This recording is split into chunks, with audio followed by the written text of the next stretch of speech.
I'm on my phone, and Paul's on his phone. Paul's over here. Okay. I mean, it's usually backwards, but I brought Paul on first because we're doing some different stuff. So we're live on YouTube and we are live on Facebook. And I have a guest, so I'm pretty excited about this. I reached out to Paul and I was like, "Hey, you want to come on and shoot the shit?" And he was like, "Yeah." And so that's what we're gonna do tonight.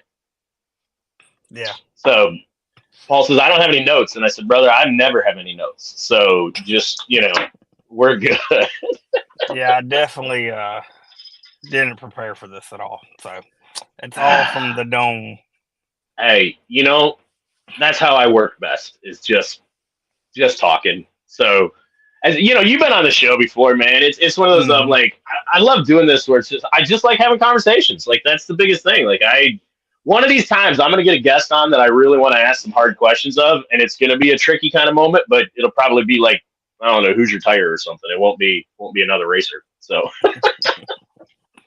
oh, I shouldn't say that. So, yeah, but I am live, coming to you guys live from the camper studio. So just as so everyone is aware what's going on, like with this back here before people start asking. So yeah, I believe Paul. Can you see the comments, Paul? I'm not usually looking at this from here. See the private chat, I think. There we go. Okay, no. Apparently, if you hit the chat thing down below, see, guests ask me all the time. I don't ever look at it from my phone. So, but the cool thing is, if you guys really want to if you want stuff to get screwy. Oh, weird. There's two of you. That's the laptop camera isn't quite as good. So yeah, my dad's here. Dad, are you with Mom? My mom's having a bit of some flu problems with her COPD. So my mom's hanging out in the hospital for a little bit on some oxygen. So just wondered if you're hanging out with Mom tonight. So yeah. All right, Paul. How are you going to a race this weekend? No, I thought about going to the Hangover, and I pretty much decided not to go. And then they canceled it anyways. That's at 411 Motor Speedway. But yeah, they ended up canceling that due to rain and cold temps, and that's why I wasn't going with cold temps. Yeah. It's raining like crazy here. Like, it sucks. Like, I'm up here in Michigan. It's supposed to be snowing. Like, it's rain. So, yeah. But I was curious because last weekend you were at the track, right? Was I? Or did you take last weekend off? I don't think I was in. I think the Dome was my last race 2 weeks ago. Dome? All right. Yeah. I love watching your Facebook. Yeah, dude, I love watching your Facebook because it's literally like I will see you post like Monday, like, hey, I'm thinking about here or here. Or we'll see I think I'm gonna stay home this weekend. And then Friday rolls around and Paul's like, yeah, so I'm over at the Speedway. Yeah. It's like that wasn't one of the first two options. He's definitely not staying home. Do you keep track of how many tracks or races you go to during the year? I don't. I got a notepad of like total racetracks I've been to, but I still think I'm missing some in it.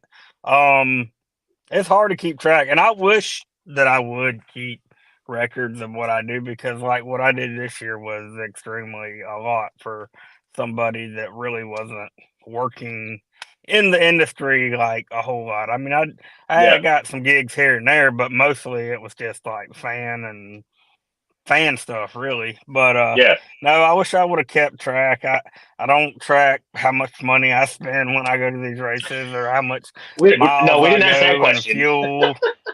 I spent a lot of money going to races this year. I will put it that way. Yeah. I went to there was a stretch there. I went to Fairbury, come back home, work.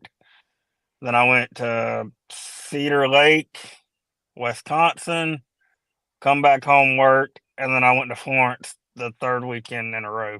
And that was probably my most expensive stretch right there. Well, yeah, I mean, Fairbury's not that far from me. Like, that's a day trip for me. And then Wisconsin, yeah, that's me sideways. So yeah, I mean, you're still down in Lake City, right? Yep. Yeah, so coming from the top of Florida, all the way up to Wisconsin, that's I tell you, man, I'm just gonna throw this out there, right? This is just something that I think would be neat. Obviously, I don't know if I have the capability where I would be able to do it. If all you kept track of was miles and the tracks that you went to, I mean, the new year starts in 2 days, 3 days. So, like, it'd be pretty cool to have a 2024. Here's the racetracks I went to, and here's how many miles I drove. We don't have to worry about the costs. We're not going to talk like gas and food and hotels and all that, right? We're not going to write those numbers down. But it's like a social media for racing. There we go. You just keep track of your. It's like a Waze, but based for racing. There you go. Yeah. You keep track of your miles and trips and pictures and all that good stuff. Well, that would be the kind of neat thing is if you did, we were talking before this started with like the Google Sheets thing. You could have like, the weekend you went, and then you could have where you went, and then the miles, because you just hit the odometer, you reset your trip odometer when you leave, and then when you come back, I think it'd be neat because, I mean, dude, I think there was weeks that you were at 4 or 5 different racetracks this summer. Like, yeah, there were days I didn't even know people were racing, and you're like, oh yes, I'm over here watching this. Yeah. I don't, I'm a kind of in the moment kind of guy, and my memory's good on some stuff, but like I couldn't tell you who won what race at what track when I was there. I'm in the moment and I'm entertained, and I leave, and you ask me what happened a week later, I probably couldn't hardly tell you.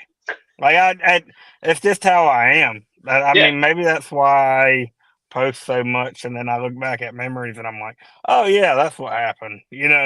I've been to Daytona like 4 or 5 times in my lifetime. There's only one race that I remember out of everything that I can say, oh yeah, this happened at that race, and that's when Tony Stewart turned Kyle Busch at the 400. And I'm like, that was, a big enough moment where I'm like, that's kind of printed in my brain. All the other races, I couldn't tell you. Well, honestly, I can understand it because if it's a race I'm in, if you're like, hey, do you remember that time you went to Angola and you did this? Oh yeah, so here's what happened, right? Like, I can remember details. But if it's like, hey, I went to Crystal and watched, like, what happened, we'll be like, I remember the mods were a shit show, but otherwise, I'm the same way, man. Like, something has to happen if I'm sitting there watching for me to really remember the night. Now, it could be, I remember a few different times. Like, we have Merritt Speedway. I used to live right near there, and me and my roommate at the time, we're looking for somebody. I was like, let's go watch the races. Well, I went up there, and it was my first time seeing Frank Cedar race. And Frank Cedar in the state of Michigan, this dude is a monster. And that dude, they ran double features that night. And I remember this very plainly. In the first feature, he went out and lapped all the way up to third place. So second and third place were still on the lead lap. But if they'd had one more lap, third place would not have been. And they came out for the second feature. And I think that pissed him off the first one because he lapped second in the second feature. And it was a full field. Like, it was like 20 plus cars. Like, it wasn't like it was 5-6 cars. Like, he started, I think the first feature, he started mid-pack. The second feature, he started closer to the tail than the front. And it was just one where, like, he put it up top, hit the cushion, and never missed an inch. And, that was memorable because I just watched this dude that I've never seen before lap second place in a dirt late model race. And like I said, I mean, like, it's a local race, right? So it's not like the World Outlaws were in town. But at the same time, like, there was still some good names, like good late model guys from the state of Michigan were there. And Frank, dude, he made it look so easy. Now, the second time I went to Merritt, I don't remember a single thing. Like, but the first time I remember Frank Cedar just putting it on him. So Jordan Siegel, by the way, he thinks compacts are going to the Dome because I think he said something about he's going to sponsor it. So, like, he's fronting the cash for it. George's one of our local Michigan guys. The Dome, if you have a compact race at the Dome, I'll be there. But I'll probably win the lottery before that happened. And I'm not saying that I'm not you know, yeah, do an indoor race for compacts. That's fine. But like, I wouldn't, put my effort into it. If it ever happened one day, I would show up probably and enjoy the show. But it's one of those things where like it's a good thing. That the late model show, the modified show, the good show. You don't have to run every single class on that track. Yeah. And that's my opinion on it. I am I'm as much a front wheel drive guy as anybody you'll ever meet, right? But I cannot imagine the shitstorm if they announce compacts going to the Dome, because it'd be a lot like Bristol was with the National Series for Cletus's event. They are only going to be able to have 60 cars, and then, okay, who do we invite? Right? Well, and look, Paul was one of them riling him up. Well, they don't want the real cars to come run. Don't call it an all-star race if it ain't an all-star race. What are you talking about? Right? So guys like Paul and all that, well, the entire SCDRA field should be in. I mean, they're the best of the best. They all should all be in. But, we got guys from Michigan. That is the problem with this, right? Yeah, no. Late models and mods, it's easy to figure out who you're going to invite. Like, I'm not like it's a lot easier. The compacts, we seen the shitstorm with just a Bristol race that was by one series, by the way. Like, that was the other part, because it's no secret that Andy and I don't always agree, don't always see eye to eye with stuff. I've got the National Series back, but there was no other way to do Bristol and take care of his series. Right? No, that's right. Sure. Fully understand. Like, if Kelly had been in charge of that, I would have expected SCDRA guys to go, right? But if you go into an event like the Dome, brother, it's wide open, and just and I wouldn't even want to watch it. Like, the drama. I'd want to go watch a race. Like, I actually would try to make the trip to the Dome if they had compacts, because I mean, I would have to go get a media pass, right? For sure. But, for sure. Oh God, would I not want to see all of the internet before that happened, though? And not even from us, not even the infighting. Let's just say, for the first time ever in the history of racing, all the front wheel drive guys are like, you know what? No, those are the 60 cars that should go. Great choice. Everyone else losing their minds. Yeah. Well, they need the street stocks, or they need the B mods, or E mods, or C mods, or D mods, or F mods, or K mods, or like. Oh man, no, that's great. The Dome.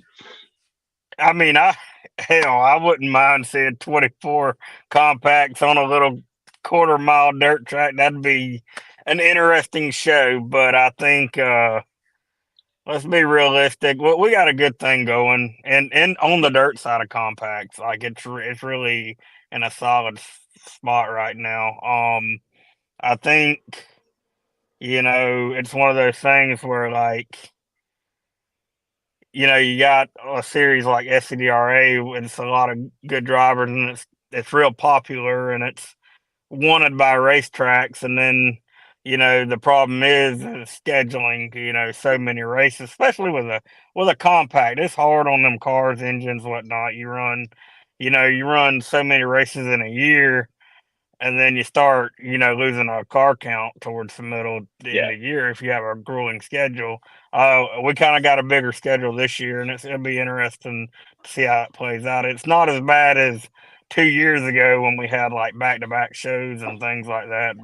And so everything's spaced out by a week or two at some of the closer races. But that's one thing, is you always got to fight that battle becoming popular. How big do you expand? And I think we're in a good spot right now. And it will be a grueling year this coming up year, but it'd be interesting to see. That is one thing that I actually really, really like that Kelly does, is that he runs 10, 12, 15 races, but it's all throughout the year, number one. Like, that's the thing, starting in February, right? Yeah. And it's like one a month, and maybe one every 3 weeks. Like, as somebody who's put a lot of, as a touring series champ, right? Wins leader in one, second or so in another. Like, I have traveled. I advocate for traveling. Man, turning and burning, like Ooh. coming home one weekend. I think we lost the dome light. Hold on. That's not good. We got Paul. I gotta get you. I'll have to show you, man. I got these little lights. Maybe I'll send you one that are great for at the track stuff, right? Yeah, I got the little tripod set up, and that since we're doing the announcing thing, we're gonna try to get you doing a little more on social media with SCDRA. But yeah, as traveling, man, like I have had literally like race on Friday, race on Saturday with a traveling series at two different tracks, and then the next Friday we're at a completely other track, and it's fun. But man, like, God forbid something goes wrong. Like, it just it can kill a car count, but dude, it wears on you. I mean, you've even had it. Like, as much as you love going to these racetracks, like I've seen you post it. We're like, man, I'm not doing it this weekend. Like, I'm burnt out from driving. I'm just not. Like I'm either going somewhere very local or I'm just not going somewhere.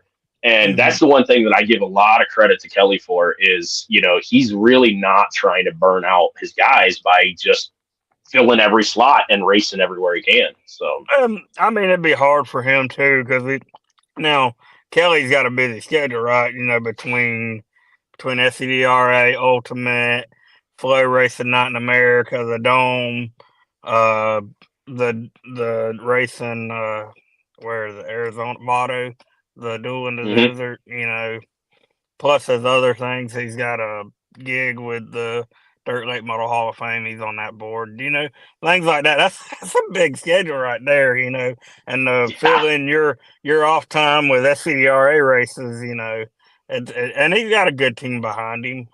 He's got a solid guys you see at every race, so that's always good, to have a background like our backup like that. But yeah, I don't think he could do any more races if he wanted to.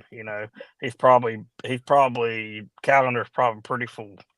Every weekend, Yeah, it's one of them. Like, man, I see the stuff he's doing, and I get a little jealous because like I try to do that too. Like I try to do all these things, but like he's good at actually getting stuff done. I'm good at trying to do stuff. Not so good at doing stuff. I'm real good at trying to do stuff. That's why I'm in my camper right now instead of my finished pole barn. Hey, you still building that thing? Yeah, I got a guy who was supposed to come today, but he had an emergency. He's coming tomorrow to quote me out the garage door. And if I get that installed, we're going to I'm going to skip insulation and stuff like that. And we're going to get some lights put in there. We're going to get a hoist put in and just start making videos and working on race cars. Like I got Bristol in like 90 days. So, Oh yeah. I got stuff to do. Bristol, dirt track or what is it? US Nationals or whatever is coming back. Yeah, brother, you ought to come hang out. It's a one-day show. Okay. Like, I know, right? But like, hey, you came down to the Freedom Factory to hang out with some painting stuff. You had some fun, I would be interested in coming. I'd have to look at the calendar in between All-Tech Raceway and SCDRA. The schedule's pretty full too. Yeah, it's April 6th. April 6th. So yeah, I'll definitely have to look at that. The compact asphalt racing is very confusing to me, but I know the Freedom Factory is kind of its own little gig and how they do stuff, right? And that's probably not a reputation of asphalt racing in general for compacts, but yeah, it's very interesting, how they did it there. I don't even know, has the freeze and that race always conflicted? Did the reason I come basically down there, was that the year we ran so the first year they were a week apart because I came to Georgia. We got home and then I left the next weekend for Florida. Because that was my buddy Mike went on both trips with me, and it was a lot. It was it was a lot, right? But then the second year they conflicted, and I think this year they might conflict too. And this year for me, MPMC that I go to in California is I would be flying back Saturday of the Freedom Factory race. Oh, okay. So for me, MPMC is a higher importance this year. We'll see how that translates in the future, but yeah, the Freedom Factory is a different, like that race, the warm up is a different setup because it's 4 different series that are all kind of working together. It's the National Compacts, it's the Carolina Mini Stocks. What was the Northeast Tour, they're no longer. I forget who the other one is, but like they have different rules than we do, and they've kind of tried to find a middle ground. But like the Carolina cars have won the first 2. Some of our guys are getting closer, but like if it was just a National Series race, it would be a completely different landscape. I'd have definitely made the A-main. I think the mini stocks or whatever, they're fast, they look cool, they look nice. The fact that like rubbed me the wrong ways when I went down there, and I didn't know this stuff beforehand. When I got there, I'm like, oh, okay. When there was like 5 or 6 of them that are really fast, and then you got everybody else, and it was like, okay, well, that's not really fun. Although in the race that I saw, there was like a green black hatch, I don't know what color it was, that almost ran him down towards the end of the race. But but that's local guy. That's Will. So you speak Will's name too loud and he'll show up. So, which by the way, we were talking about Kelly and the nice thing he's doing, and he commented, "I will watch this when I get in from dinner tonight." So Kelly will watch this later and he'll hear all the nice things we said. He's probably eating $1,000 steak or $100 steak right now, probably. Yeah, I mean, why wouldn't he? That's the thing with the Freedom Factory race is that the Carolina cars are built different. Like they are allowed to do a lot more stuff, and they got them pretty close. And like last year, the times were actually more competitive.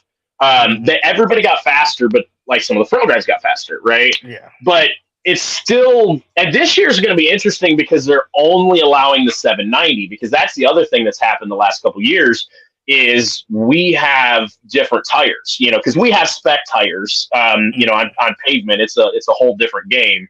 They got our series. On those tires. What's that? So they got benchmarks on those tires. They can test those tires. Yeah. Well, and it's one of those of like for us, it's a case of, we don't have to worry about the changing conditions. Like I don't have to worry if it's muddy or dry slick or the moisture content. Like it's pavement, right? So the softer and stickier the tire, the faster I'm going, right? Like it's just and the more A equals B.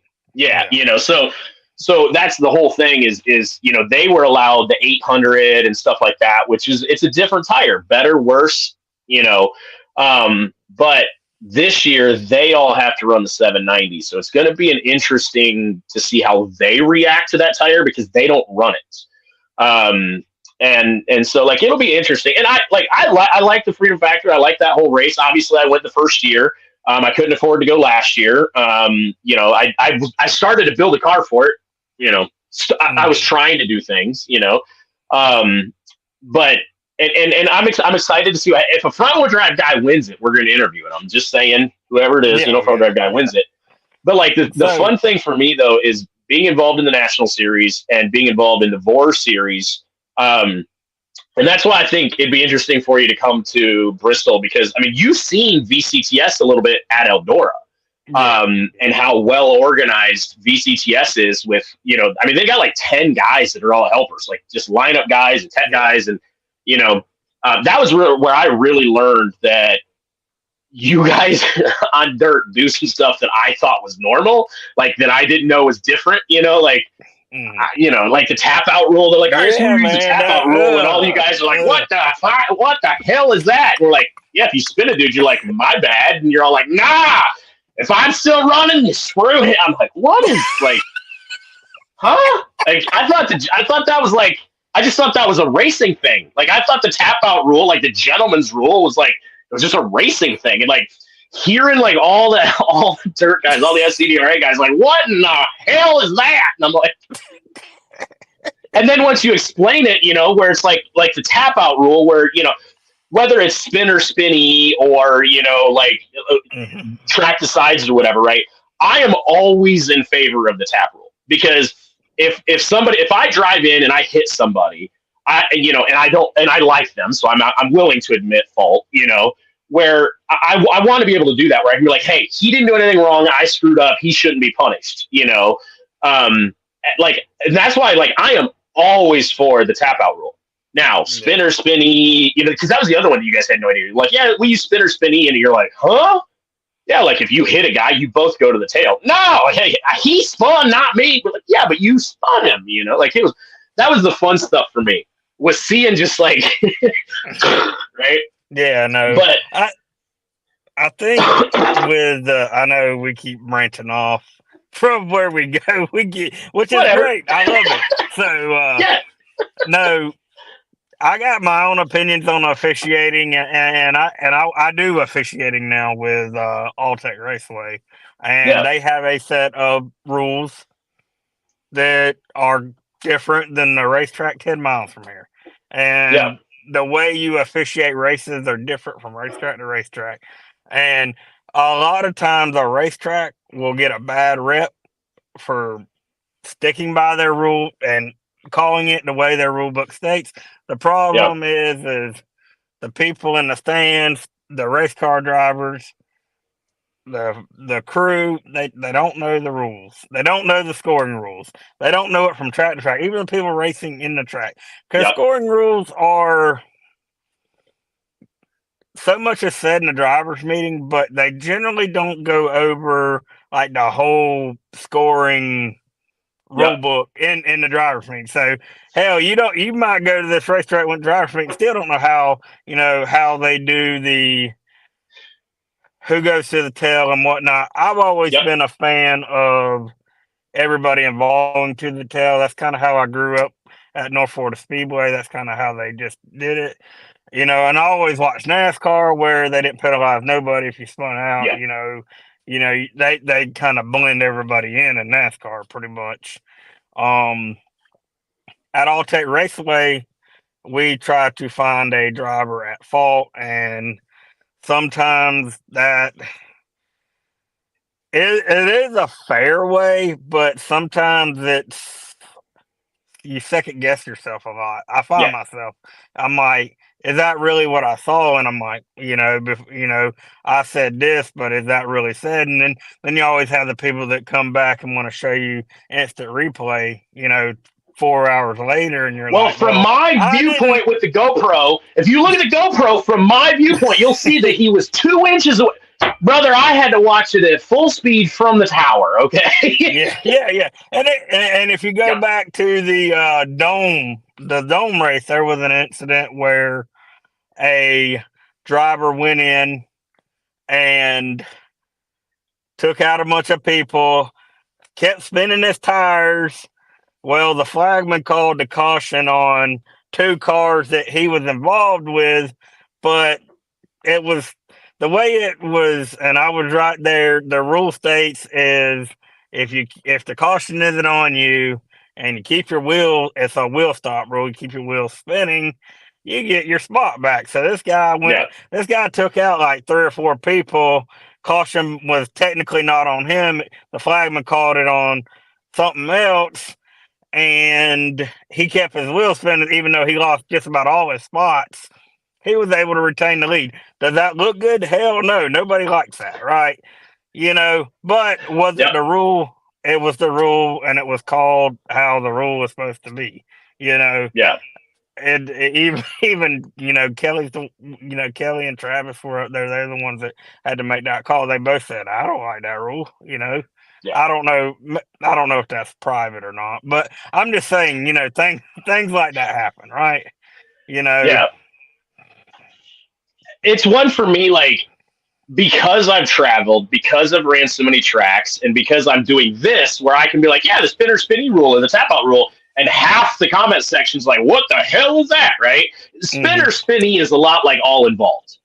Spinner spinny is if I spin you, I'm the spinner, or I'm the spinny, you're the spinner, blah, blah, blah. They both go to tail. So it's the same basic concept, right? And that's where the tap out rule for me, that gentleman's rule, I really like that, because all involved, if it's like, man, I really just stepped on my dick, and Paul should not be punished for that. Like, give Paul a spot back. That was my bad. I will go to the tail. Paul didn't do anything wrong. The thing is that spinner spinny is your retaliation, because that's where, like, well, if I'm not winning this, you're not winning this either. Screw you, we're both going to the tail, right? So I think, like, personally for me, I like the spinner spinnee with the option for the track to call like an obvious fault. One example that I have a video from the grandstand. I ran a race at Spartan. I set fast time, and there was a lot of a lap money. There was I think I won an extra like $700 for leading laps. Like, there was a lot of lap money for who led laps. I set fast time. The guy who was second quick was within a tenth of me, and I'm like, all right, cool, we're gonna have a race.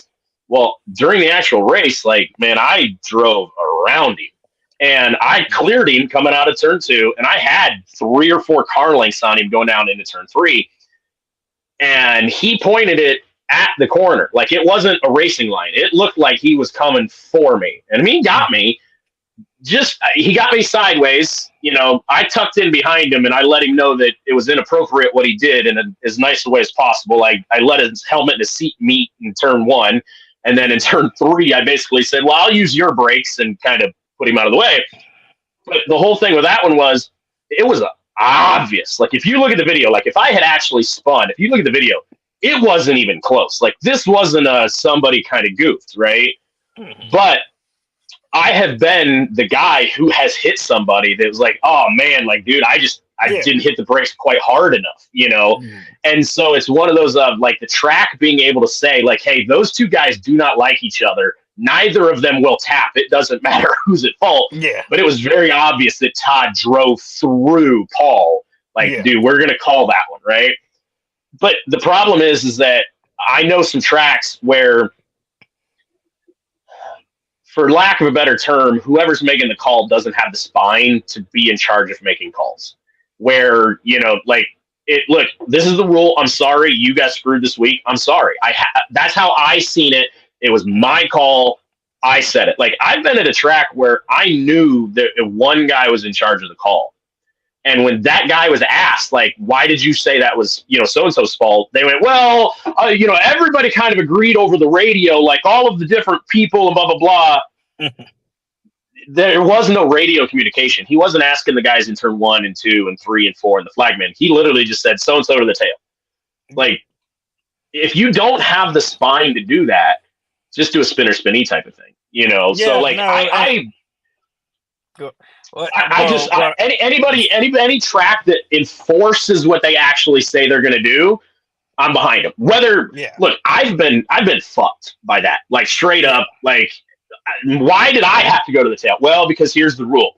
All right, cool. That's actually the rule. Okay. But if you watch a track favorite drive through somebody and get their spot back, and then the very next race, 3 guys all touch and spin on what is literally just a bump, and all of them go to the tail, that's the stuff that hurts tracks. Like, that really hurts tracks. A story that happened, this year at the track I work at is, a driver had a flat tire. Well, this racetrack doesn't call yellow flags for flat tires. I know some do, some don't, whatnot, blah, blah, blah. Some racetracks want to race stay green. Some will throw a caution at anything. Just depends on where you are, whatnot. Driver had a flat tire. He was up high. He was let know over the receiver that, hey, you're clear to the bottom if you want it. Driver clears himself to the bottom, gets in the infield. I think they change a tire, and he pulls out in front of the field. Later on after the race, he was like, he come to the race director and was like, blah, blah, blah, you screwed me. I wasn't this many laps. I think a caution had ended up coming out. So he was like 3 laps down or something like that. And he, blah, blah, blah, you screwed me, blah, blah, blah. You told me to go to the infield. You didn't. Why am I 3 laps down? This, that, and the other. But the thing is, if he would have stayed on the racetrack, brought the yellow flag out, he could have went and changed his tire, and he'd have been on the lap. When they said clear to the bottom, that was just them letting you know that you're clear to the bottom if you want to. Some people have a rough night. They don't want to affect the race. Some people will spin out 3 times and they still want to stay out there. It depends on who you are. I know a lot of fast guys. If they look like a monkey, they don't want to be out there. They will pull in. It's generally the guys that run up front. If they are running mid pack or back, they're the pull in kind of guys. And the guys that's in the back, they'll stay out there until they're told to get off the racetrack or the tow. Hey, every lap I run, that guy that pulled off, I just beat him, so I'm gonna run them all. The other part of that with the flat tire is, who's to say that he only has 4 tires? He might not have a tire to change. And it's now the fun part for me. I've been involved with that where, get up to speed, get going, and I'll stop. That dude just sent me through the infield. I am not waiting for them to come by and get going again. If I got to go to the tail, I'm going to the tail. But you're throwing a caution, and we're all going to start at the same time again. Yeah. And that's one where I fully, if that's now, if a guy solo spins, yeah, man, we're not throwing the caution. If you draw the caution, you're done. We actually, so Crystal Motor Speedway, I don't know if they still do this. They actually had a rule. If you cause a caution in a heat race, you're done. Bye. And it doesn't matter. That was, if you solo spun, they would give you time. They were not quick on the yellow. You had every opportunity to get going, obviously, unless you posed a danger. But, there were guys that would draw the caution in a heat race. And it's why? Okay, now it's lap 2 and you don't have anything else to do, Yeah. Now, you get 2 in the feature. So if you draw a caution twice in the feature, you're done. And I like that rule for keeping the show going. I do think there could be an exception for a rookie, somebody, if I jumped in a dirt modified or a dirt late model, I'm probably going to spin that shit a bunch just because I don't know what I'm doing, right? And the only opportunity you have to learn is to be in a race, that or pay $1,000. I get 2 qualified laps and 8 heat race laps tonight, now in asphalt you got a day before and half the day of the race to practice for. And you ought to have it figured out by the time of the race. You wouldn't be a rookie by the time you qualify. It's one of those of I hear that argument all the time. You know how to make pavement racing cheaper. You just cancel all that practice. And I get it. I do. And I understand dirt tracks. I understand you can't practice like you can pavement because you're going to destroy the track. 100%. If you practice during the day, you're going to rubber up and you're just going to destroy the track. Yeah. Whereas on pavement, hey, it's real hot out there, so it's a little slick. You're not destroying the surface. So if you want to spend money and you want to burn up tires, I can't tell you how many times I have been to a race where there's one person that goes out and green flag drops on practice and they're the first one out there and they are the last one to come off the track. I have literally seen somebody put 130, 140 laps in at practice, right? Mm-hmm. Now, the thing is, though, is that they needed them. I've seen where guys should take more than 3 laps. And it is crazy how on pavement somebody can get so much better in a span of just a couple races because I'm not, when I came down to the Winter Freeze, it rained out the first day, there's nothing they could do. Well, the second day it was literally all right, guys, you're first on the track, go qualify. Man, if I towed down from Michigan and I don't run dirt, oh, okay, well, I'm about to suffer in the wall because we got to do something, and that's the thing is it sucks, but at the same time, I'm not criticizing them at all for that because they couldn't have put anybody on that track. It was bad. They could not have done that. And with running 10 classes, they had to move the show, right? Mm-hmm. Now it sucked because there was a lot of stuff.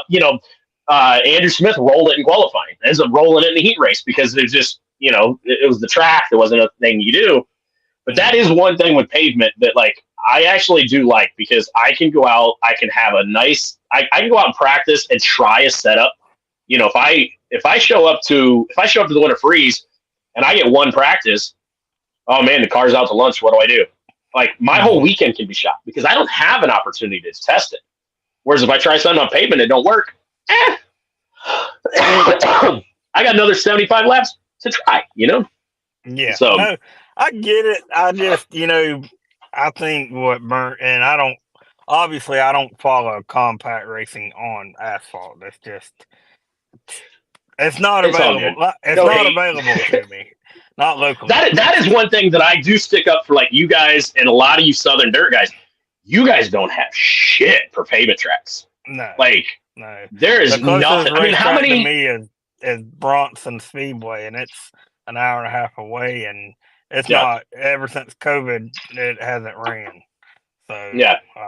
Well, that's just the amount of tracks that don't run front wheel drives in Michigan or in Florida. Like, that was the thing. Like, talking to guys when I was down there and like driving past, and like, I forget. There's a few of the southern states where there's like one pavement track in the entire state. Like, it's not, but there's like 35 dirt tracks. Like, I understand. I mean, granted, you guys are in the clay belt. Like, it makes sense to have dirt tracks, but like up here in Michigan, we have dirt tracks. Like, it's not like we have none, but like, man, pavement tracks are 2 to 1. Like, there's my closest dirt track from here would probably be I-96. And there are 1, 2, 3. There's at least 3 pavement tracks within the same driving distance. So like, that is one thing that I will absolutely give to the Southern guys. Like, and I understand, there's no reason for you guys to have pavement cars because there's nowhere for you to race. There's no, like, listen, man, I don't follow the local stuff on dirt. Like, I'm not that big a dirt guy. I got a guy for that. I got the Paul News Network for it. So, and I would, if I had it, they run, I think Showtime ran them until recently. I think Yoho axed them because they complained about whatever weird, crazy rule change he made. And then he said a couple hours later, he said, I like watching that guy from a distance.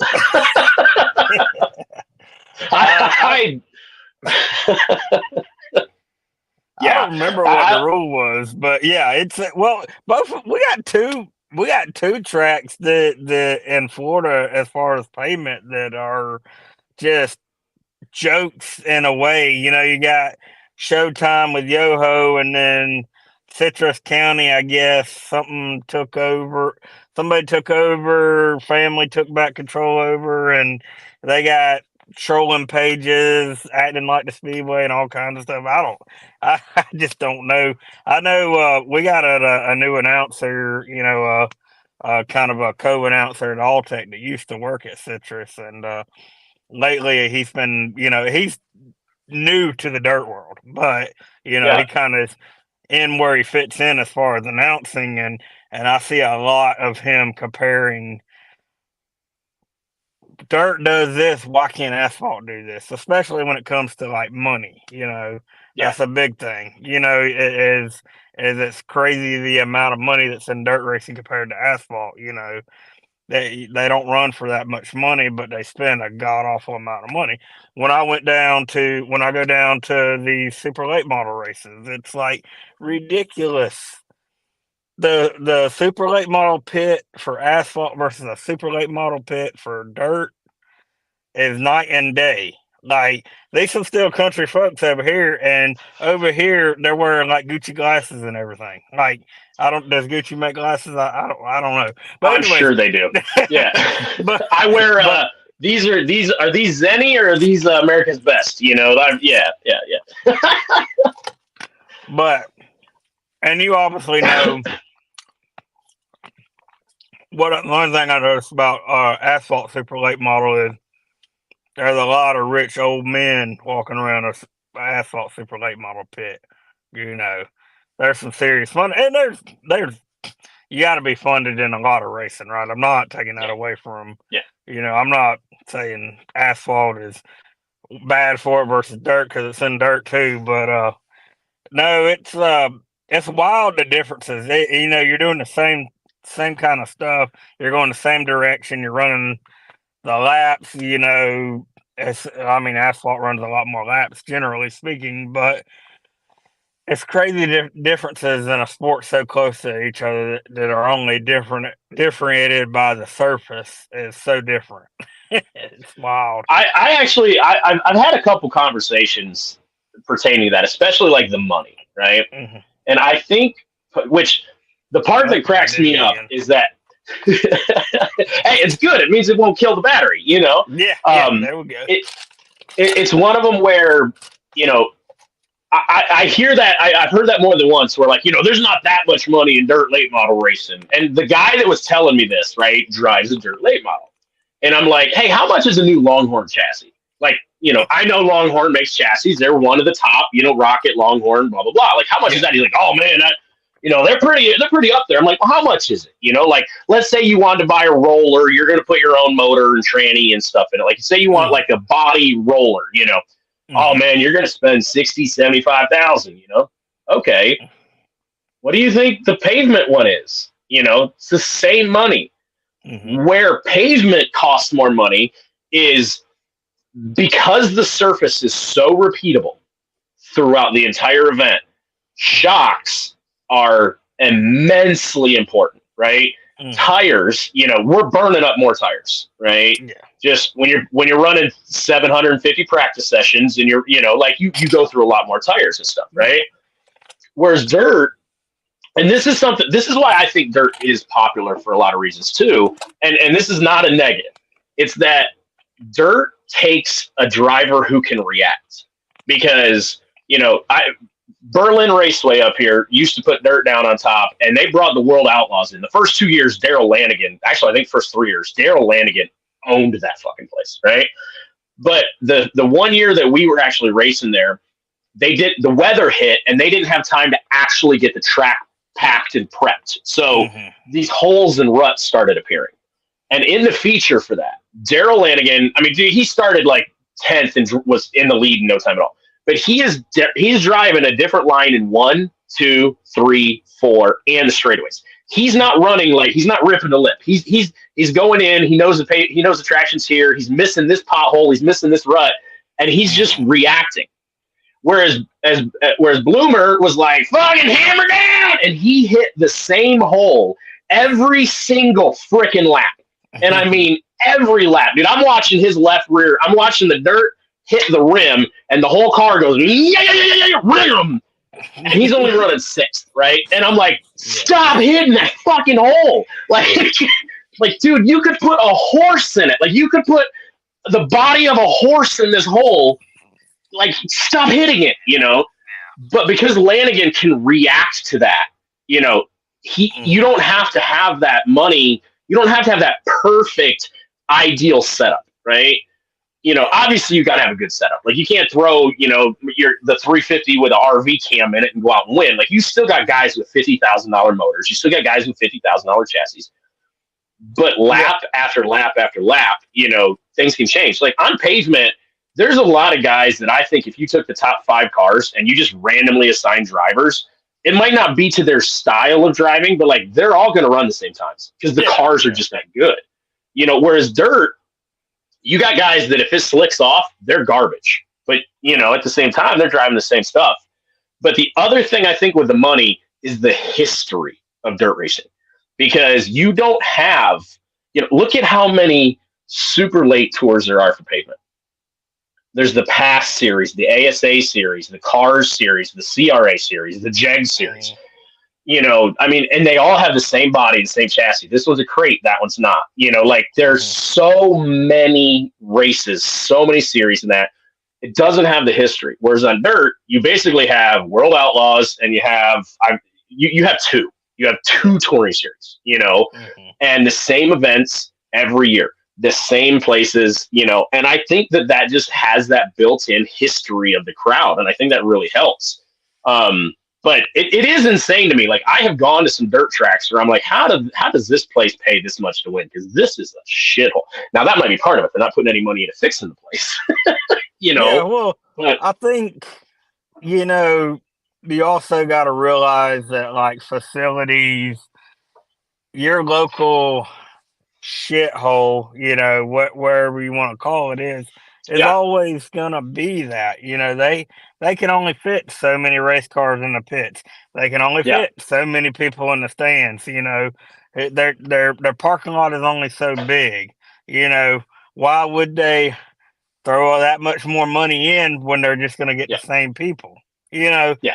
Sometimes the shithole's got to be a shithole, and that's just Yeah. where it fits in, right? And as long as the owner's making money and they're able to pay their bills and they're open, so be it. That's fine. They don't have to run national events. You know, you got other racetracks that can run national events and be like this, and people give shitholes a hard time, but not every track is top tier, and not you just got to get in where you Yeah. fit in.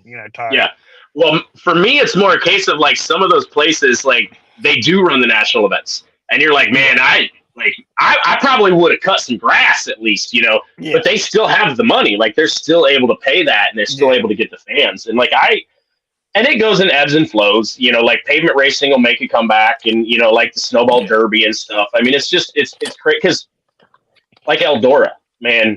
How can they pay $250,000 to win a dirt late model race? You know what I mean? Like that's the thing for me. Like they're always Eldora pays. Now, mind you, Eldora sits 100,000 people. Like you and I seen Eldora for the first time together. Like it was the same weekend. I'd never been to Eldora either. And after going there, I'm like, oh, I get it. Like I see. Like Eldora's. Jesus, this is a nice place. It's massive versus every other racetrack you go to. As far as. It's just big, and you can sit almost all the way around it, pretty much except for the backstretch, that's about the only part you can't watch from. But, it is massive. And, I've never been a huge fan of Eldora. Like, just in general, like, everybody's, man, you got to go to the world. You got to go to the dream, blah, blah, blah. How many big races I went to this year? Not one of them was Eldora. My problem with Eldora. Do you think that would change if you lived closer? Like, do you think that would change if it was like a 3 or 4 hour drive? Yeah, for certainly. I'll probably definitely be there. But here's my thing is like, I'm the kind of guy that likes to be in the pit, but I also like to see the race. Yeah. That clashes at Eldora. You can't be in the pit and watch the race at the same time. It just doesn't, not unless you're standing on top of somebody's hauler. It worked fairly well for us because we didn't have the giant haulers. So we could stand on top of the infield, whatever the building on the infield is. It actually wasn't so bad. But it's the same thing as like Kalamazoo. Kalamazoo pits in the infield. Well, when the late models show up to have the double stacks and the semis and the tall trailers, man, you can't see shit. Like you can see what's right in front of you, but if you turn, you can't see anything else. And Eldora, I think that was the one thing that helped us that event was there was us and street stocks basically. And I think they have modified there. Yeah. But that was like the world and stuff where they've got 1,000 double stack haulers that are all giant, that are the same height as that concession. Yeah. And it's not easy to go back and forth. Yeah, it drives me nuts. I watch the compact race from outside. I like to be where the stuff's going on and I can see the race. And I kind of Florence Speedway is one of my favorite places to watch a race from the infield for the King of Compacts because it's not packed. I was in the infield for the North South 100 this year, and it was completely full of people. And you still can kind of only see where you're looking at. If you turn the other way, you just see a sea of people, which is fine. But I'm the kind of guy that likes to go where you're not really supposed to. That's how I've always been. I like standing on the wall. I like standing on the fence. I like to explore those places, and I've been told no, or you can't be here, get back. I've been told that before. I remember at All Tech Raceway before it was a big deal. I watched a race standing on the wall in 1 and 2 with no catch fence. Like it's crazy to think about it now. Yeah. Now it's absolutely forbidden. Don't even get close to that wall. Back then it wasn't. I think when Lucas came in for the first time, Lucas kind of was like, we can't have those people there. And ever since then, it was like, it's a big thing not to be on that wall. But that's the kind of, like, I always tell people I can't buy a regular grandstand ticket. I got this like disease that I have to be involved or be somewhere where the general public cannot go. Yeah. I just have it's like OCD or I don't know what it's, I got to do it. Right. And, and that's my problem. I go to a race. I'll go to a racetrack. I'll buy a pit pass. I'll walk in the pit. I realize that the seating in the pit area is not good enough. I'll go sit in the grandstands. I just paid $15 more, $20 more for the same seat, but I got to have access to the pit for whatever reason. Anywhere I go, it's just me. I'm weird. I get it. Yeah, I get it. I mean, it's one. I watch races. Like, I don't watch races like you do. Like, I'm not even gonna lie. Like, last year, man, I went to Springport like 4 or 5 times, and almost all of them were to help somebody. Like, that's why I went. Like, now, mind you, one thing that you and I differ in is, you tried your hand at driving, had some success, won some races and that, had some fun. But, like, you're just like, driving's just not for me, right? yeah. I'd rather do this. I'd rather, whatever the situation is, like, you're happy with what you've done. I'm not that way. I go to a racetrack and I see who's winning. I see who's top 5, and I'm like, I've never lost to those guys. Like, I've never lost a race to the guy who just won that one. Mm-hmm. Like, it's so hard for me to do that. Now, that's why I actually like watching dirt racing, because I don't have that. Because I'm not like, that dude, I lapped him, last year. I lapped him, and he just won, like, I definitely could have, I go to dirt, and I'm just like, all right, let's, let's watch some good heat races, and then they're going to start straight up, and, the features are going to suck. But anyways, like. Yeah, dirt racing, outside of compacts, it's got in the late model stuff, they got, aero issues, tire issues, national late model tire rule. I'm not an expert engineer. I don't know. I just kind of talk and listen nowadays. But the tires are soft. They say you can pick them up, and they flex and all kinds of stuff. They lay rubber, aero racing at the big tracks. It's that's how late model racing in the dirt world is right now. But sometimes, every once in a while, like, you look back at the DWTC, is that what it's called? The Dirt Track World Championship. Yeah. For the finale. I know a lot of people hate it because RTJ didn't win. He dominated the whole year. But I absolutely loved that race, man. Yeah. It was wild. It was rough. There was only like 4 cars that finished the race. That's, you get a rough racetrack, and a majority of people will complain. Like, I can't believe after like 7 years, people still complain about how rough the dome is. Like, it's the nature of the beast. Get over it. Like, they're throwing dirt on a floor in a conference center. Like, what do you think is? Do you think Tony Stewart's crew at Eldora is out there grooming this thing all year long? Like, like, come on. They trucked this shit in 3 days ago. Like, I love rough race. As long as it's not going to hurt a driver, I absolutely love a rough racetrack, because you don't get it that often at big races. You just don't. You get a lot of rubbered up racetracks. It is what it is, the nature of the beast. But every time I get an opportunity to see a race on a rough racetrack, I'm like, oh my God, I'm in heaven. You're not supposed to say this, because you don't want stuff to break. You don't want people to spend more money, this, that, and the other. It costs them more money, this, that, and the other. But when things break, stuff becomes interesting. That's just my personal opinion. But when I watch the dirt stuff, and so Stormer asks what's going on. Welcome, Stormer, and whatever your real name is. YouTube comments, our first YouTube comment. YouTube. We got a YouTuber. Hey, we do have a YouTuber. You start making money on YouTube. You could not work on anything else. So hey, man, listen, right? There's a reason that we are having a massive push right now to get that pole barn done. We're not monetized on YouTube yet because we don't have enough subscribers and we don't have enough watch time. But that is the goal, is to be monetized in 2024 on YouTube, is to film and stuff. So we're working on the YouTube stuff. But like, for me, with watching on dirt, like, coming from the pavement world, right? Very rarely are races straight up, right? And that's like, the fast guy has to come from at least a little bit back. And mind you, I didn't know there was things other than full inverts for a while. Like, I never had anything but a full invert for a long time. I've never seen a full invert in my life. Oh yeah, brother. It's the way to go, man. Like you talk about a show. All for it. I would be all for it. I'm that kind of guy. And that's like when I go to dirt, like my big thing is I love the heat races because that's where I actually get to watch racing. Because so many times, unless you get the top 3 guys all in the same heat race, a lot of times if they're spread out, like, it's one of those of, okay, fast guy here, fast guy here, fast guy here, they're going to win. There's your first 3 cars, Oh, they might get a little dicey, but like, man, I watch so much dirt local stuff that's just follow the leader for the feature. And like, oh yeah. But what I like is when the track drastically changes. Whoever's running the water truck screws up and just puts the valve all the way instead of halfway, right? Yeah.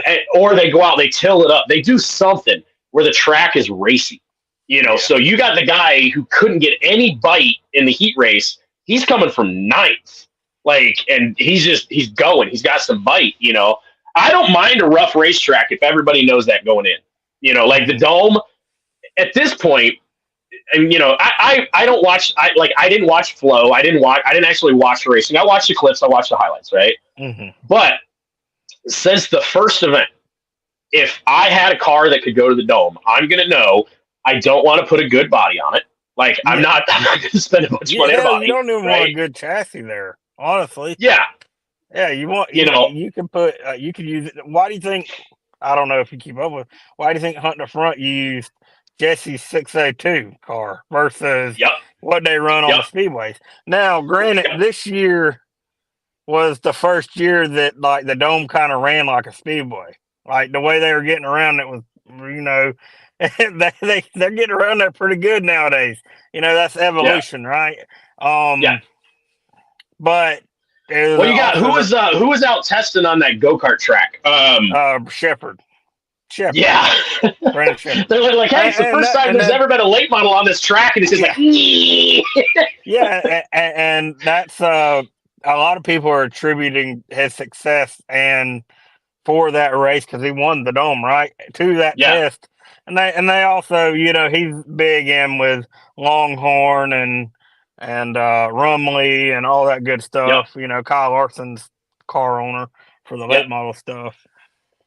And that's the big thing now. They're using technology, right? Bolt on AccuForce, things like that on the cars. Is what they're saying, right? So you can simulate a lot better, and you can make changes based on what computers are. A lot of people say that's why Longhorn's having such success is because they know what their baselines are, and you're a little bit loose in, well, do this, and that should get you back the right way, for whatever reason, right? I didn't go to mechanical school. Listen, as much involved in racing as I am, my knowledge for like actual on-car stuff is not very good. Like, don't ask me about technical stuff. I don't. When I raced, I was buddy with John Wyndham, and he did majority of my work and whatnot for free. Actually, he lets me know all the time that he worked on my car for free. That I probably owe him a bunch of money if he was to charge me. But no, I don't, and I'll tell people that I get people message me all the time asking me technical questions. I don't know them. Yeah. Do you know what gear I had or what final drive I had in the training of my car? I have no idea. I just ask them, what do I need to do, and tell me where I need to send this money to. Hey, John, is this the trans I need? Yep. All right, cool. I'll get this one then. That's how it went. Yeah. So the thing with me, right? Obviously, I do this, and if you guys have watched it all, like tech is my whole thing. Which, by the way, Mr. Travis Black, I watched your video. Triple wrap M seatbelts. You've watched enough of my stuff. Triple wrap M seatbelts in that Firebird, sir. Giving me crap about uploading. When I come out there for MPMC and we hang out, I better not see them seatbelts installed improperly. I'm just saying. Right? But this is what I do. I do the tech stuff. Mm-hmm. I give all the advice I can. But every time guys ask me dirt stuff, I'm like, okay, I've ran 5 dirt races. I have finished 1 of them. All right. So keep that in mind. Okay. Now, like Eldora, not my fault, man. I was going to give my dad hell. Like, I was probably going to drive through him for the fun of it, right? And then the axle breaks, So, like, that's the thing. It's like the DNFs at Bristol, I got crowded pretty good at Bristol that popped my tire. Now, after that was my own fault because I was like, oh, man, I think something's just a little wonky. We're going to send it. And as I'm getting ready to go into one, they're like, 79, your right rear's flat. I'm like, well, let's see if we can make this stick because, shit. Yeah, that was me. And you were in that was a borrowed car, right? Yeah, that was a borrowed car. Shout out to Brad Chandler. It was like single cam, wasn't it, or something like that? Well, so it was the Ecotech Cavi. It was basically an IMCA car with cams. It made at TBG, it made 218 to the wheels. I mean, it was Rob was only 4/10 faster than me, and that dude had 90 more horsepower than me. So I'm just saying at a track that all the horsepower matters. 21.4, baby. Okay. Rob wanted to make sure he knew that he beat my car in the heat race there. My favorite part of that was not the heat, but the B main. I got next to him.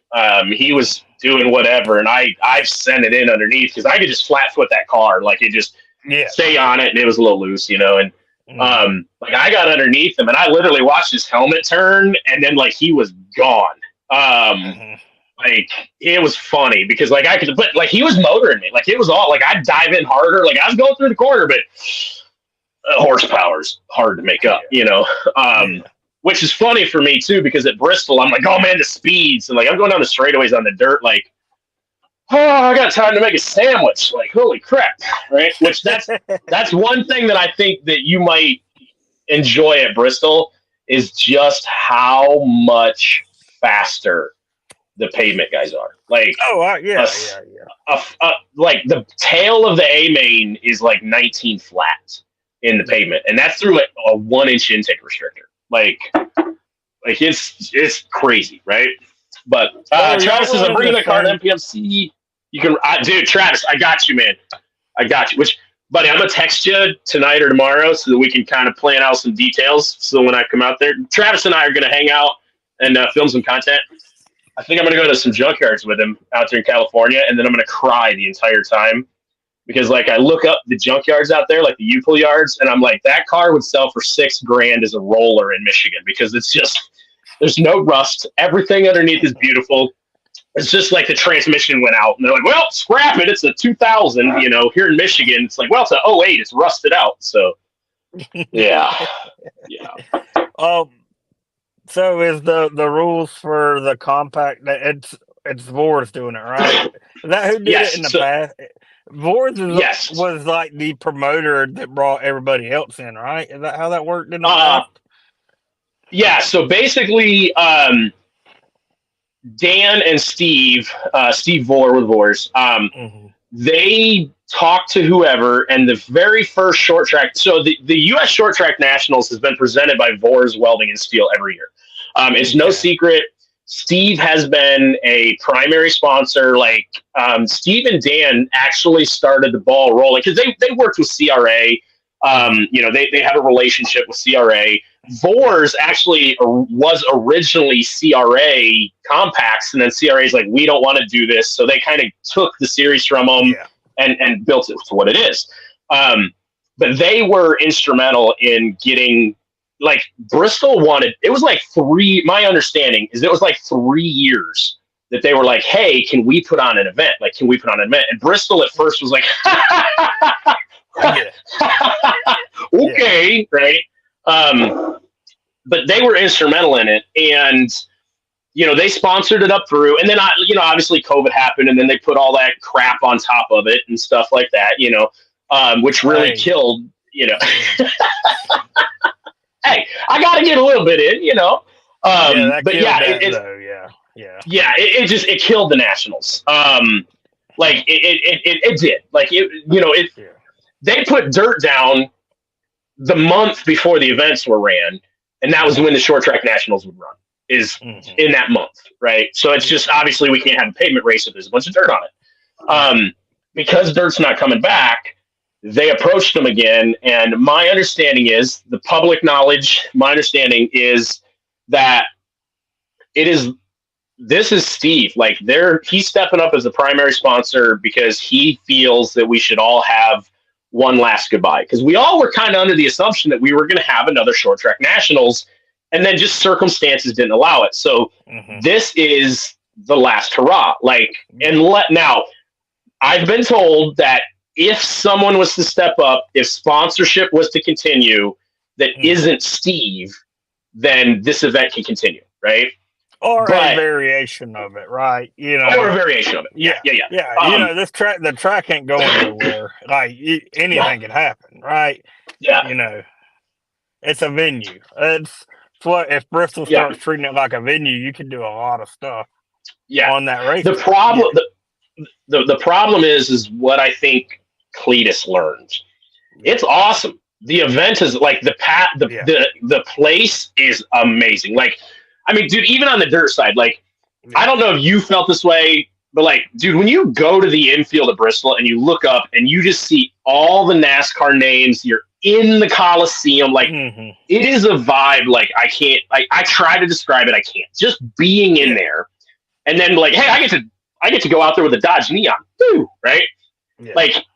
And on the pavement side, man, because with the dirt, dude, they took 10 degrees of banking out of it. That's part of the speed difference. When you go out there on pavement, man, when you go through that gate and you go down, everything disappears in front of you. You can see the scoreboard in the sky and nothing below because it drops down in. And the excitement and everything of that place it's insane. So VCTS Vors, they're putting this on. They've always done it. It's their rules. Right. And listen, I'm going to tell all you guys and gals watching, okay, if any of you are thinking of going, because I don't know if your Facebook is full of this, because I have a bunch of pavement guys, I have some dirt guys, but a lot more pavement guys. There's a lot of people that feel like they either have unfinished business or something to prove. And I'm like, all right, you ran a C-main one time, but definitely something to prove, not to be a mean, coming for redemption, okay. But the amount of people that are coming this year, they're either building cars or doing whatever, I want to reiterate to everyone, you need to meet the rules. You will not race. They don't need you. And I don't mean that in a negative. They don't need me, okay? They don't need one car. They will turn you away. The only exception is, and I have permission from Dan to say this, you don't have to have the fire suppression system. VCTS does mandate a suppression system. That is, you get a one race exception for Bristol only, and it's because NASCAR fire safety crew is running the safety crew, right? Their safety is head and shoulders, right? But you need a containment seat, you need a head and neck, you need a fuel cell, you need a containment seat, you need up to date everything. You have to do it, right? And I hear all the time, we got to get this series in, or we got to get our own event. And Cletus, I think this is the thing I think he learned. He underestimated just how fucking fast it is. He took those Crown Vics out there, and that was brutal. You guys all seen those half-assed cages, half-assed seats. And then you have a big star like Haley Deegan get in that wreck. That was, pretty wild. Yeah. And that is the thing. And there's no hate to any other series on this. If some other series, if some other promoter, if some event could happen, I just implore them to honestly think about the speeds, because VCTS with a 1-inch intake restrictor, and I want you guys to actually stop and think for a second how small that is, right? 1-inch intake restrictor, we're still going mid 18-second laps. Gibson and Wyndham, these guys are 300 plus wheel horsepower. John, John's dyno sheets are posted. He's 300 plus wheel horsepower, right?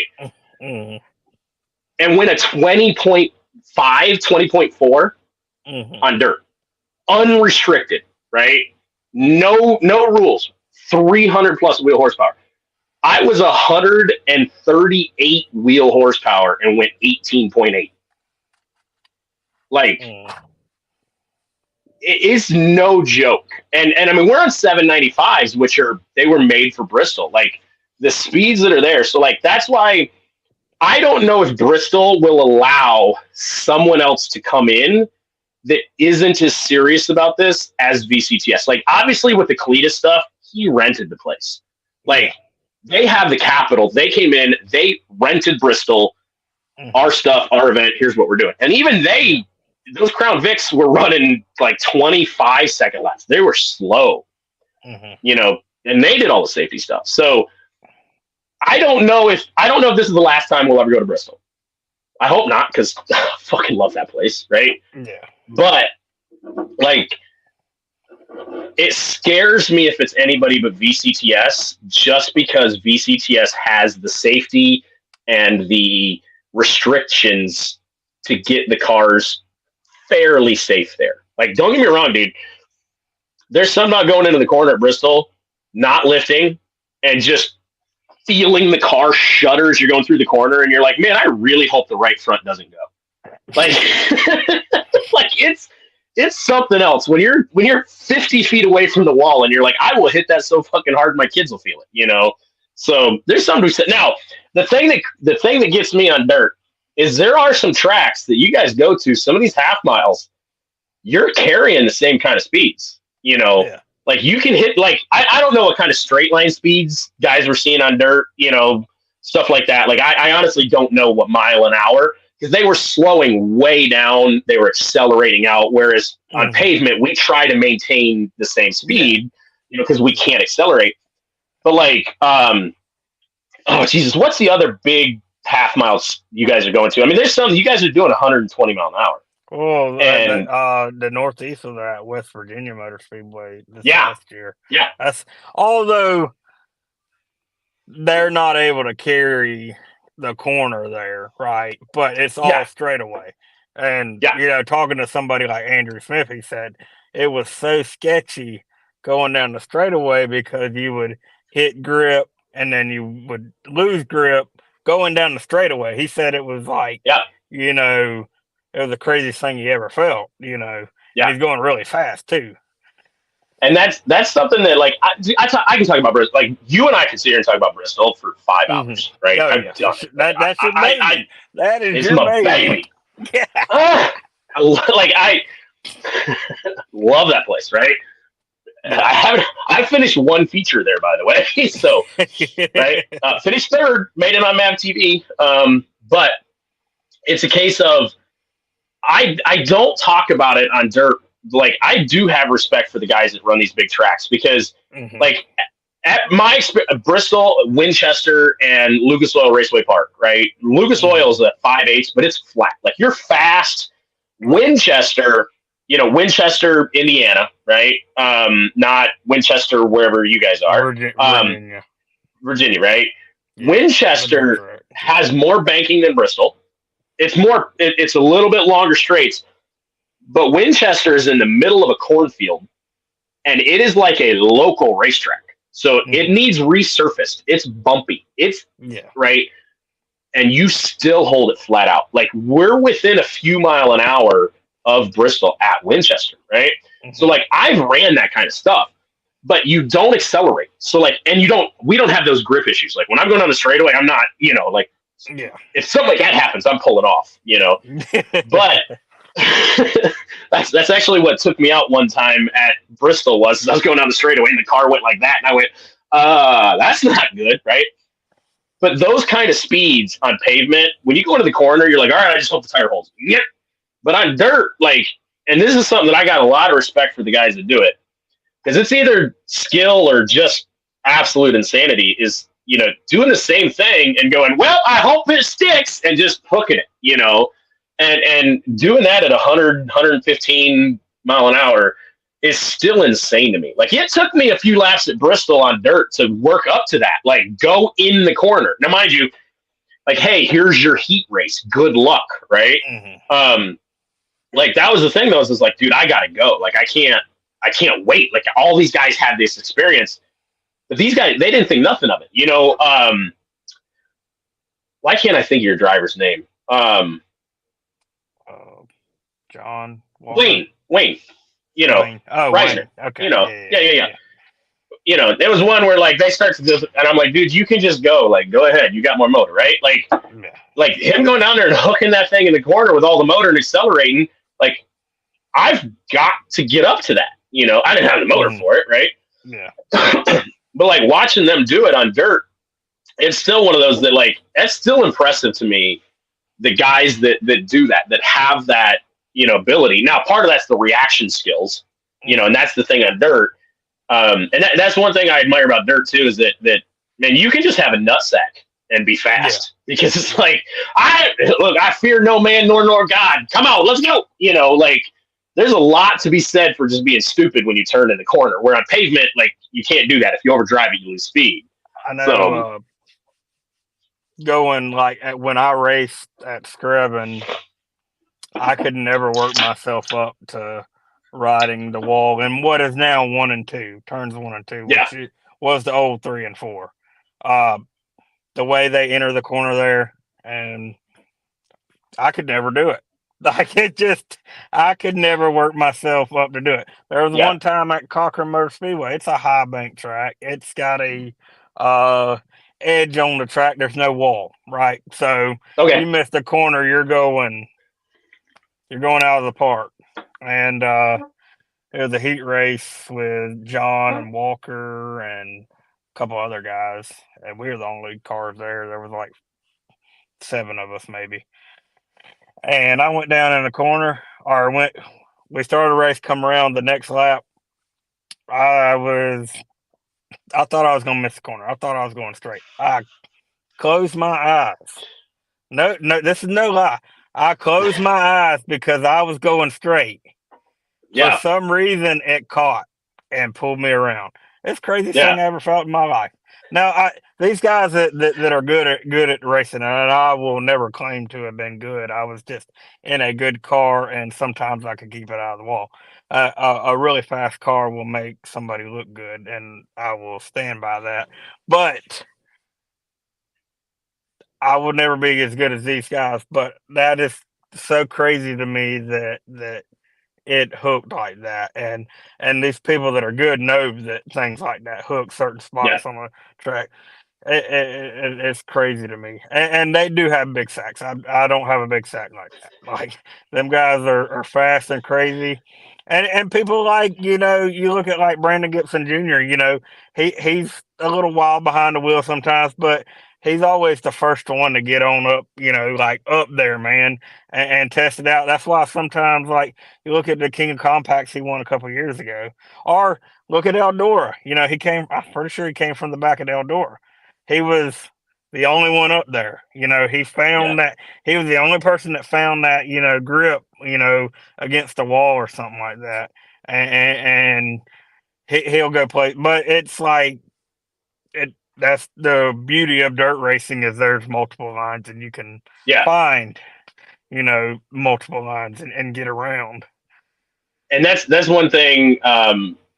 Kale, to answer your question, I am not coming to the Winter Freeze. It conflicts with MPMC this year. And Stormer, I come to the UP to vacation. I've never come up for any of the racing. So, but Kale's in here. What's up, Kale? Kale's watching. Kale is he's the most positive guy in our series. Dude, Kale's awesome. I sent him I posted a picture of something like that of one of them oversized hats, and I'm like, yeah, this is Kale Deese if he ever wins the SCDRA race. That son of a gun went and made his own oversized hat. Like, he's that funny like that. And he gets along with everybody in the series. And I think a lot of people just like him. He's cool. Yeah. I hung out with Kale and his family when I came down. They were letting me charge stuff in their trailer net, and I hung out with them a bunch. And we're gonna have Kale on again. We were talking with his son, with his dad, and that trying to do some special stuff. And I got to reconnect with them. This last year for me has not been what I planned it to be, but I do. And he's carrying the flag for the non-Hondas. Like the only the non-Honda. He's the only guy that runs every race. There for a while, you thought GM was kind of coming. Like there was one year I was like, damn, maybe GM's gonna show up at the Free this year. Nope. Listen, I got about 48 people that have sent me information on there, and it's like 90% Honda and a couple of Neons, a couple of Ford Focuses, and like a couple of Cavaliers. It's crazy, man. Yeah, I stand on this. I got you. Did you just get a little bit? Okay, I got a low battery alert, so like I just heard that. Maybe that's what it cut you off when it was telling you that. Yeah, maybe right. Yeah. Don't worry, if my headphones die, I'll still be able to hear, so we're good. And actually, it's just one of them. Which year did I have in when I started? I don't know. I'll tell you. If the notification goes away, I think it was this one. If the notification goes away, then I know it was this one. Because, anyways, I got these JA Lab ones, and they can do each year. Like, you don't have to have both of them. So, yeah. But, the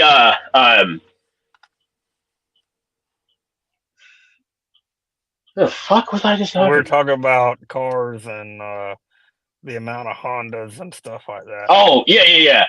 I still firmly believe, right?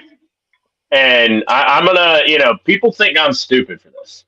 I still fully believe that if a guy could put a motor combination in a Neon to make the power necessary, because listen, it only takes 180, guys.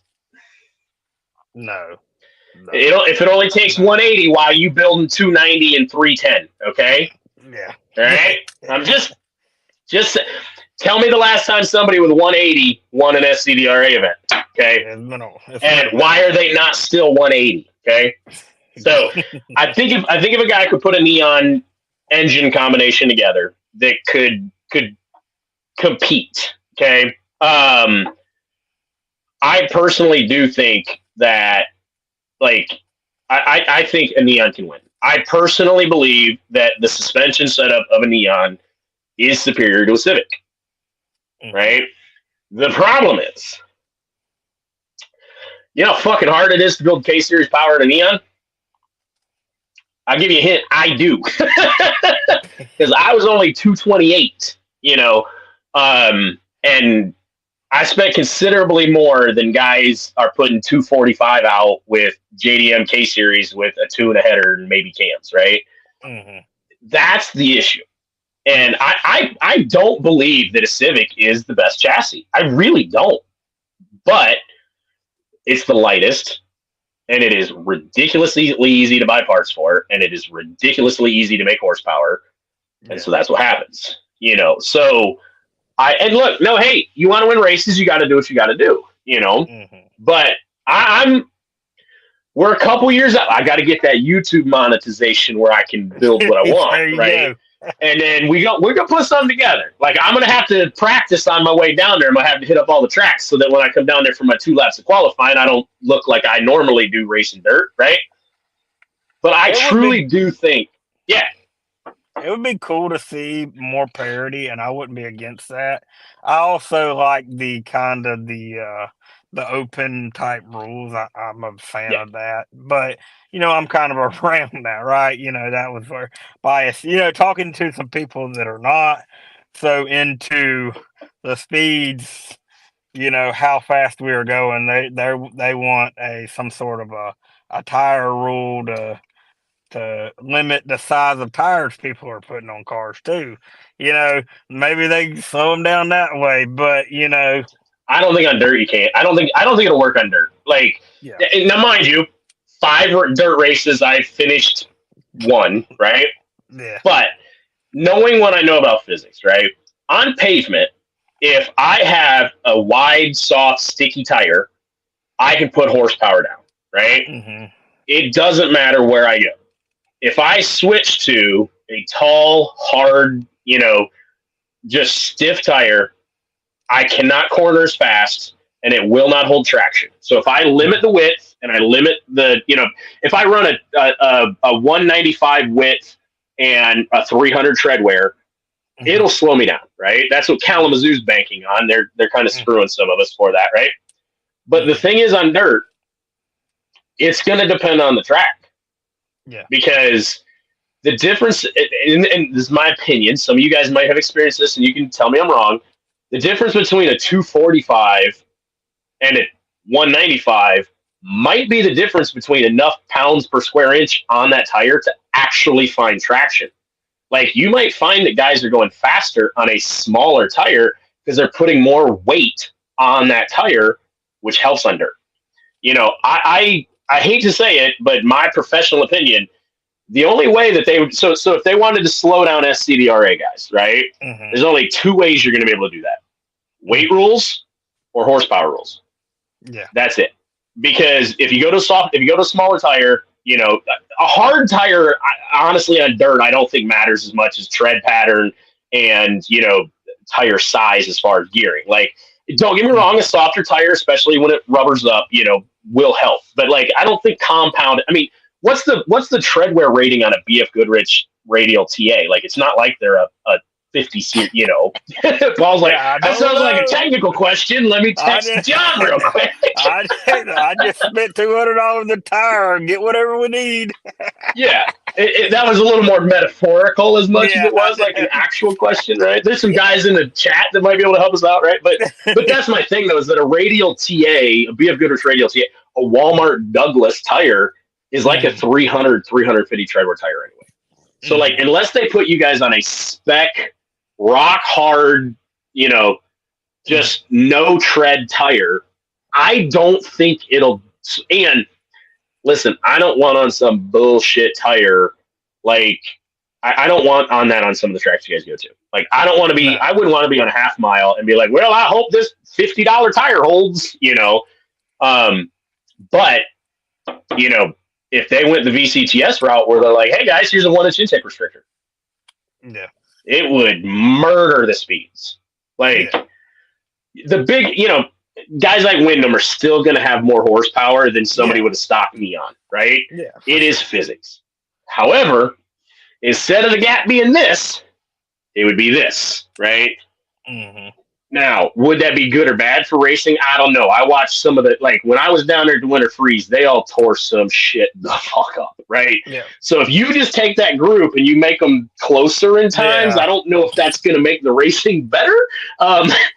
It might make watching it better, you know. But Scrubbing is its own beast, and it's not really indicative of the series as a whole, you know. Yeah. Eldora was a completely different. Now, Eldora was a VCTS, you know, mix, right? But I mean, there was like 6 VCTS guys. It was an SCDRA event as far as the cars go. But like, we had a couple. I think Gibson and maybe Jay in the heat race. Like, that was like it. Like, there wasn't any big contact. There wasn't a lot of tore up stuff. It also wasn't 19,000 to win with 2 laps of qualifying and 3 laps in a B main to make it in the feature, you know.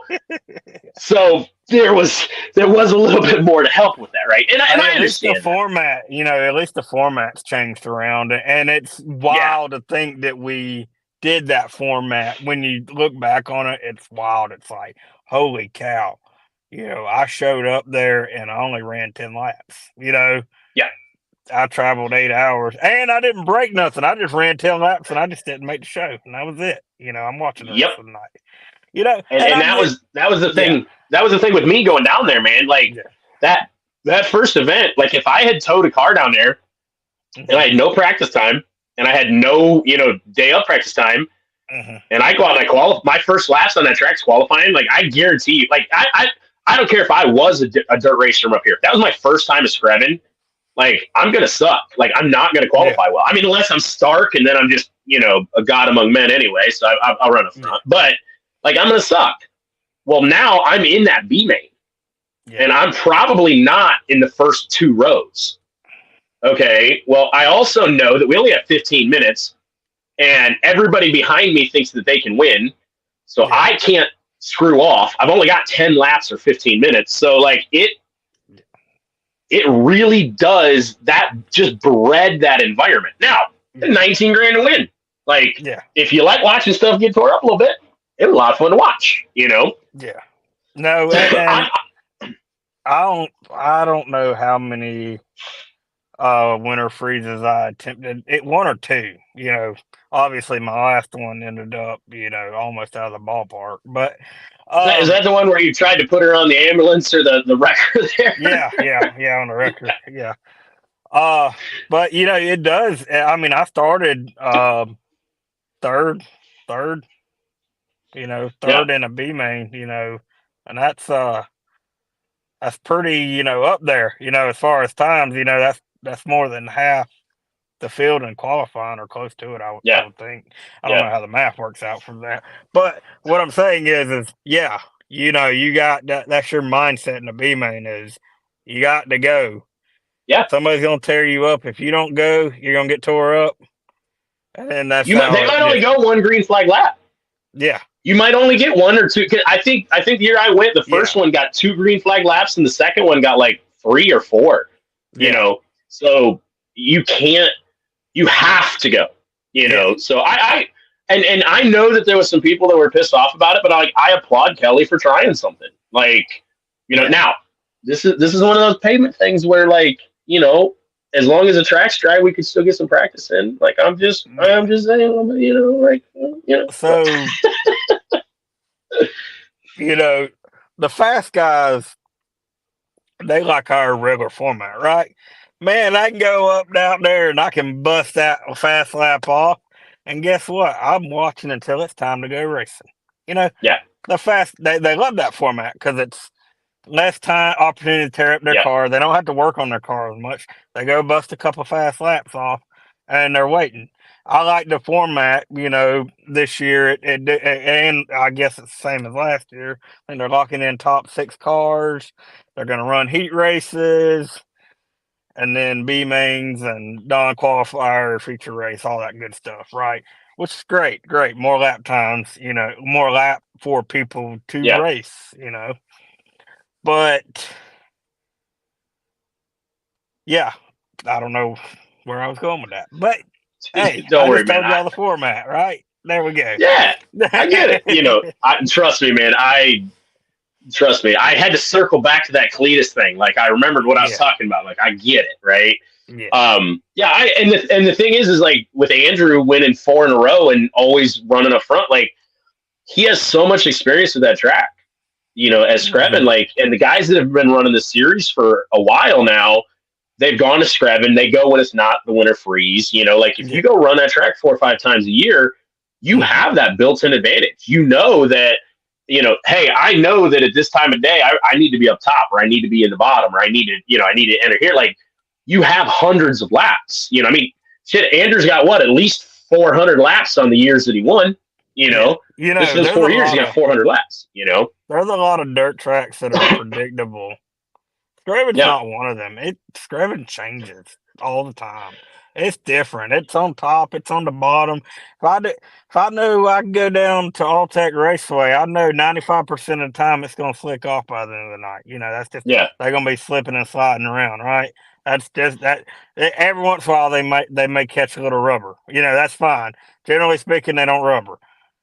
Screven, I don't know what I'm gonna get. I might get rubber. I might get, you know, mud. I might be on the bottom. I might be on the top. You know, I saw the winter freeze one from a B main on the bottom one night for the winter freeze, Joey Kelly, a couple years ago. You know, you never know what you're gonna get.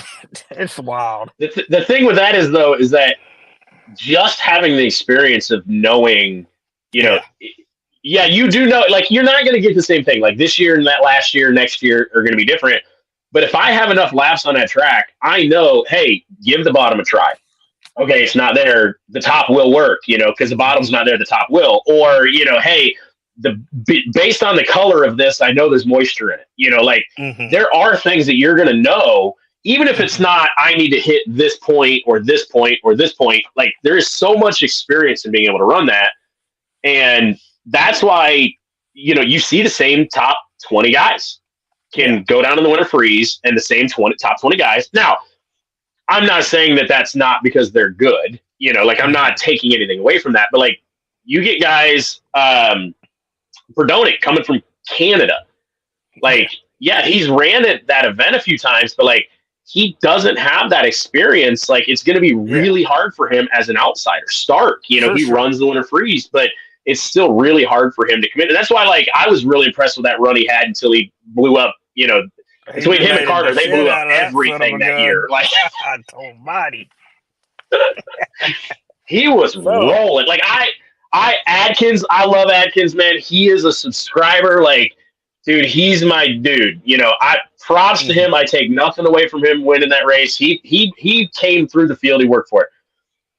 And I've told Adkins to his, well, I didn't tell him to his face because I haven't seen him since, but like that was Stark's race that year. Like, man, he had that car turned and rolling in the center 5 miles an hour faster than anybody else out there. Like it was insane that year. And then just so yeah, but like now mind you, I've said this, I'm not man crushing for Kyle, but like Stark is a different animal in this beast too. Like him coming down on the Winter Freeze and running up front is not a surprise because of who Kyle is. But there's a lot of guys. If I came down there, I could have Wyndham's car. I could have Gibson's car. I'm probably mid-pack B main, you know, just because I don't have the experience. I don't have, you know, the track experience and stuff. Now, maybe I got the nutsack of like, hey, we're gonna roll her, put her up front, like let's go. You know, that's the fun part of dirt. If you just switch her off and don't think about it, like, all right, let's see what this does. You know, like that's I give you dirt guys crap. You know, because it's fun. But, like, I like dirt racing. Like, I won't lie, that Winter Freeze did not make me want to build a car to come run it, you know, because, like, I don't want to build a car to come do that to it, you know. But, like, I still want to come run SCDRA. Like, I still want to – maybe it's a little bit of ego that it's like, man, I come down there with a neon that's tuned to my guys. Like, we're not getting in this old Jason Waters and, you know, other people. Like, we're completely outside, or some Yankee with our own tuner coming in here. We're going to put it on them, you know. I got that. Like, I have to have that little bit of ego to do what I do.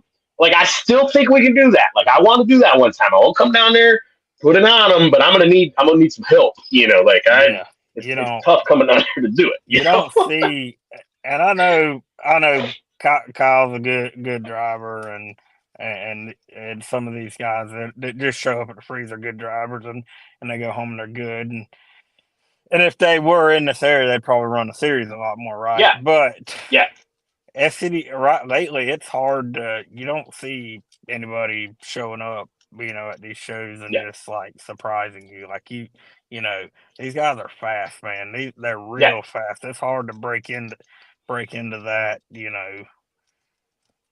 I'm telling you, man, it's hard. You know, that's why we love Kale. That's why we love Kale coming in there with that Ecotech, qualifying top 10. Like, that's why he's our guy, you know? Listen, Kale led a good number of the laps at Boyd Speedway last year. Yeah. I mean, he was getting around that thing good, and I think something broke or something, and my car hit him and whatnot. But no, he was good. Kale's I think they blew up a motor towards the end of this last year, you know. But he, man, they really try. And I tell you one thing about Kale, you know, he may not have the fastest car there, but you know he's there. You know who his sponsors are, and even, you know, he'll go to the grandstands, pass stuff out, and some people might, you know. Granted, a lot of these guys, they're shy people. They like to stay to themselves. Kale's not. Kale make it known that he's there. What car is he in? You know, he's got Stuckey, Funk Away, and Crocodile Cough, and he may even, you know, he goes up to the tower and gives it to the officials and you know, the racetrack. You know, hey, here's my product. Thanks for having us. Blah blah blah. You know, and I wish I was like that. I wish a lot more other people were like that. It's really awesome to see. You know, a look-alike race car to an Xfinity car. It looks just like an Xfinity car with the fuck away on it. Dude, they have a great looking car. Like, and it's always good looking. Like, listen, some of you guys down there got some good looking cars the first race, okay? Yeah. And then you threw away all the paint and rivets and tin that you used to build the thing. Like that's another check on the old payment thing, man. I don't have to wash my car like ever, and it's a lot easier to keep the body nice, right? But like theirs always looks good, you know. What cracked me up when I came down to the freeze. And listen, I am still working on this video. I suck as a videographer. Oh so I have gosh, you still haven't released that stuff, man. Dude, you know why? Like, I'll be dead honest with you guys. Okay, I don't know if I've ever actually said this publicly. So half of that was filmed where I went around and talked to the drivers. Half of that was filmed during the day, right? When it was bright as fuck. So I had an ND filter on my camera, and I had the settings set for when it was super bright. I do not know cameras. Okay, I've managed to kind of make it work. Okay. I know what like ISO and white balance, like I know what they're called, but I don't know what they do. Okay. My camera guy, Mike, my buddy, knows even less than I do. Good camera guy. He points that shit good. Like, all right, like he is really good at what he does, but he's not a camera operator. He's a, okay. The other half of those, there are some that it is literally pure audio. It is pitch black. Because I left that filter on and I didn't change the settings. And so at least a third of the interviews I did are pitch black. Like you can't see anything. And I know it's not a good excuse because I could have made a video, made light of it, and still done some other stuff in the background. That stuff screws with me so mentally because I had this perfect video and I talked to, man, I think I caught all but 2 or 3 drivers. Yeah. No, you see me, dude. You put in work, yeah. I know, right? I put in way too much work to still be sitting on that footage, right? Yeah. But it bothers me so much that I had this perfect video and I did all this work and I just fucked up. Like, so it's done something to me. Now, that's changing in 2024. I got all this old footage. We're putting these videos together. We're still posting them. Now, the one thing that I did get sent out so they could share is I didn't know this was going to happen. I don't know if you knew this was going to happen. I don't know how friendly you were with Payne and that before. He proposed in the interview. Yeah, nah. I literally walked up there and he's like, "Hey, so I'm gonna," and I'm like, "Yeah." All right. No idea that was going to happen. Yeah. I forgot about that. So, dude, I was like, "Yeah, I'll just ask you this." And he's like, "Okay." And he's like, "Yeah, so I want to think." Oh, yeah. And he just turns and proposes, right? Which was awesome. They had to ask me. It took me a week or so longer than I would have liked to admit. But I did get that clip taken out, and I did send that to them so that they do have that clip. But I literally was just like, like, this isn't about me. Thanks for talking to him. And I just slid out of the way so that, they could have the moment. But yeah, dude, no, that was straight up. That was awesome. Like what cracked me up is I walked up to the drivers and I'm like, this is real simple. You can talk more if you want, but literally the only thing I need is for you to say who you are, where you're from, and what you drive. Like, that's it. That's literally all you have to do. And there were some guys that were like, "I'm Todd Metz. I drive a Dodge Neon. I'm from Michigan." Yeah. And then there was, you guys like Kale, and guys that would talk more from right? you and just keep on going, son. Yeah. Yeah, right. And then I come down and oh my God, I felt like such an idiot because I had Wyndham on the show. I had John on the show. Mm-hmm. And I talked to Walker, and I'm like, "All right, now where's John?" And he's literally standing right in front of me. And, like, I don't know why. I'm not, okay, between us friends, and since it's just you and I, Paul, I thought John was taller. And I think that's what screwed me up, right? Yeah. And I just kind of was looking past him because I thought John was just a little bit taller. But for whatever reason, my brain did not register. This man that I talked to for like 2 hours was standing directly in front of me. I'm like, "Oh, where's John at?" And he's like, "I'm right here." I'm like, "Oh, hey, bud." Well, it also helps that, like, John's one of them people that he used to have the same profile picture of his little kid, and never changed it, So it's like a lot of people you identify, if you don't know them in person, you just identify them by their profile picture. Now, let me tell you something funny that happened the other night. So there's a lot of people that know who I am, right? You know, I'm fairly out there and I'm not shy, especially on the internet, right? So there's so many people that know who I am that I don't know who they are. So they run up to me all the time and start talking to me as if I know who they are already. And I have this like defense mechanism that goes up that for some reason, I can't say, who are you? I just act like I know who they are the whole time.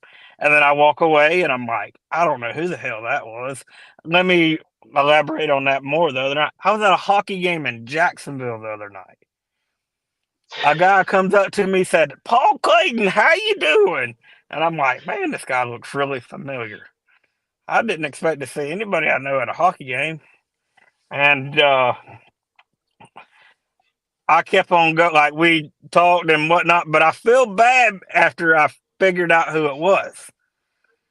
It was my cousin, my blood cousin, that I haven't seen in quite a while. And I went and sat down in my seat and I was like, I wonder if that's Alan. Son of a... I wonder if that's Alan. And I said, so I messaged him on Facebook. I was like, was that you that I just seen? He's like, yeah, it was. And I was like, oh my God, I feel terrible.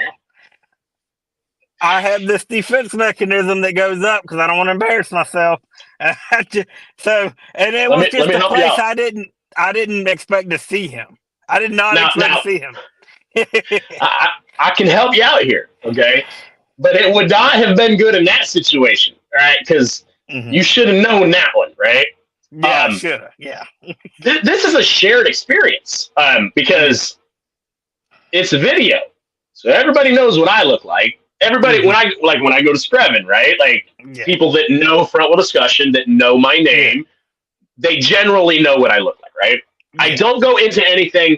Every person I walk up to, I introduce myself. I have Frontwheel Discussion, blah blah blah. I never assume people know who I am, so don't think this is an ego thing. We're like, you know who the fuck I am, right? Nope, I don't assume that, but I'm out there, okay? Yeah. But people comment.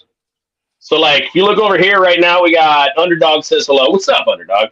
You know, Jacob Bright, Aubrey or Jacob, you know, one of them's in here, right? LD9 user, which is Bob P's watching from YouTube. You know, Ben Ferris, like, I see names. Now, if I'm looking through here, Travis Black has a picture of his face. Ben has a picture of his race car. Bob has a picture of his race car.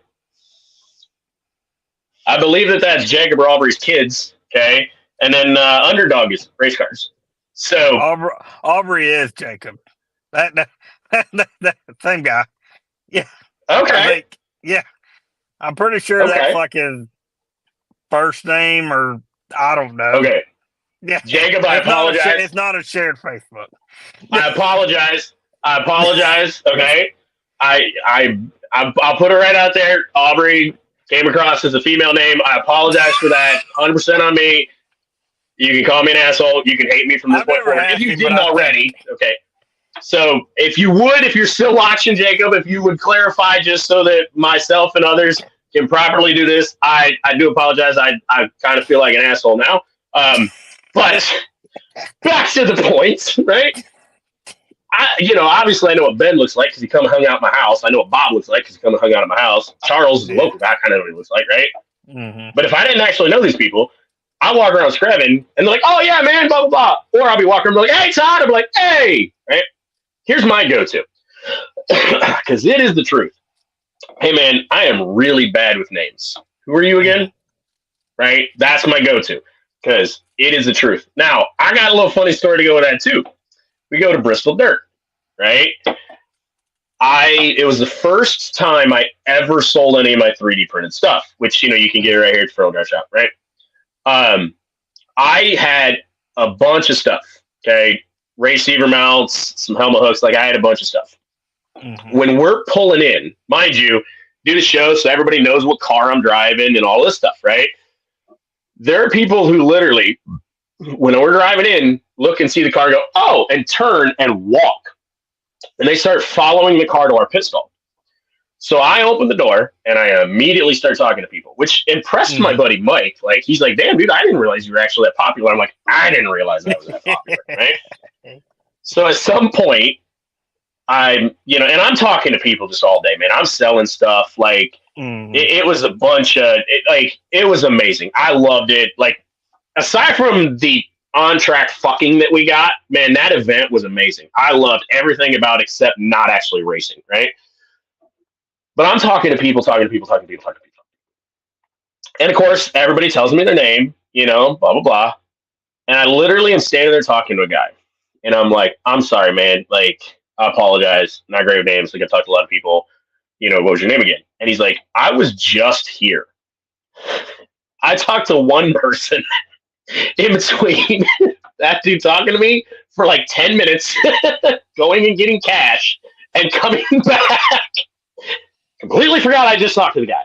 So, yeah.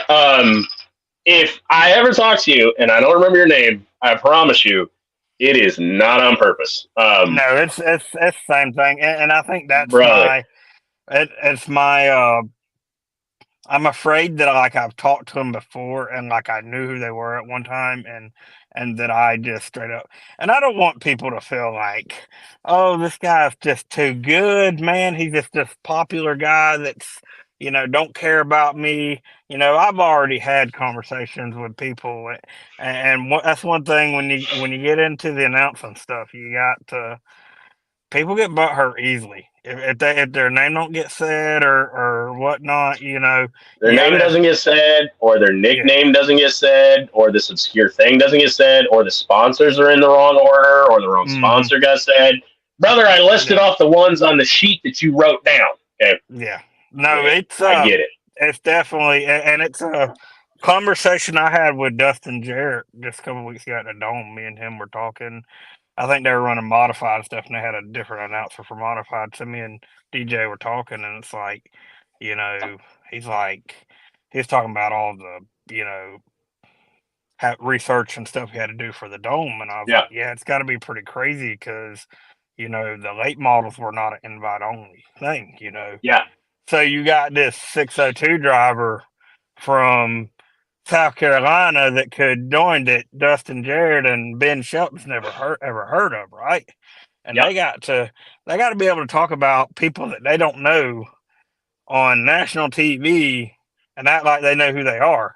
And I was like, yeah. And I was telling him, I was like, yeah, that's gonna be really hard to, And they're professionals. They do a good job at that. And that's what with me getting this announcing gig, and I'm not, whatever comes out from like here, sometimes it won't make sense.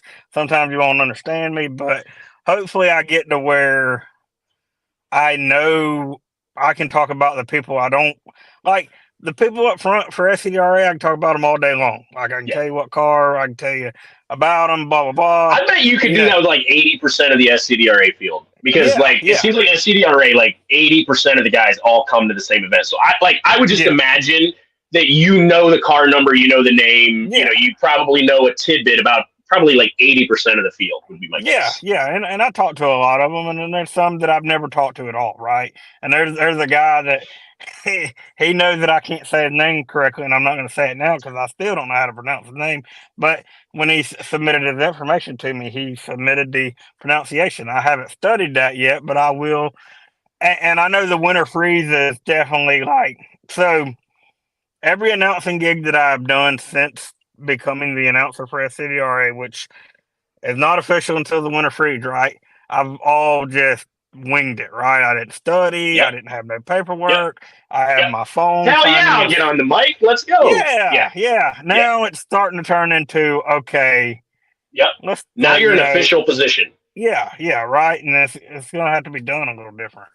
And I'm hoping that I can get the information down. I may not sound the greatest on the mic, but at least, I know what I'm talking about, and information gets out there, right? And that's what I'm trying to. I got like 48 people that sent me information already, and I feel like I'm doing pretty good for a race that's a month away. Yeah. And I feel like 45 to 46 of those 48 are definitely going to be there. So I think I'm pretty good. I'm not getting like a bunch of like, that was what I was afraid of, is just, I almost submitted my info just for giggles, like put my name and stuff. Because it was one where I was just curious if it was one where like it'd get leaked, like, holy shit, Todd's coming to the freeze. Like, obviously I'm not, and no, I'm not. I don't have a third car. I'm going to MPMC. Like, I am not coming to the freeze, right? Yeah. But I'm not going to lie. There was a good 2 to 5 minutes where I was like, I should submit my info. No, and I would definitely like, because I haven't got any surprises yet. There's one that I'm like, I don't know if he's going to be there or not, right? Yeah. But it's better to have a small bit in your notes about him. Yeah. And then he doesn't show up than he does. And you're like, so Steve's here. He's got a blue car. Looks good, Yeah. A couple of years ago, I made a post about like who's coming to the winter freeze, and it kind of took off. And there was so many people just posting cars, and you're like, that guy's definitely not coming. Like, some guy that runs a front-wheel drive car in Mexico posted his picture in there, and you're like, that guy's not coming. It was a piece of shit, like, enduro car, right? But, people don't care. Like, the guy that does the cover a week picture in one of the front-wheel drive groups, right? Mm-hmm. He has this set of rules he does every week, right? I want to see your Cavaliers. Yeah. I want to see your Cavaliers. Or I need all cars with the number 5, right? Yeah. And then here's my 79 Dodge Neon. Yeah. No, they don't listen. They do not listen. People go, we're posting pictures of race cars. Like, dude, am I wrong? Like, that's what it is. You get about 15 to 20 posts in, and then it's like somebody just goes, post your race car. And it's like, that's exactly what it is. Yeah. Yeah, and I guarantee you that's what happened with yours. Is after a certain amount, everybody was just like, we're posting pictures of race cars. Yeah. Yeah. No. And hey, can I see a Dominator front nose on a Cavalier? Like, I know it's been asked, but like, I'd just like to see pictures of it. Here's my Dodge Neon with a Toyota Celica front bumper. Yeah. No, people's always got to interject.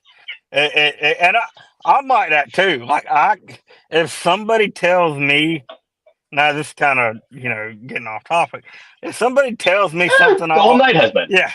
If somebody tells me something I already know, I can't help myself but to be like, yeah, I definitely knew that already. Like, you're not teaching me nothing.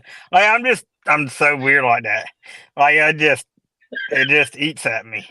You're afraid to upset them if you don't know their name, but you're like, no, I know that. I'm not stupid. Yeah. Like, no, like, so get this. Like, I'll be sitting at the bar and you'll get these two guys, talking about, I tell you what, the coach of the Carolina Panthers, man, I read the other day he did this and that, and it'd be like totally like BS. Like, they're just making up shit now. And I'm like, God dang, man, that's not even what happened. What are you talking about? I don't think you could even go you get them old guys at the racetrack that talk about like national stuff, and they'll be like, "Oh yeah, did you see Scott Bluequist the other night, man? I tell you what, he about whooped him. I tell you what, and he finished like 10th. It was just weird shit like that. Barely. Yeah, there was an 8-car pileup, and he managed to avoid it to finish 10th. Yeah. But I know. One of my favorites with that. Well, one of my favorites with that is and listen, I'm probably going to out some people here. I'm probably going to upset one or two, right? My favorite lines are, they knew we were there, or, we showed them we're coming, something to that effect. And I'm like, you qualified 32nd, finished 7th in the heat, and like 14th in the B main, man. Like, I don't think they knew you were there. Like, not to dog you, like, because I am a champion of the little guy. I'm a champion of the B main, C main guys. We need all of them. Like, man, you celebrate that B main win. You celebrate that C main win. But don't tell me that you were almost the fast guys knew I was there, brother. I am one of the fast guys. I was not paying attention to you. I tell you that right now. Like, I tell you what, them They treat them C main and B main winners in asphalt like race winners, bro. Like they get a trophy and a picture and everything. Like they don't do that in dirt racing. Not all views expressed by guests are endorsed by Front Wheel Discussion. Like they treat them guys like race winners. God damn, Paul. I guess I might have to clip that. It's called a main, right? You know, it's a B main. I guess it's like a feature. It's a B feature. It is a feature, right? But I just grew up in dirt racing where B main was. You ain't fast enough, and if you want to keep racing, you better win it, right? That's the difference. Yeah. That and I am serious with this, right? In the dirt world that I've seen, a B main is a transfer race. It's not a B main. It's you know, especially when you're doing pill draws and stuff like that. It's a last chance qualifier, right? Yeah. That's what it is. On asphalt, it's a main. It's A, B, C. You know, here's your top 20, your next 20, your next 20. Yeah. You didn't have a bad heat race and you're in the C main. You got to work your way into the A, right? It really is, you know, they're race winners. Yeah. You know, I didn't mean to disrespect anybody if I did right there. It's almost like the hey, we said we got to get some clickbaity type of stuff in here, you know. So you know, I get accused of it because I talk about running the B main at Freedom Factory, like how disappointed I was to run the B main, and people are like, "How can you say you're for the B main when you were?" Because I'm not used to it. Like I'm not, you know, like we need 20th through 50th, right? And I want you guys to have fun, and I want you to celebrate, and I want all of that, right? I'm not used to it. I'm not used to being 38th quick, okay? So I got to work up to it, okay? So, yeah. If anybody follows you, like, they know that you're for the little guy, Paul. It's okay. Yeah. Hey, you know, if you're going to be successful running a track or anything, you got to send people home. You know, that's part of it. You know, you got to have parity. You got to have winners and losers. You can't have all winners. You know, it's just how it works. You know, but what I was gonna say, go ahead. What I was gonna say is, it's one thing I'm having to learn to do is not be so controversial, I should say right there. It's hard. I tell you what, because I don't say a lot of stuff to piss people off, contrary to popular belief. On purpose. Yeah. So I just want people to laugh, right? And sometimes that just rubs people the wrong way. Like I'm more trying to be funny. Like that's just how I am. And sometimes it sticks and sometimes it doesn't. Like it's not. Yeah. I'm not out there just like trying to burn the dirt track world down, right? You know, and I'm learning how to, you know, handle that in a better way, you know. And really, sometimes, you know, it's your relationships with certain people in the racing industry, right? Too that really matters. I've learned that you can't be really friends with certain people because other people don't like that, and if you want to, you know, things like that happen, right? You know, but I'm trying to be as neutral as I can. I like a lot of people. I like a lot of people that don't like each other, you know, and I'm trying to be that guy that can be friends with everybody. And I hope I am. And I know that there's not a lot of people there's some people higher up in the industry that don't like me. I get that. I didn't mean to piss you off, but they don't. So, all right, we're about to go further. Here we go. We're about to go down a rabbit hole. Dirt racing doesn't like media. Dirt racing doesn't like media like we're used to. You know, like the NASCAR media, right? Or the behind the scenes. They just don't like it. They have their clean, proper way that they want media. Anything that can be conceived as negative, they don't want it, like at all. And they got this like always positive type media, and it drives me nuts. But really, it's the way it is right now, and not a whole lot to change it, you know, because these guys can be like, we ain't letting you in the gate today, and there ain't nothing you can do about it, you know, private facilities. But I'm learning that, right? I'm learning that like I ain't always got to go against the grain, especially if I'm gonna be in racing for a long time, and Yeah. I don't. People tell me all the time, don't change, right? Don't change. We like you the way you are. You got to change a little bit because it's if you're abrasive, you ain't gonna get nowhere. That's how it is. Yep.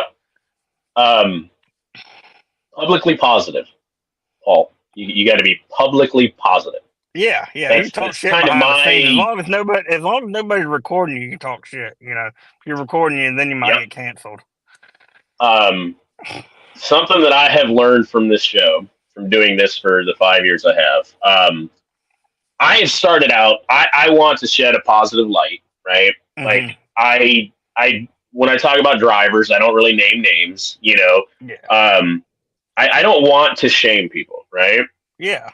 But you talk about the higher ups in that. I've not made a lot of friends with some promoters and some tracks and some owners, because one thing I can't do, and you and I have had this conversation privately of fuck them, because with the safety deal, you posted a picture of the car, and more people were concerned that, well, why didn't you? Why is that the concern? Like, I don't think people realize I posted a controversial picture about a year ago. I got literal death threats for posting that picture. If you don't know what that picture was, it was a kid coming out his midget at the Chili Bowl. Yeah. And the amount of backlash and hate I got from that. Like, and of course, I just, because we're saving lives. Literally, right? But it's that dark side. And it's being, it's you have to be able to clean up some, Paul, and this, right? Because like if you're up there on a microphone and you're like, yes, this jackass, like watch this, I bet he hit somebody, it ain't gonna work, right? Yeah. But the thing that I still like, you change a little bit, man, but I do like that, you calm down on the jokes, because you posted another one that I absolutely lost my mind on that she commented on. Oh, yeah. I think you know what I'm talking about, right? That was, hey, listen. That was a joke. Straight up, that was a joke. That was funny. That was hilarious. You can't say it, right? You can't say it. Yeah, that was... a lot of people thought it was weird and funky and this, that, and the other. And that was one of those things where I posted it like really late at night. I didn't wake up till like really late the next day, so it was like, kind of took off. yeah. While I was sleeping, yeah. So I had a conversation with her. That was hilarious, right? Yeah. Now, it was absolutely poking fun at a situation, a couple people, right? And I get that. I get how she could be upset at that, right? Yeah. Not taking anything away from that, right? So like that kind of stuff, we gotta pull back a little on that one, right? And I think we both know that, right? Like dude, trust me, you and I have had some private conversations where I've said some stuff that like, I have jokes, I have dark humor, I have jokes that I like to tell and things I think are funny that I cannot post here, right?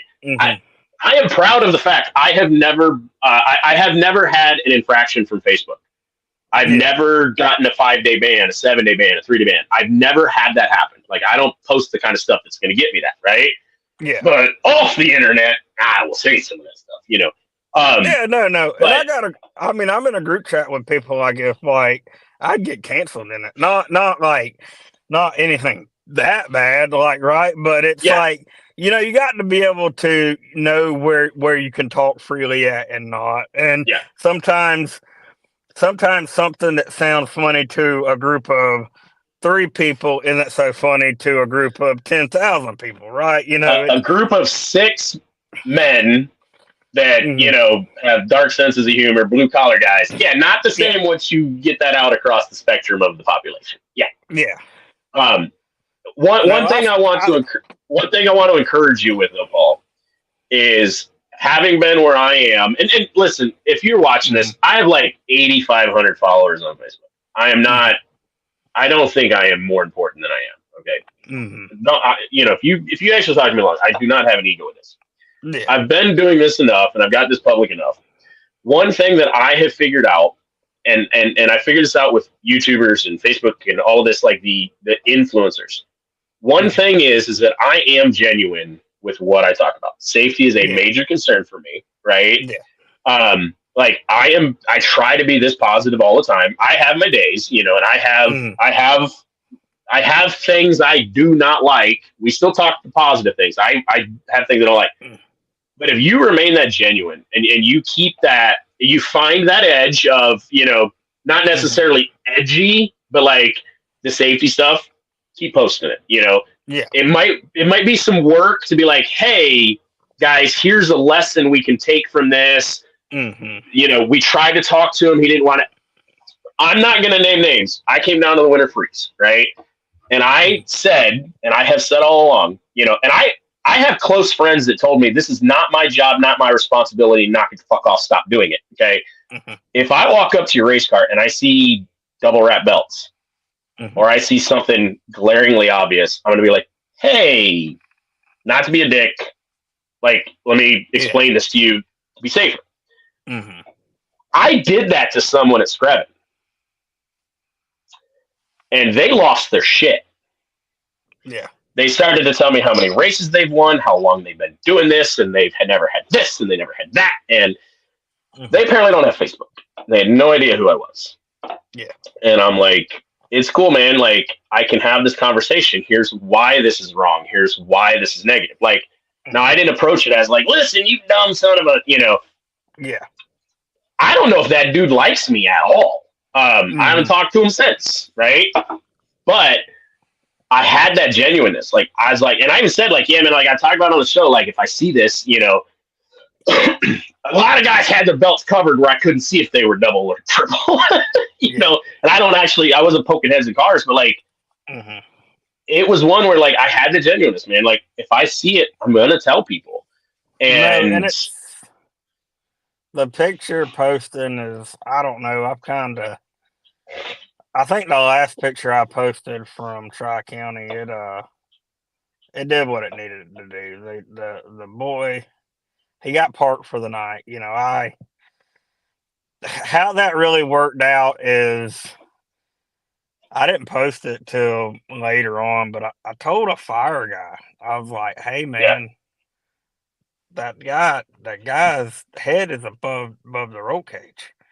And I just so happened to get it. I was taking pictures. I was going back, looking through my stuff, and I'm like, holy shit. And I went down and told a fire guy, and he just shrugged his shoulders. That's not my job, pretty much, blah, blah, blah. So I went to the promoter. Promoter likes to he promotes race directs, whatnot. He does all his stuff in the infield on a stand, right? Yeah. I was standing on that same stand, and I was like, hey, the car in this front wheel drive race needs to be looked at. And he's like, then I was like, yeah, the safety guy, man, he just acted like he didn't care. And the safety guy saw me recreate his shrugged shoulders, and he got mad, bro. And I had the radio in my ear, so I could hear the safety guy come over the radio and said, hey, I didn't do that, blah, blah, blah. I got all this, that, and the other. And then the promoter got on to me for starting shit. But hey, that guy they went and looked at his car and they parked him. Yeah. And the ensuing drama on Facebook, the guy was very combative. It was a kid. He was very combative. And he was trying to justify why he was racing his car like that, which, if been better off just to not say anything at all and fix it and go about your day, right? Well, ended up people offered him donated stuff, something like that. I don't know the end result of that, but that track is currently doesn't plan on opening back up anytime soon, so I don't know how that's going to work out. I'd never talked to the kid, so there could be a negative side. Obviously, it's going to get a lot of attention, a lot of comments. People are going to make jokes, whatnot. And it's like, how do you draw the line? It's a serious situation, but it's also like almost a viral situation. So, like, how do you kind of got to draw the line in the middle? And is it really positive to post a picture like this or not? And I deleted the picture the first time I posted it, and then after it settled down, I was like, all right, hey, this needs to be highlighted because this happens at racetracks all across America, right? It happens.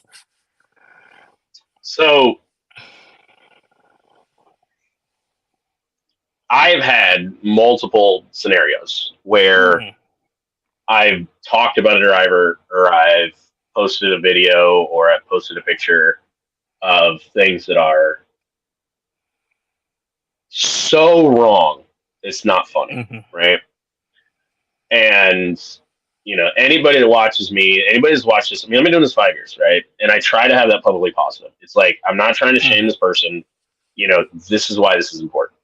That picture from the Chili Bowl of him coming out of that car, I heard so much. Now's not the time. There's no good time, because now it's fresh in your mind. You might actually pay attention. Yeah, and I remember in a month, nobody gives a fuck. Right? I think I'm the one that sent it to you, right? I'm like, hey, look at this shit. Isn't that something something? You might have been the one that sent it to me. Yeah. And I it's like I was like, I'm not posting this. I'm not doing but that I had it up within at the time we didn't know. We didn't know if this guy was dead or not, right? So I actually that is one thing I have said, and I checked. They wish to remain anonymous because of the backlash of that. Yeah. I know somebody that was there. Yeah. And I messaged them, hey, I got sent this picture. Is this kid okay? What is going on? And they're like, he was awake. He was alert. He was talking to the ambulance guy. He's as okay as we can see.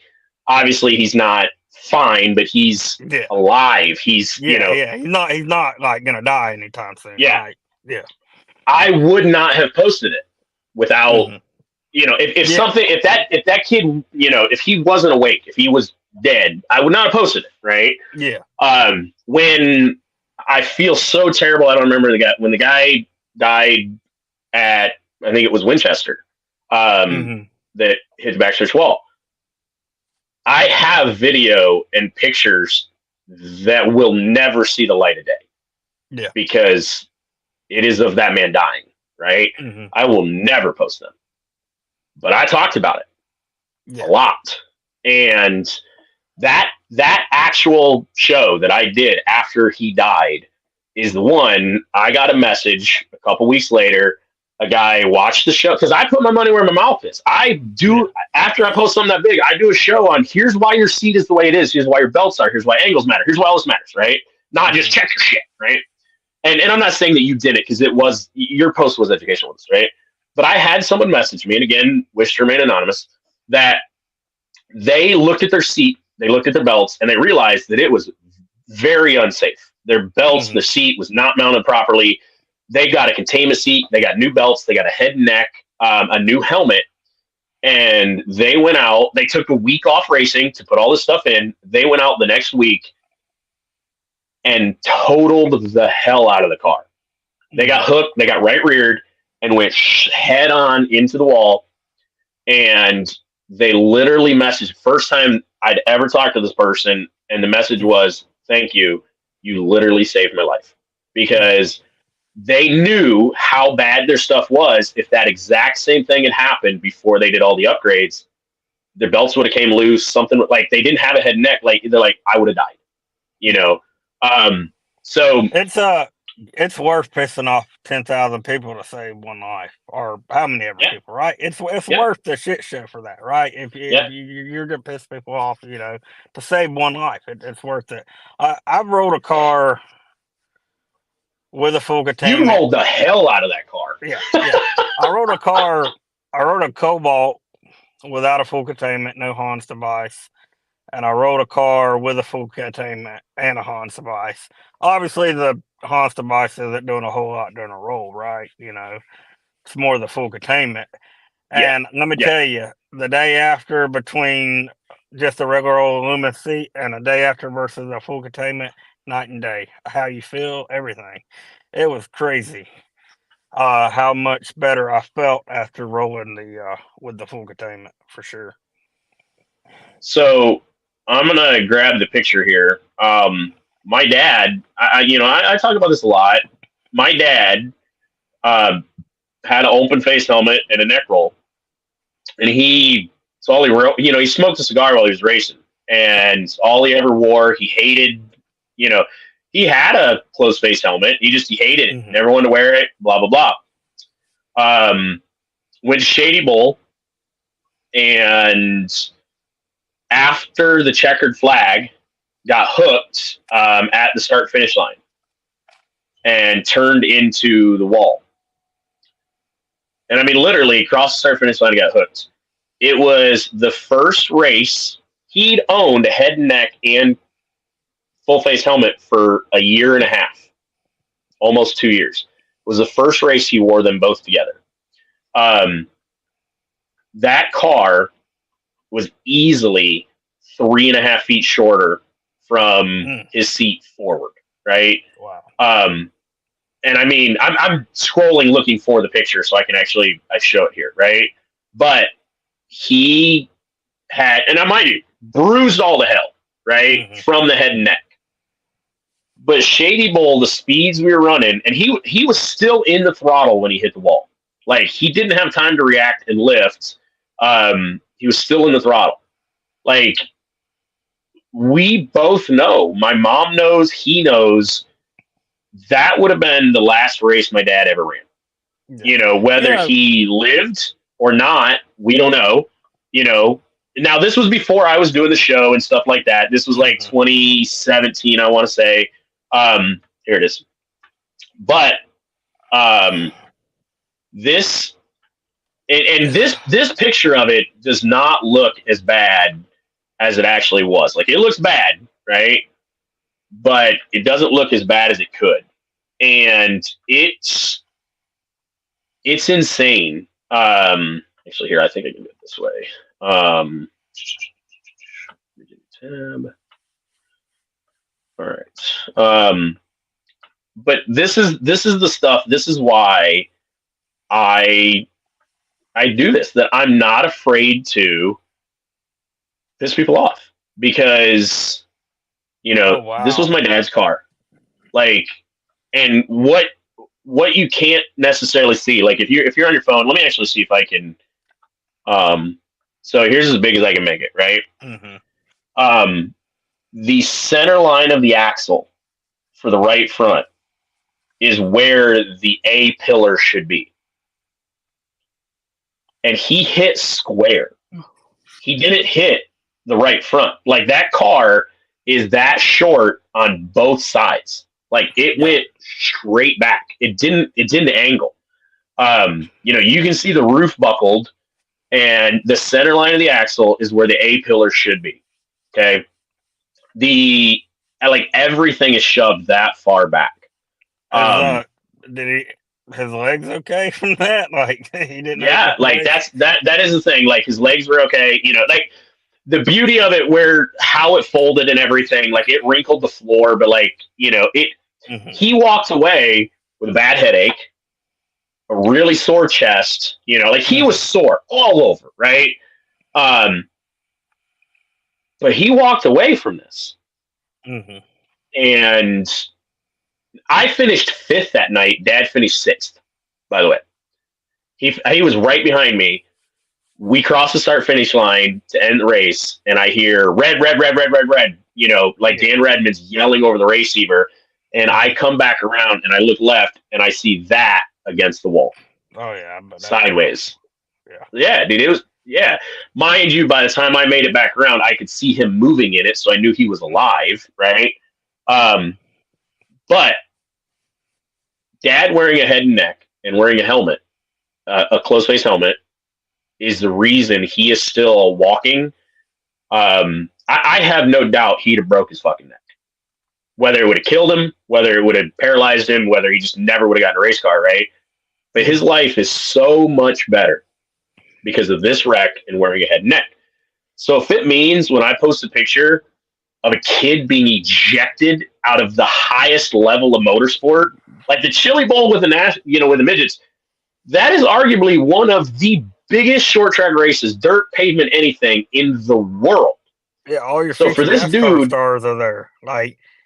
and 20 current years, NASCAR, future NASCAR, future NASCAR. Those guys are gonna be racing, winning cup championships in 12 years or so, 10 years.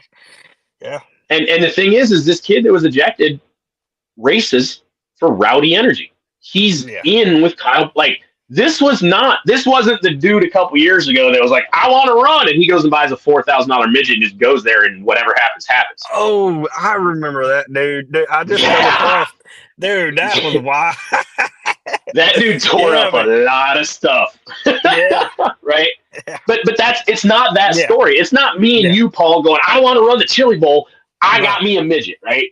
This kid was in the highest level of equipment with big money sponsors, right? And in what is they have a flip count. It's almost 100, right?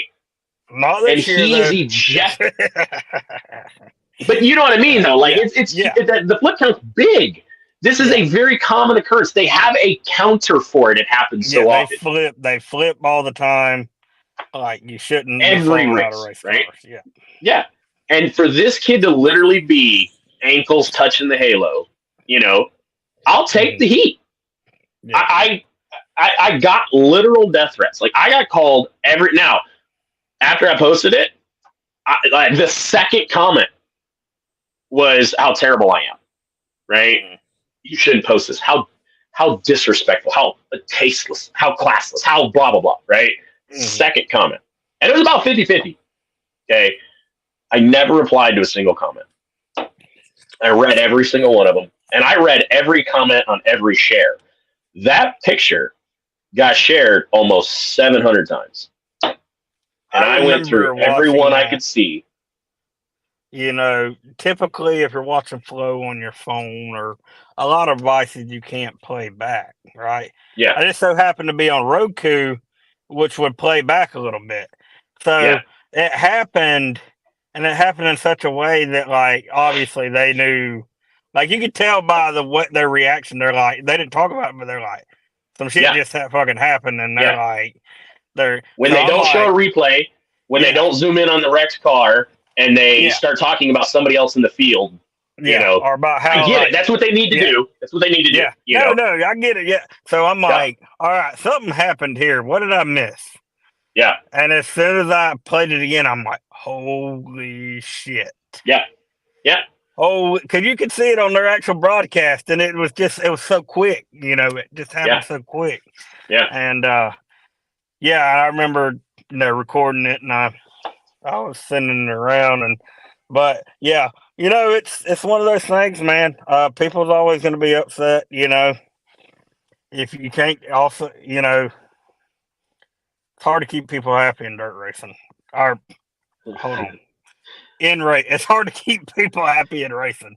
It's, you're always going to piss somebody off, and you can't be weak if you're in this industry at all. I have I've talked about this with the ADHD. I have this rejection sensitivity dysmorphia where I just assume everybody hates me. Everybody knows I'm a fraud. Everybody, you're all going to see the light one of these days, right? Mm-hmm. But what's amazing to me is, like, when I made the decision to post that picture, and it did not come lightly. Like, that is the thing. Mm-hmm. It was, I got to, you're just doing this for the comments and likes. And now I gained a bunch of followers. I'm not going to lie to you guys. No, you're the right person. Like, you've always have been number one safety.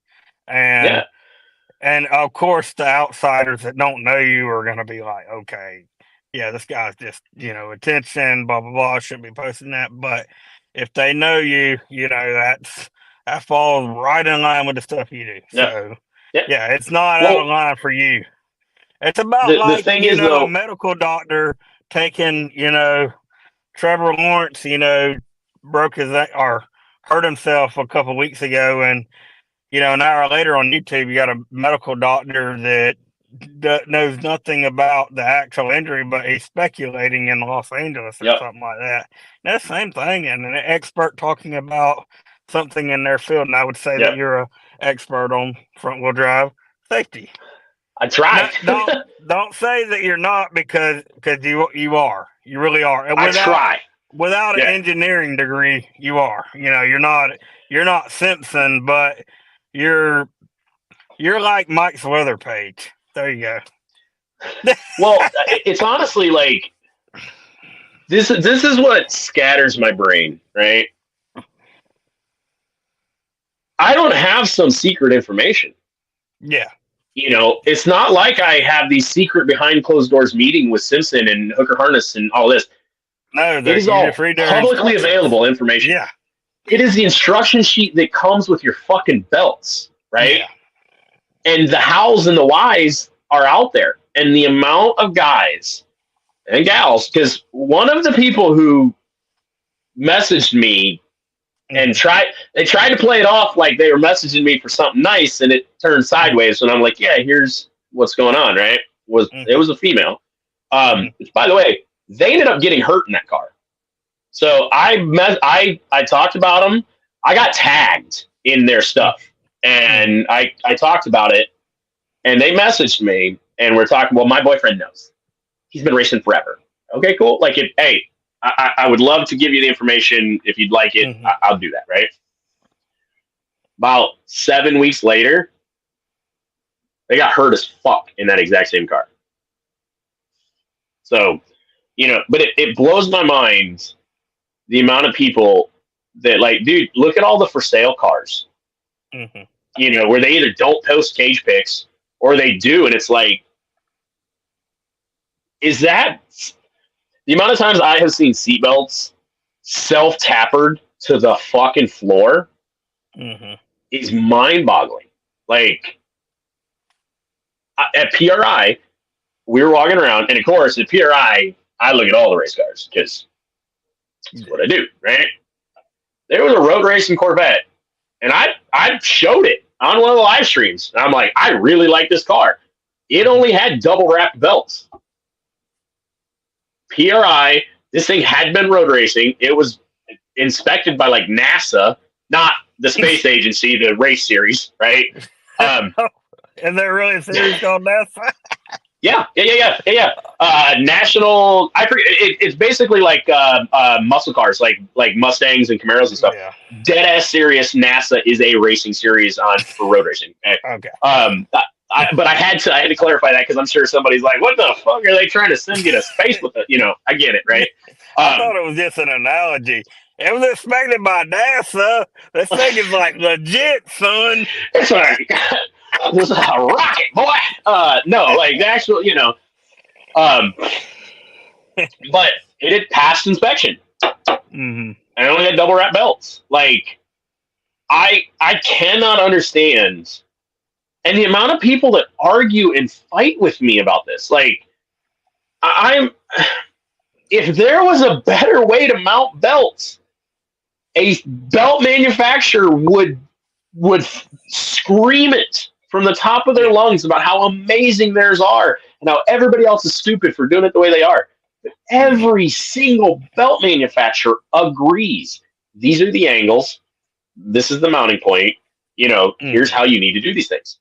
And, if Paul and I are both selling hot dogs and we both agree on a way you should eat a hot dog, like, that's probably the way to go. But if I'm like, hey, listen, if you guys turn that thing sideways, right, like, it's magical, it's a whole different, then yeah, this is some of the stuff for debate.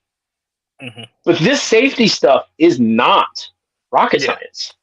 And sure. The amount of, listen, you're in this world, some of these guys that have saw this. The amount of people that don't wear fucking gloves. Paul, I can't understand it. I can't. Like, that's a dark time, mostly. Yeah. Travis, so for you guys and gals, actually, this is kind of funny. This will be a better piece. So we're going to use this fancy wrapping paper I bought for my kids because they both love rainbows. Okay. when you take your seatbelts, you're going to have to pretend with me for just a second here, okay? If you go around, so if this is your, so if this is the roll bar, okay? By the way, I was drinking some black cherry soda. Nobody even come. Usually when I have a glass bottle, somebody come up here, right? If this is your bar or your tab, okay? When you go around it and you have your adjuster that has the 3 bars, okay? And your belts go like this, and you can see that middle bar, okay? Or you can see both, on the backside. That's called double wrapping because you have wrapped it twice around those bars. To triple wrap it, what you do is you go back. So, you know what? I can do you one better. Just a second. You got a sorry. I can show you a picture. I have the internet right here. I forget. I'm talking to my phone. I forget that I can do this. Okay. But and this is one as well.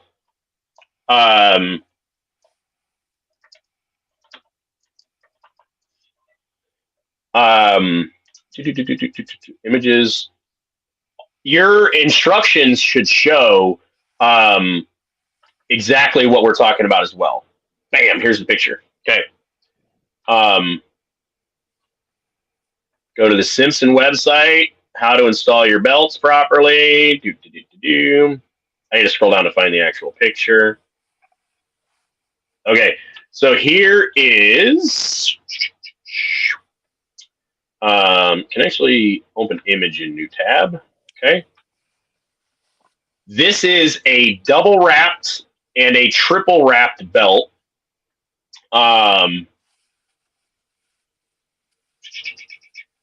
Present, share screen. Bam. This is a double wrapped versus a triple wrapped belt. Okay. So at the bottom of the picture is where it would go around the bar. You notice that the one on the right, you can see 2 bars showing. Okay. So basically it goes under, over, under, around the bar, and then it goes back under, over, under. Okay. The issue with this, with being double wrapped like that, is that, and I've done this on camera. I've done this where it shows. Okay. I think we lost. There's Paul back. No, I was like, wait, what's that? I'm letting you do your tech tip. Well, I was like, what's that funny picture where Paul's supposed to be, right? But what can happen is that as the belt with the load, so the touching your shoulder pulls, or your lap belts or your submarine belt, whatever, as that pulls, it can actually pull from around the bar and it'll pull it out of the top of that harness. Okay. When you triple wrap it, which all you have to do is you take the tail that's coming out, you go over that bar that's showing, over the middle part, and tuck it back under the backside. By doing that, you cannot physically pull it apart. It locks it into place. Okay. So in all seriousness, Travis, for your car, all you have to do is reach back there, like grab the adjuster, tilt it up, and just put that tail back through the bottom. You want the belt to go away from you. You want the tail to go away from you. Okay. Now, why this is so popular being wrong is because, well, that's how my dad did it. That's how my grandpa did it. That's how my uncle did it. And this makes sense. Okay. Excuse me. Like, you wrap it around there. It feels tight. It looks good. It makes sense. Okay. I do understand that portion, but it is incorrect.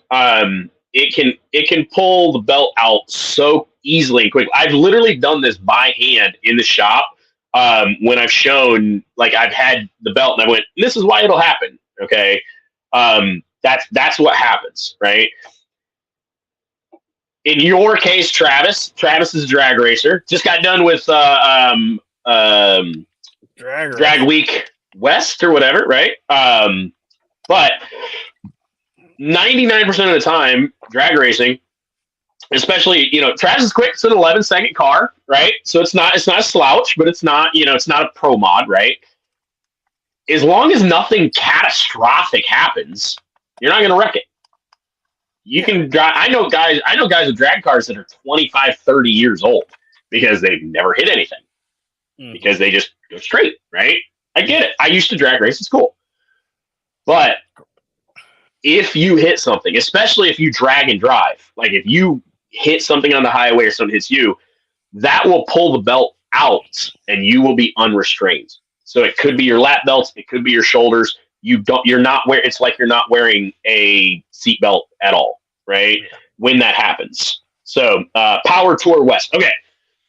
By the way, I caught day 1 and day 3. It took me a minute. I got to go watch the other dudes to watch day 2, but I've been watching Travis, right? But that's why the triple wrap is important, is because it'll pull out and it's like you're not wearing seatbelts at all. And a belt failure of something of that magnitude, of not being restrained, a belt failure is what caused the death at Winchester. I have been told more details, but they're all secondhand, so I can't confirm, so we're not going to say anything past that. But it was a failure to be restrained. And when he hit the wall at about 110, 150 mile an hour. Yeah, that was a wicked angle spot. Yeah, everything about it was pretty wicked. It was the perfect storm of bad things happening. And there's things that I fortunately have never seen a death at a racetrack, and I hope I never have to. I have, but it was a weird one. Yeah, it's something that it was a heart attack. So. Oh yeah.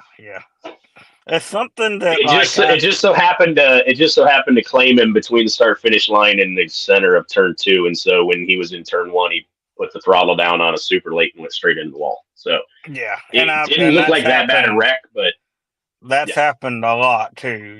There have been natural deaths on racetracks, that involve wrecking too, because you can't control or foot's on throttle or whatnot. But it's one thing that scares me, and I know, it's probably going to happen one day. As much racing as I go to, it's, statistically, you're more likely than I am. You go to a lot more races. No, it's one thing I'm scared, because like some of even these front wheel drive cars, it's like, man, what if they get T-boned from the bottom? Like, what happens then? You don't see it often, but it's like, these cars are protected everywhere but the bottom of the car. Like, not really protected there, That's why I talk so much about skid plates under gas tanks. Yeah. Like, the amount of guys too that like, wow, that's extra weight. It is the lowest part of your race car, right? If you're keeping the fuel tank because of its location and weight, you can afford a skid plate. How many? And this is you dirt guys. The amount of times I've watched a car roll on pavement is basically once, and it was my best friend right in front of me, right? Mm-hmm. Rollovers do not happen on pavement. Like they do, but it is very low chance. That's more of a weird impact wreck type thing. Yeah. It's not cars rolling over by themselves, It's not hitting a rut going into turn 1. Yeah. Yeah. Like I watched Andrew roll twice at the Winter Freeze, and the first time he caught a rut. Like he caught the track wrong and put it on its lid, right? Yeah. And this dude's won $100,000 racing these things. Like he's really good at it, Don't say that to Andrew. He'll correct you. Say, I think I won more than $100,000 now. Yeah, because they've been saying and I think that's sorry to get off topic. No, here, you go right ahead. But no, like that's one of the reasons Kelly's bringing me in, is because you get these announcers and they say the same old lines again. Yeah, Andrew Smith won $100,000, and that was 4 years ago. And or you'll get the man, you can just go buy a front wheel drive car and knock the windows out of this thing and go racing with these guys, and they're the best in the business. So what you're saying is you're trying to not be the two jackasses from the first year of Bristol? You're calling the Waymakers. What's this? We're going to yeah, so you get yourself a Civic. You can be out there with them. I mean, publicly positive, Paul. I'll call some bullshit out every now and then, right? Have you spoken about people in situations like Kevin Ward Jr.? Yeah. So if I remember right, Kevin Ward Jr. is the guy in the yeah. So I've not talked about that as I don't know why. Who was the sprint car guy that just got knocked out and rolled and the throttle stuck when it was spinning around? That was at Charlotte. I don't know who that was.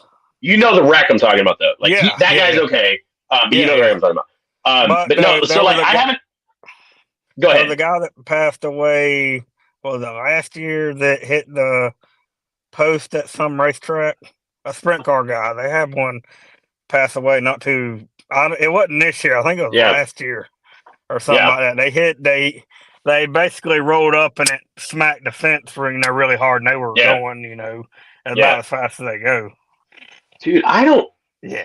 Have you ever watched like a wreck, like the crash test, like a crash test of a sprint car? Have you ever watched those? Mm-mm. I don't know how the fuck people live in them. Yeah, dude. Like I'm talking about the sled test. Like they mounted a sprint car sideways and then run it into stuff. Mm-hmm.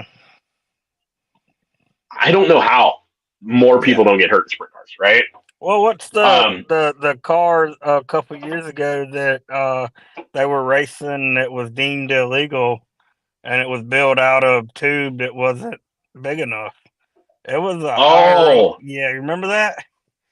Yeah, because it had fake certifications. They got the main cage was like 040. It was bad. Yeah. So to answer your question, Travis, I've not spoken specifically about Kevin Ward and his. That all happened before I started doing the show, but like I have said this multiple times, and I have stuck to it. In the event of a death on track, I'm going to talk about it, right? And I have. I mean, Paul can attest to it. Like one of the bigger shows I've done numbers-wise was after. I seriously feel like shit. I cannot remember this guy's name that passed away at Winchester. It was a long show, and I talked about it. And I've said, like, I don't want to. I don't ever want to talk about this. I would prefer not to. However, I have to because it's the same thing as when dude got thrown at the Chili Bowl. It's never a good time to talk about this stuff. No, like, it's too soon. It's too sensitive. Exactly. Right? Yeah. You have to shock the piss out of people sometimes to actually get them to understand. That's what happened in the event of that guy's death. And doing the show and saying, here's how you mount your belts. Here's how you mount your seat. Here's why this shit matters. Here's why you don't use your seat as a pivot point for your belts. Right? That's and that guy went, hey, man, I need to change all this stuff because now I understand why. Mm-hmm. I didn't understand why that matters. Like, it's so much easier to go through the seat and then 9 feet back over here to mount the bar or mount the belts, or to go through my seat and down to the bar. Like, it's just so much easier, right? Getting people to actually understand why. And it took having a show and saying, hey, this dude passed away, right? And talking about the implications of he came up the track and caught a guy and got hooked. Mm-hmm. I talked to the guy that he ran into. Yeah. That dude, like the guilt and that he it affects, like, the dude's family was there. His wife and kids were there. Like, I don't want the last memory my kids have of me is that, right? Yeah. The fire at Anderson that happened, a guy ran something over on the track and it caught his fuel tank. The video of that, you can hear people in the grandstands screaming to get him out, get him out, get him out. He's dying, get him out. They are just random people sitting in the stands. Like, we were talking about the skid plates, right? The amount of guys that I've seen on dirt, when you guys roll, it happens constantly, right? Yeah. You're exposed. and you have a 8, 10, 12 gallon bomb, Mm-hmm. and you hope that the guy who hits you doesn't shear it open and spray that all over his header. How many times have you personally, Paul, seen a wreck where one guy drives underneath another? Yeah, oh yeah, all the time. Okay. Yeah. So Spartan Speedway, where I started racing locally, if you run a stock gas tank, you have to run a skid plate by the rules, right? Yeah. The first year I was racing, I don't remember why I wasn't in the race, but I was watching, and I watched accident happen, chain reaction, about third car back. This guy's on the brakes, so his bumper goes down and his rear bumper comes up. This guy gets on the brakes, his front bumper goes down, and they hit, and he drives all the way up under him and gouged 1/8 inch, 3/16 steel, bent it in, right, from the bars and the hood of the guy underneath it. And they're trapped that way. It was a neon, so it was a plastic gas tank. If he hadn't had a skid plate, he'd have ripped that thing open, and the guy had 12 gallons of gas in it. Mm-hmm. And it would have been pouring 12 gallons of fuel on top of somebody else's engine bay. No, and I've seen a number of fuel tanks fall out of cars. I saw one this last year at Lakeview. Brad Chandler hit one at the Winter Freeze 1 year. Yeah, it happens. Especially them Hondas, if they break the right rear, the strap for the fuel tank's right there. So I broke a right rear somewhere, and I was, back then I didn't know, I couldn't feel a car to know what was going on. I was just going. My car was broke. My right rear was, leaned out, Yeah. Go into the next corner, my car shuts off. I'm like, damn, why? I want this thing to go, but go. It stopped running. Get it back to the pit. My right rear broke, which broke my strap, which my fuel tank fell down and unplugged my fuel pump. And it shut my car off. It probably kept me from rolling because I was not pulling off that racetrack. But yeah, it definitely, and I've never ran a fuel cell, and I know a lot of guys in SCDRA, they were really, big about running stock fuel tank, but just about now, everybody that runs up front, they all got fuel cells nowadays. Most of them, they're getting there, and that was always a big conversation too, is needing to have a fuel cell at Winter Freeze or not. I mean, going 100 laps, this, that, and the other, running E85, burn a lot more. And they make the same size fuel cell as they do the stock tank. Yeah. But no, I think people are more open nowadays, and it's definitely got better. We're mandating gloves. We're mandating full window nets. Although John Wyndham's trolling people because he's got they had a window net issue this year, so he got a full window net. He's not running a sprint car type, but it's like it's a mesh type window net. Mm-hmm. So when they take pictures of it, it doesn't look like you got a window net. You can hardly see it. Yeah. No, I see. These are the things that, like, as a pavement princess, these are the things that blow my mind. Yeah, I've never ran a single race without gloves, without window net. Right? Mm-hmm. Like, it blows my mind. I see so many guys that can literally reach out and just touch the top of the roof, and I'm like, what the hell do you think a window net is for? I could barely get my hand out the window. I got like damn raptor arms. So, but the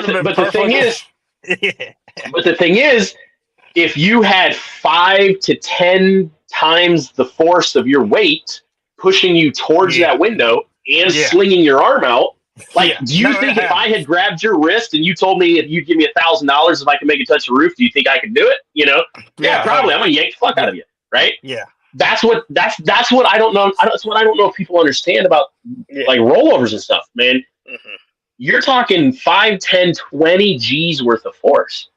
Mm-hmm. I am a big dude. I got a 19-inch neck. I am strong. I guarantee I got, my helmet's not the lightest. It's one of the carbon Kevlar, so it's like the next to lightest Zamp they had at the time. It's still like 6 pounds. So 10 G's is 60 pounds of sudden force on top of the weight of my nugget. That's just going whatever direction it needs to, right? Yeah. Like, I cannot stop that. And but the amount of people that are like, oh yeah, I'll hold it. They're not going to go. Like, if you can try to put your hand there, it'll go there. And do you remember the picture of the dude who launched the battery that I posted, the rollover? So this was a few years ago. I did. Was that the battery that was like in the air? Yeah. Okay, he's like half out the window, and the battery's in the air over here, right? Yeah, I think I do. I'd have to see the picture though, but the amount of people are like, "Wow, it was held down," but no, it wasn't. It was not held down. Like, if that thing could come loose, it was not held down. I mean, and some people are holding down, batteries, with some auto part hold downs that are once plumber strap. Plumber strap and self tappers. Yeah. Well, even like the auto part hold downs, it'll hold it from going that way, but once you're going that way, it can launch out the side of that thing, things like that. And do you know how many times I've seen the plastic boxes that are self-tappered to the tin, and they just have the strap holding the lid? Yeah. Or the fuel cell that was ratchet strapped in at I-75 a couple years ago. That was nice.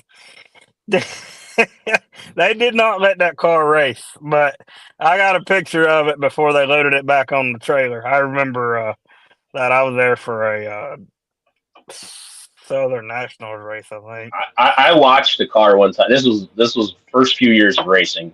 I watched a car. They went, "Is the fuel pump running?" "I don't know. Just a second, I'll check." And they went to the back of the car and they went shunk, and the fuel tank dropped out the bottom when the ratchet straps let go. And they reached down and they're like, "Yeah, pump's running," and they just ratcheted it back up under the car. Oh yeah. Oh, I mean, that was like 13, 14 years ago. So that was quite a long time. But like, I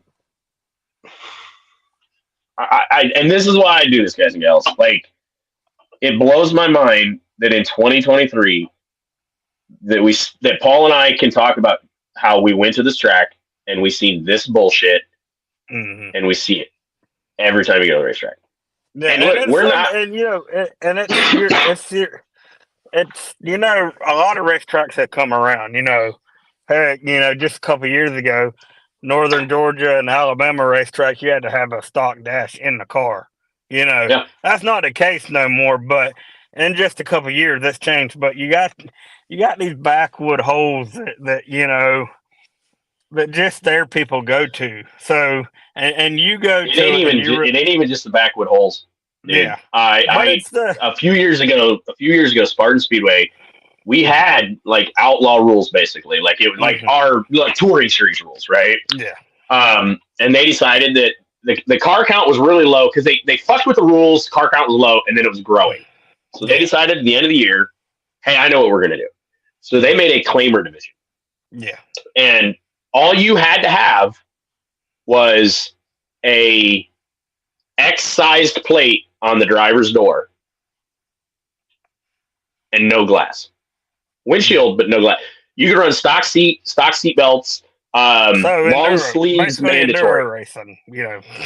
No, not even enduros. Like, enduros had usually more. Which, don't even get me fucking started on enduros. Oh, I know. I was just at one not too long ago, and I was like, "Holy cow!" Like, there's no. There was a racetrack that used for their promotional picture of an enduro. They used a guy wearing a cutoff T-shirt, wearing mechanics gloves and a motocross helmet with a stock seat belt with just a bar or just on the door, and then it had like the bar behind them that went up the sides like demo derby style.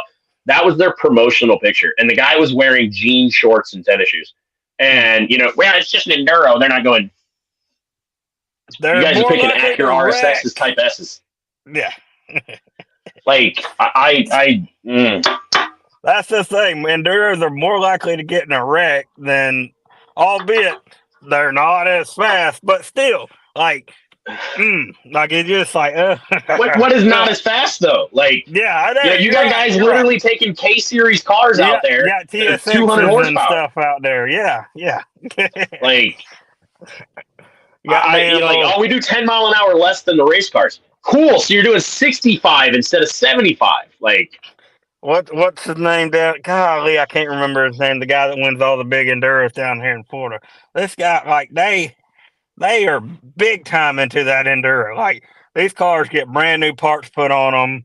Yeah. They're running brand new tires, and they're going out there and winning $10,000 to win enduros. And it's serious, it's serious business, and it's yeah. But the whole catch behind enduro racing is to attract the people that don't race, the people that can go buy that 1997 Saturn and knock all the glass out of it, and they ain't got to put nothing in it. All they just got to do is knock the glass out of it, and it's wild to me. So part of the argument that our local track had for the claimer, part of one of the proponents of this racing was we need to get kids involved. So we need to get high school students involved, and they can build these cars in shop class and come out here and race them. Yeah. And it's like, okay, so you want 15, 16-year-olds who don't have a tow rig, who don't have a crew, who so they don't have the peripherals to go racing. You want them to throw on a flannel shirt and granddad's old motocross helmet and come out and run. Like, what happens when one of them gets hurt? Mm-hmm. What happens when a 16-year-old, the catalytic converter that they forgot to take off lights the carpet on fire, and the inside of the car is burning, and they're in a tank top, like I and this is why we talked about how some of the higher ups don't necessarily like it. Mm. I have some mutual friends with people who are in higher positions at track, which the track people are friendly to my face, that have flat out said that they fucking hate the way I talk about some of the track promoters because I call them out. Like, how can you be okay with this? Like, how can you watch this enduro and go, nah, that 14-year-old kid's, because if something happens to that kid, he gets, Kalamazoo, Gary Howell, and an enduro a few years ago, it was a run what you run. So they had 3/4 ton fucking pickup trucks racing against, front drive cars, right? And they had like a roval course. It wasn't even just a, the full speed, but Gary ended up stopped and missed, didn't miss, full blast. He luckily had a roll cage. Yeah. That car looked like my dad's, except for the reverse. The back of it was like 3 foot shorter. And he was there wasn't even half the field had roll cages or anything like that. And like, I don't know. I didn't come from stock car racing. Like I started stock car racing in 08 or 07, right? My dad didn't race. My grandpa didn't race. My family, I was the first one to race. I came from drag racing. I came from just being a car guy. So like so much of the stuff that like makes sense to me of like, why would you do that? Like, don't get me wrong. I've done some dumb shit on the street. I have the tickets to prove it, right? Don't do dumb shit, right? I've been there. I thought I was invincible at times, right? But like, I also didn't know any better because I was just a dumb kid in high school with a back. And there's a lot of people that don't know better, and that's why it's good to. I will never fault somebody. I say this a lot. The word sounds negative. I never fault somebody for ignorance. Okay, no. Being ignorant does not mean you're dumb. Doesn't mean you're stupid. Doesn't mean there's anything wrong with you. It means you don't know. I am ignorant of 99.9% of the world. Okay, I'm ignorant on so much stuff. If somebody is truly, they don't know, like me, they come from where like, I knew how to triple wrap belts because like, I was literally like, hey, how do I put seatbelts in? Let me see the instructions. Yeah. Right. There you go. Yeah, I didn't know. So I looked at the instructions. Right. Yeah. But if I've raced and my dad raced and my grandpa raced and my uncle raced and his, like if I'm like fifth generation and that's how they've always done it for the last 50 years, I'm not going to know any better. I'm not going to look at the instructions. Like dad knows what he's doing. Right. So if it's like, hey man, like here's why you do this, like, oh shit, I didn't know that. Yeah. Cool. I don't fault you for that, right? But if I'm like, hey, here's how you do it, and you're like, I've won 100 damn races in the last 10 years. I'm the best there ever was. Listen, I know what the fuck I'm doing. I've never had any problems since. I'm telling you right now, this is not a problem. Do you know who I am? Yeah. That, by the way, some of that was said to me in Georgia, by the way. If the first thing you say to me when I'm like, hey man, your seatbelts aren't quite right, you're like, you know how many races I've won? Nope.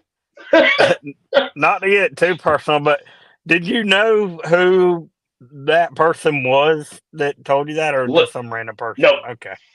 So, mind you, I knew like 15 people when I went to tour. Like I knew names, right? Yeah. I did not know who this person was. I literally had no idea who it was. Right. Yeah. I'll message you after this and give you the name. I will tell you that I was for as good as he told me he was in the pits, I was not impressed with what he did on the track. I will say that. Okay. I will say that. Right. But like that's the amount of times that I have had like, hey man, here's the safety thing that's not quite right, and their first response is, you know how many races I've won? Yeah. Okay. Like Dale Earnhardt won a lot of races too. Go ask him about it. You know? Yeah. Yeah.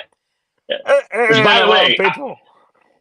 I will say one thing that's kind of fun, Paul, that you might start to learn as you start getting into the old boys club. That's like the behind the scenes stuff. The fun thing is that you start learning and talking to people who have been places and done things. And like I made mention of something about senior at PRI to someone I was talking to, and there's somebody who's in the know. Yeah. And they're like, yeah, so here's what happened. And here's how I know this. And I was like, oh shit. And they're like, yeah, but it's not public. So you can say it, but nobody will probably believe you. And I'm like, oh, same thing, by the way. After I posted that picture, of the midget incident. Yeah. A few weeks later, I went to MPMC and I was talking to some people there who work for a safety company. And I was like, yeah, like, because if people went to frontal discussion to look at what I had done, like, that was one of the more recent posts. So I was trying to warn people, like, hey, there's some really negative stuff. Yeah, I was talking to some safety people, and they're like, oh, yeah, here's what happened. They're saying this. The track is going to say this. Somebody's saying this. Here's what actually happens.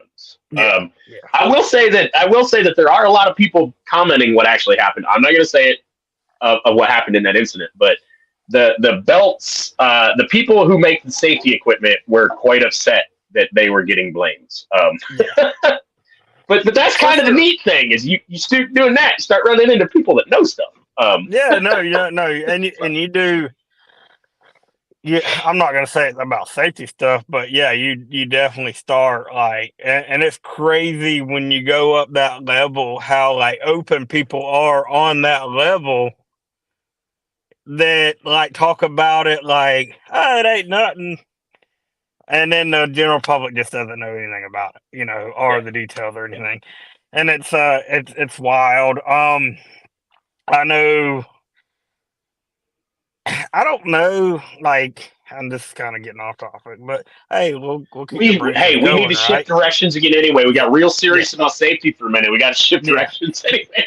But you know, in my experiences, I've pissed a lot of people off this year. You know, mainly was like, just.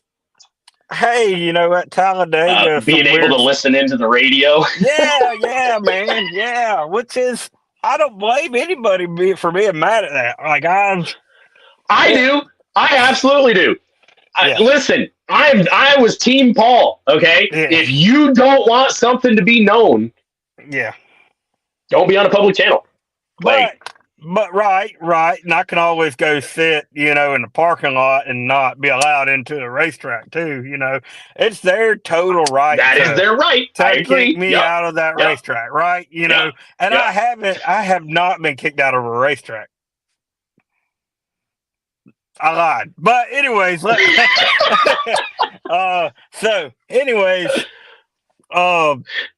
for like radio listening, like, but I do know that there are certain series that are proactive towards me listening to their radio because I've heard it with my own ears, you know, and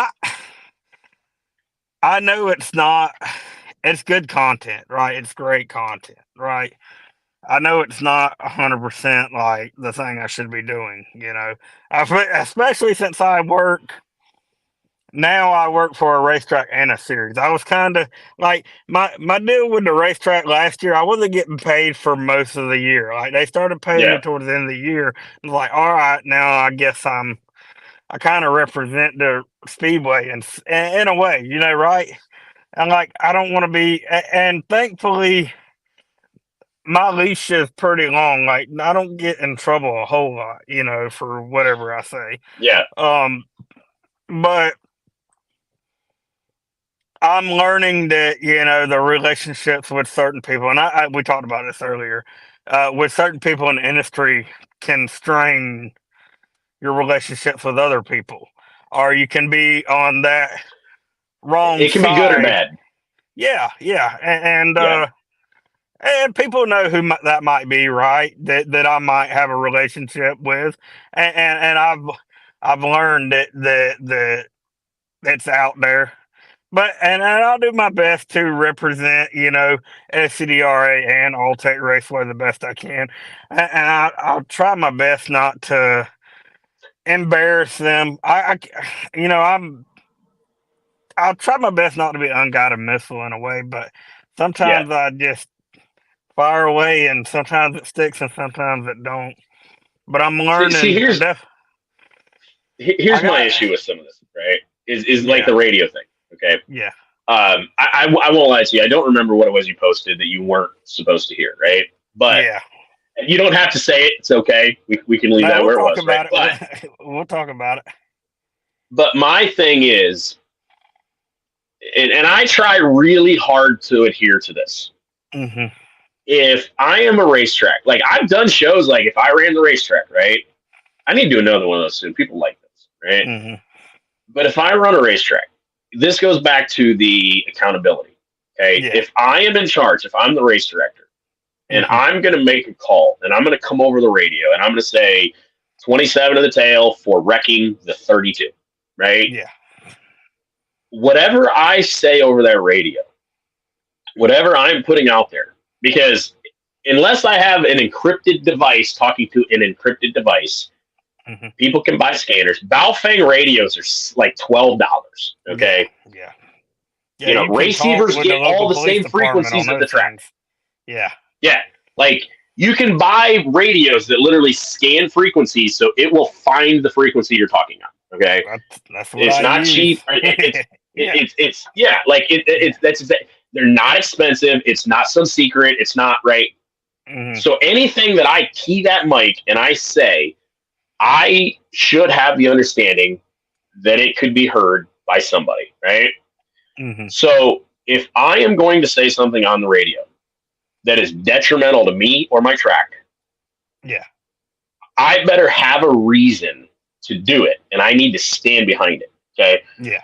If I say something that's like, listen, I don't give a shit, fuck that guy, I'm done with him, we're sending him here, and he didn't do anything wrong, and it's me with a vendetta about somebody, if that makes it out in the world, I don't need to be like, who told everybody?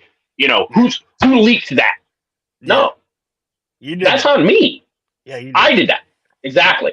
And all I want racetracks to do, okay, is put some actual fucking soap in the bathroom, number one, right? And clean the bathroom. Clean the bathroom from the ladies, at least. I don't give a shit. I listen, man, I don't care about that.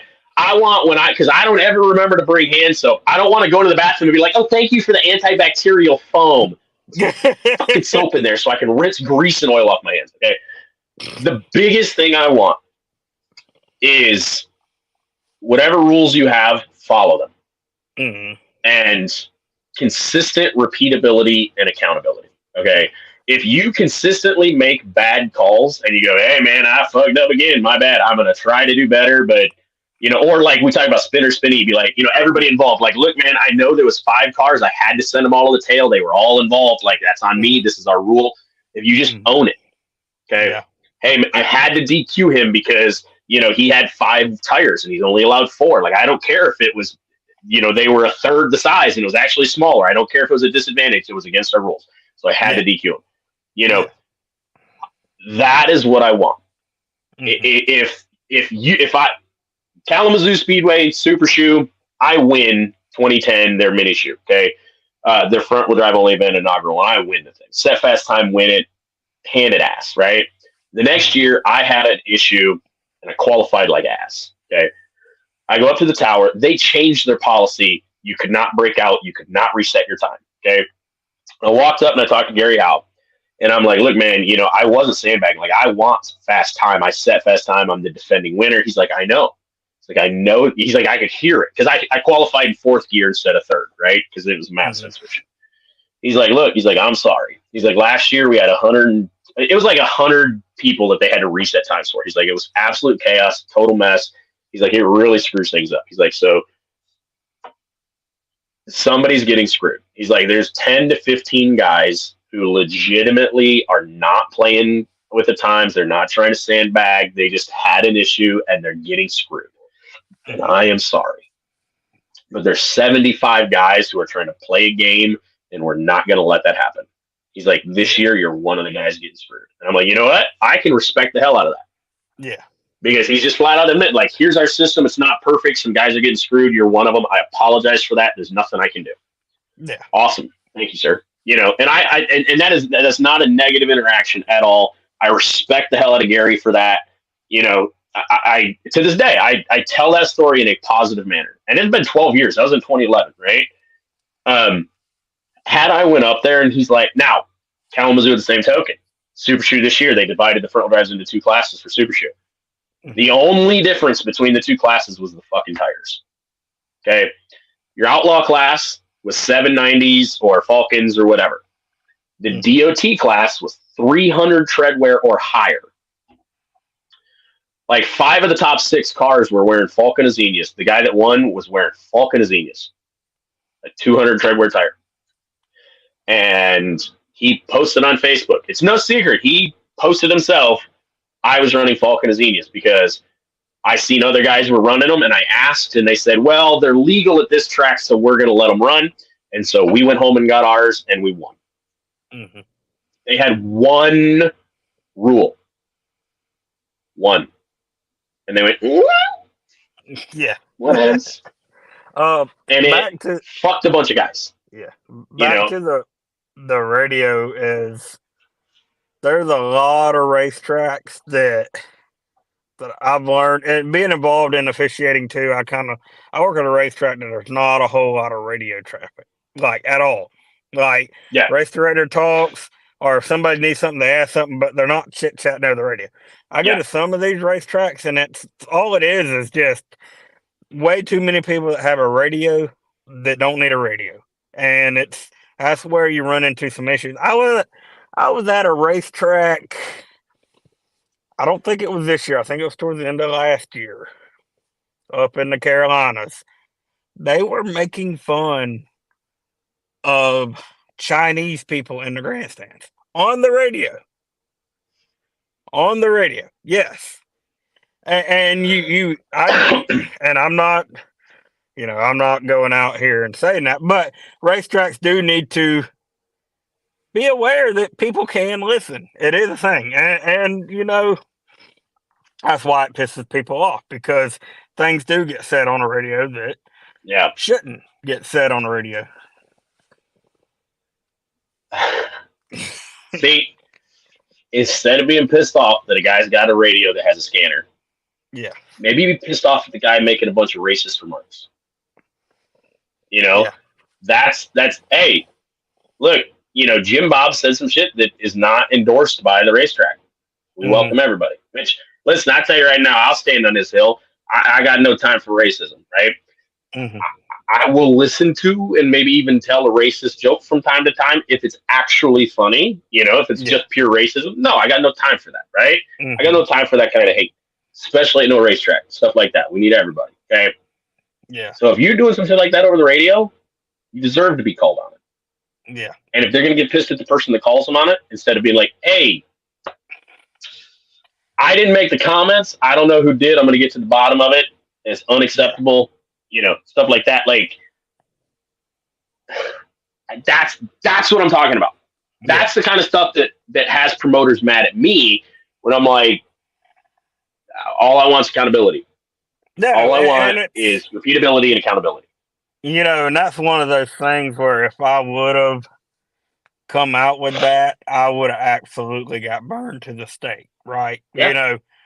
That's Yeah. not, that you are hurting a racetrack, you are hurting the image of a racetrack, These people in the racing community, they care about their product, and they will hide stuff to protect that at all cost, right? That's just, it's like anything. It's like a secret organization. Damn light went off. Yeah. But it's just how it works, right? If I would have come out and said, so-and-so Speedway, man, they got some really racist people. They were talking about these Chinese people in the grandstand. Dude, I would have got blacklisted like that, man. Nobody would have welcomed me to their racetrack. Nobody was actually saying that over the radio. I don't know what he was listening to. I'm sure it was just a fan talking on the radio. I'm sure nothing like that ever happens. No, yeah. And it's not it's not the worst. Paul's just over here track bashing. He hates racing. He's over here track bashing. Yeah. Not track bashing if it's true.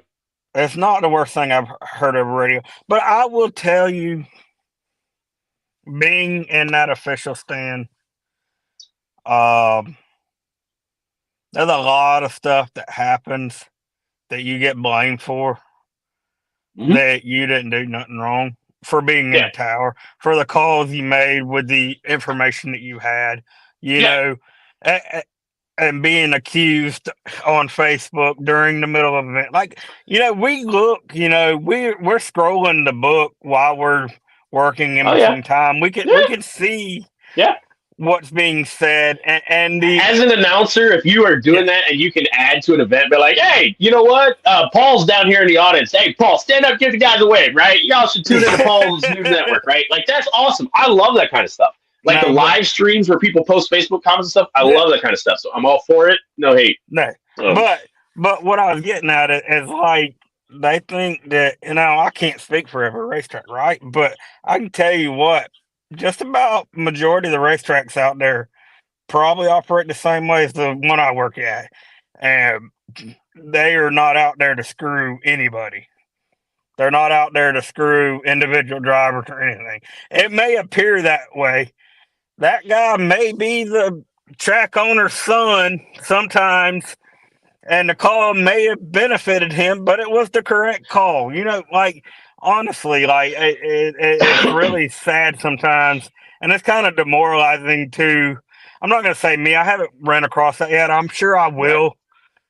If you work in the long, don't be accused of having favorites. Yeah, you talk too much about John Wyndham, man. Why are you talking about John so much? Like, no, because he's leading. He's up front. That's why. No, and that's something into the announcing that I've tried to be as unbiased as I can be, but I've been racing with John Wyndham a long time. Listen, there's some inherent, but I was pretty much his like social media guy for a long time because the guy never talked on social media himself, right? You get that, right? But, I try to be fair, and them guys will tell you, I don't know if they'll tell you, but I tell them things straight up, like in person. Like if there was an incident on track and I saw it a different way, I'll tell them, and I will piss my guys off as much as anybody, right?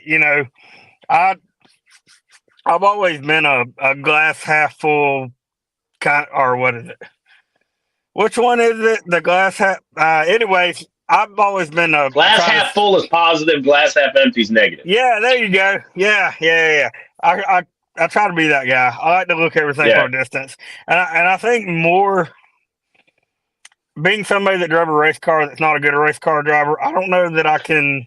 Like, I've always said that, like, you're not in control of the car as well, or when you're in the stand, they're not in control of the car as well as you think they are. Like shit happens on the racetrack. Like, crazy shit happens. Like, and I think they see NASCAR and Formula One and all these racing that's like aero racing, and it looks, they make it look easy.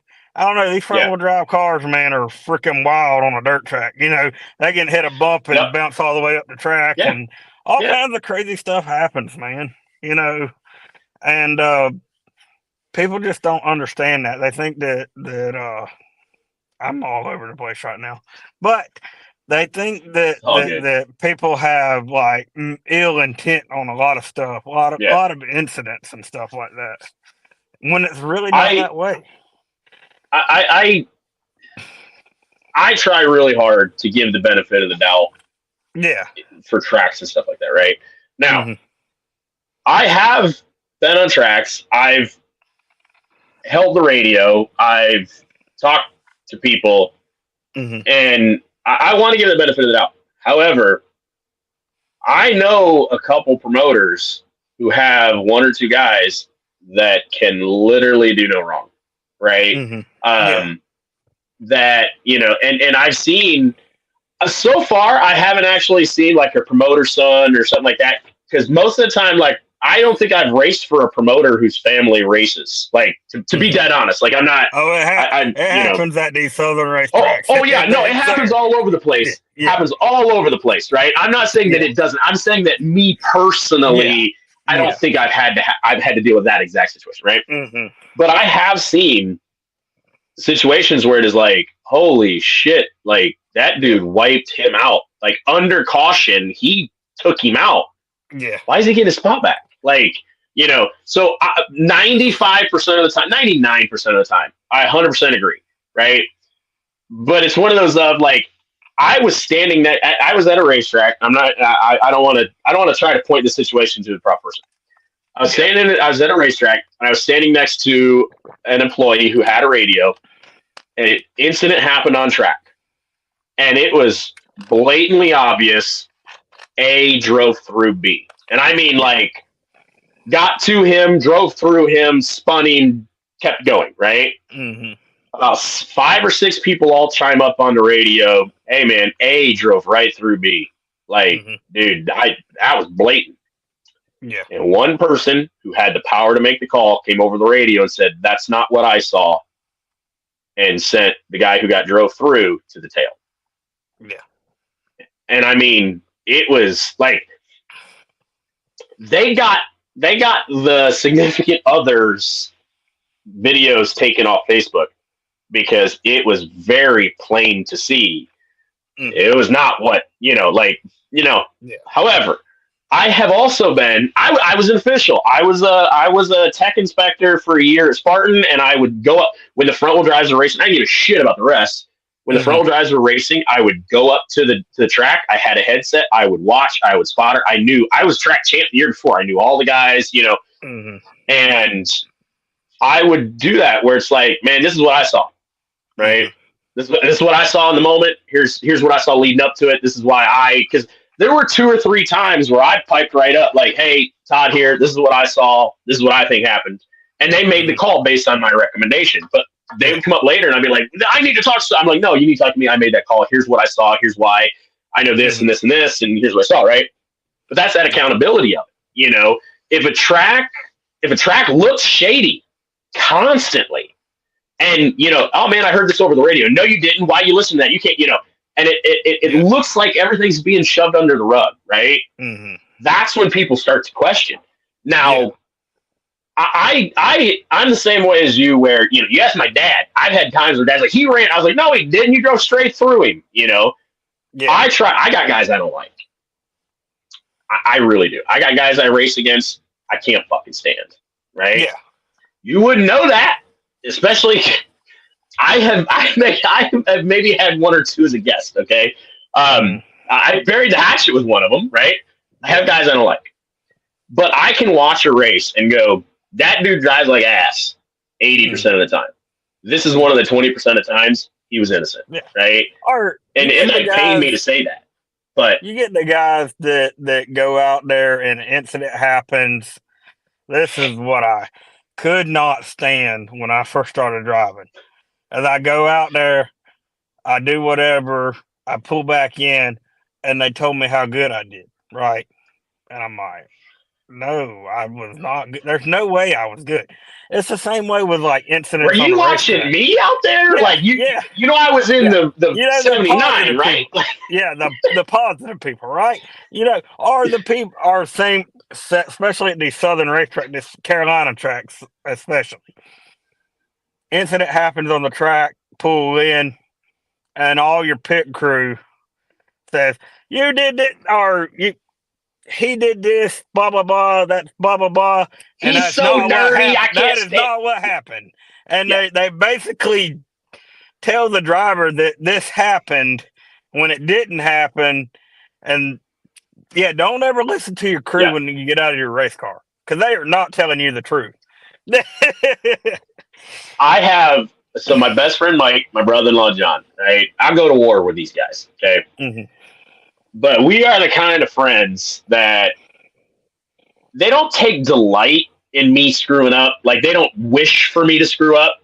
But They yeah, sure do they're love hard when on I you. do because they can tell me about it, right? Mm-hmm. Especially if it involves wrecking the car or wrecking somebody else. Like Mm-hmm. they would just as soon. Good night, Dad.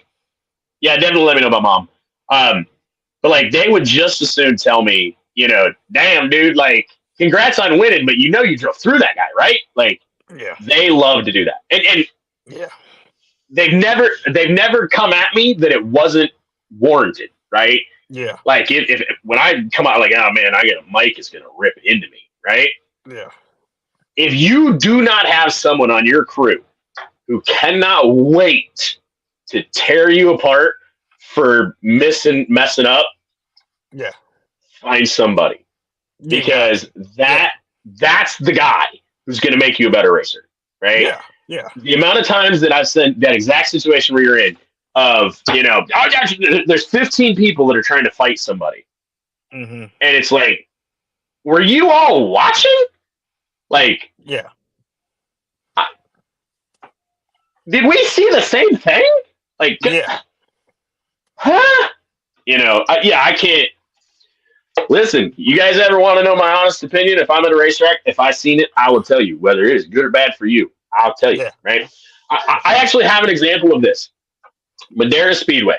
I went out there for the Dream, right? For Bob's race. Like lap one, they take the green, they go into the first corner, and guy just gets wicked loose. He's kind of going all over, collects it, catches another car. Okay. I'm up in the tower. I'm running the lightsaber. They were filming that stuff for MAV TV.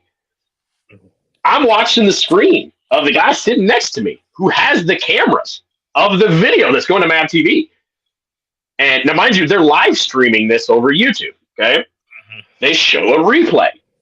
And the camera angle they show looks like this dude goes in, just gets all kind of loose and just kind of collects up stuff. Mm-hmm. And the guy next to me is I had no influence, I just like, yeah, this is what I saw, but what else, right? The guy next to me is a race director. That's what he saw. Person next to them, that's what they saw. The track official, that's what they saw. And it's like, after the races, I went down and I'm talking to everybody, interviewing and doing all that.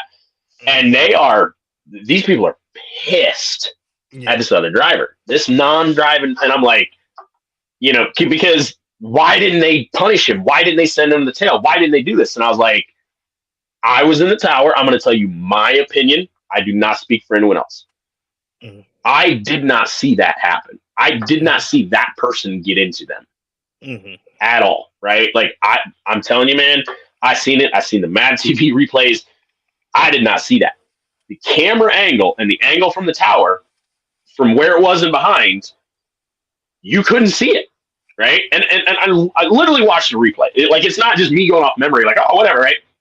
They come up and they show me the video of one of their crew members from the infield, okay? Mm-hmm. And they're filming that car.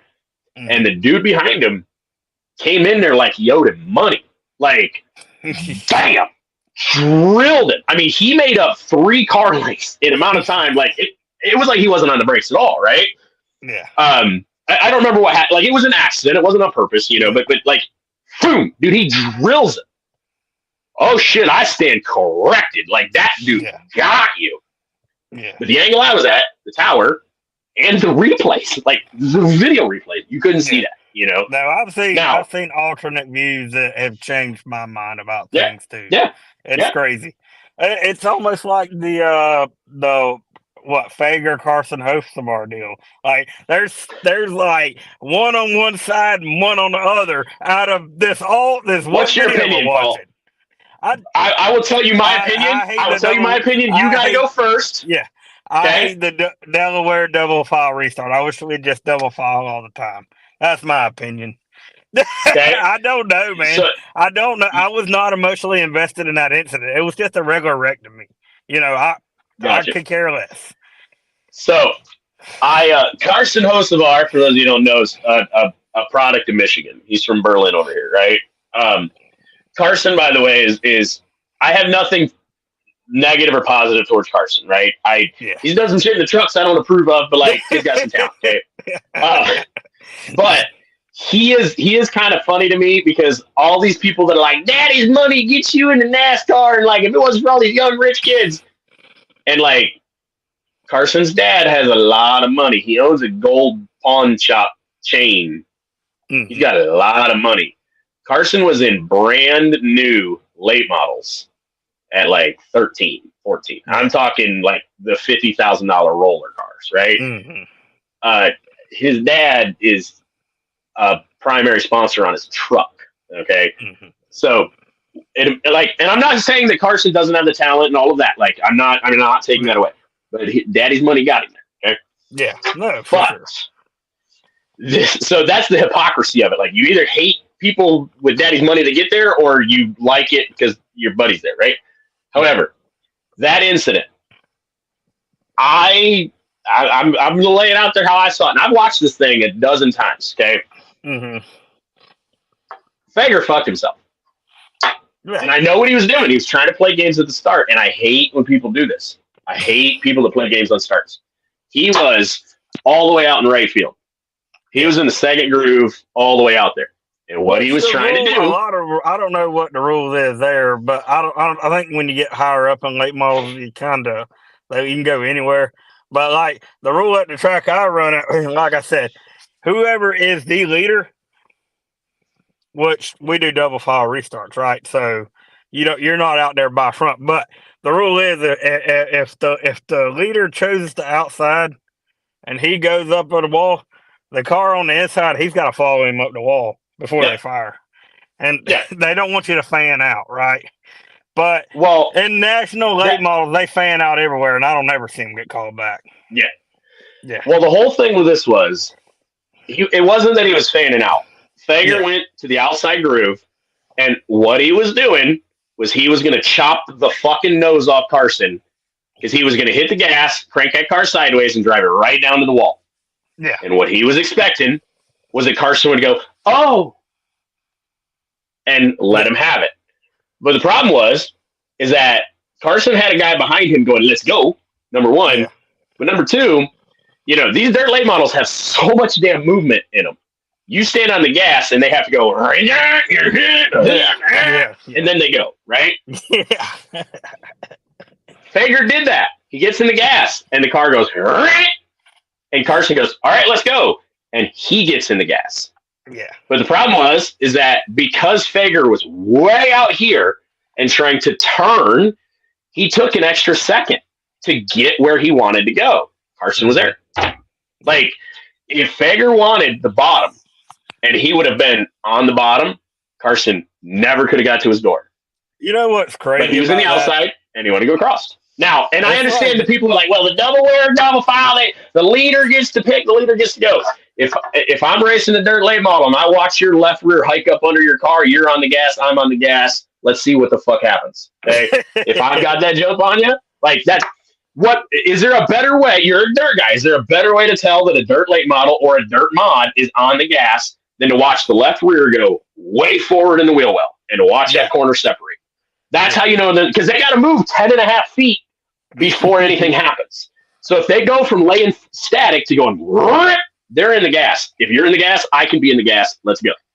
Yeah. So and I do have a strong opinion on this one, but it's because I fucking hate people that play games at the start. Like just stay in the lane and go. Nah, I like things like that. You know, they're the racetrack. Scrubbing used to do it, but back in the day, they turn the lights off on the backstretch. Once they turn them lights off on the backstretch, a leader could fire. What track does it? I was just at the track that does it. Damn, I can't think of it. But anyway, you go to too many tracks. Ocala, Bubba Raceway Park. They do it now, but they got a weird shaped track, so they got a real tight corner coming to the front stretch. So they're like, all right, well, we'll let them fire on the backstretch. Backstretch is really a dog leg, is what it is. But instead of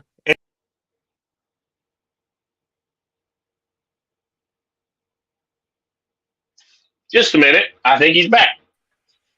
Yeah, there we go. Yeah, that was weird. But yeah, which I think is cool. Like turning the lights off on the backstretch, and it's kind of weird, but you also don't get the whole build up to of like coming to the flag stand type stuff either. Yeah, I don't know. See, so Kalamazoo used to be famous for the white flag started the race basically. Like, dude, they'd throw the white flag and they're racing coming out of 2. Like it's just they're gone, right? Yeah. Which is awesome because they were single file for the longest time. So like I won a lot of races in Kalamazoo for a while. And so like, man, if I'm in charge of the restart, dude, we're not going to the restart zone. And so like I'm going into 3 and I can just like I'm just getting the shit beat out of me because like 15th all the way up is like, all right, let's go. Let's get, they don't understand that we're slowly increasing pace, right?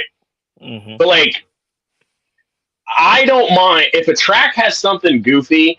I don't mind if you steadily increase and then the leader goes, right? Mm-hmm. What pisses me off is when you jump out and then slow down, or you brake check and like you just stack up.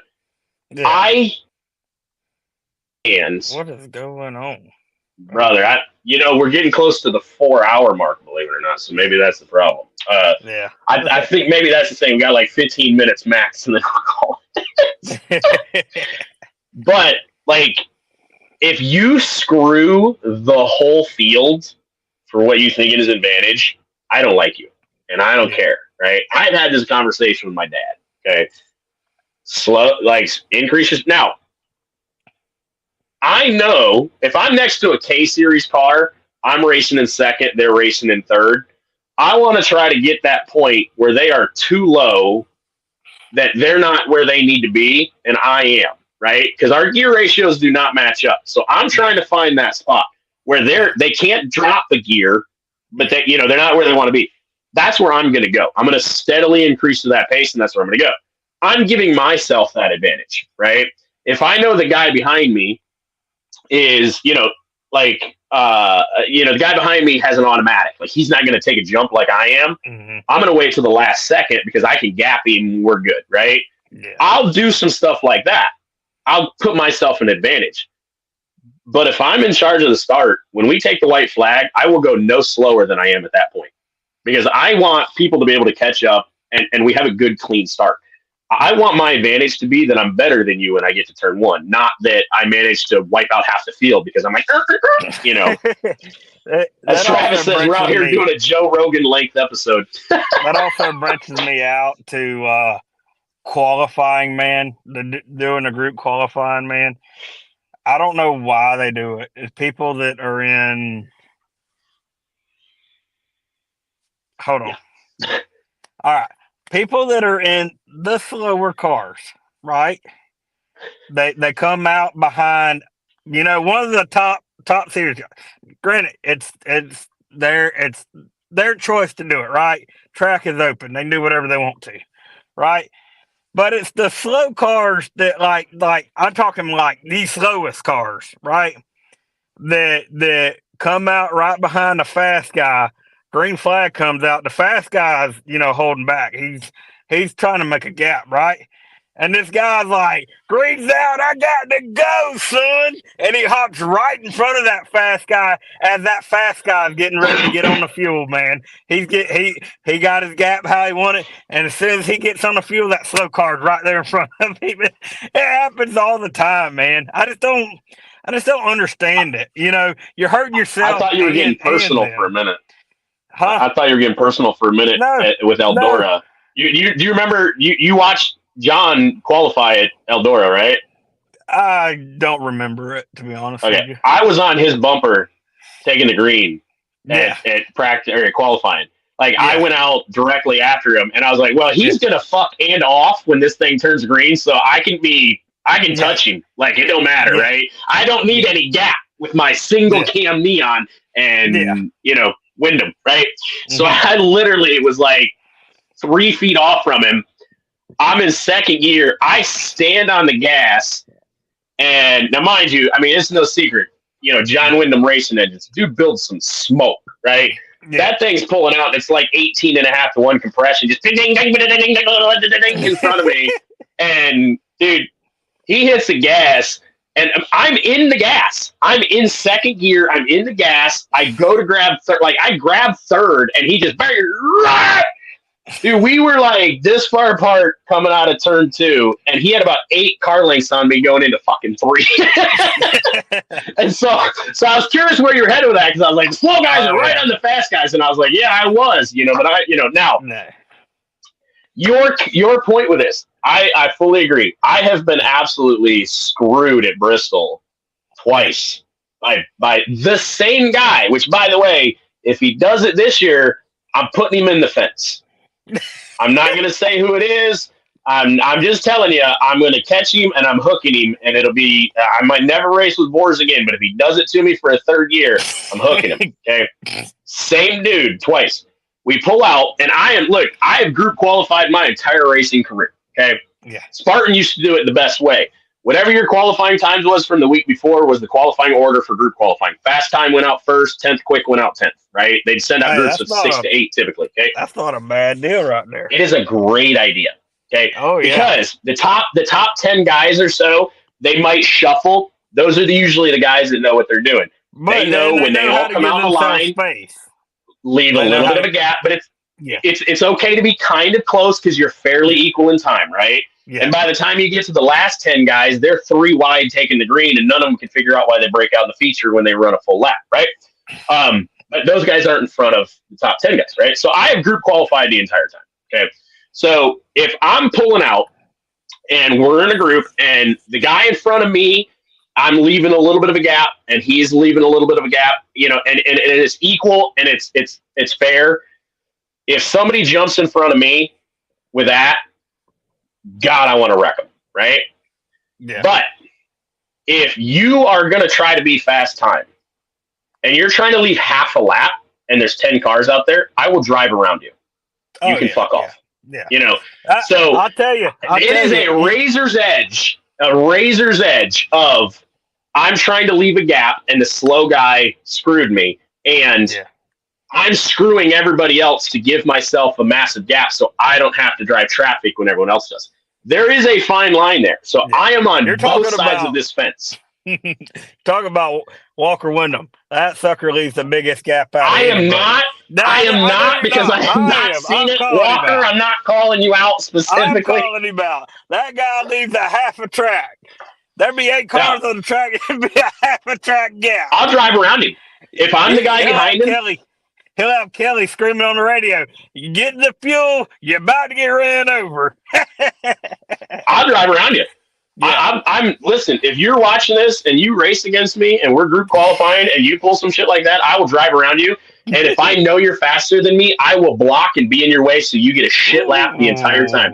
I will do it. Because if you are willing to screw everyone else that's out there, I'm willing to screw you on qualifying like that.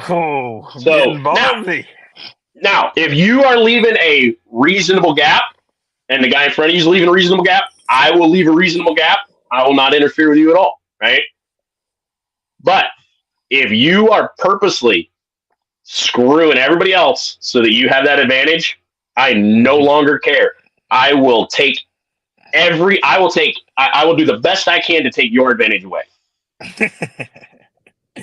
So, and now I have been on both sides of that. I have had, like I said, Bristol 2 years in a row, or two different years, same exact guy. We pull out, and I leave a reasonable gap because I look in front of me. The 1 year I can tell you right now, when I pulled out, it was Boho sure in front of me. Okay. Bo and I were within a tenth of each other. So I know that I don't need to leave a big gap. I only need 8-10 cars. And we're at Bristol. It's a half mile. They're only sending 10 of us out, 12 of us out. Okay. You can leave 10 cars. Okay.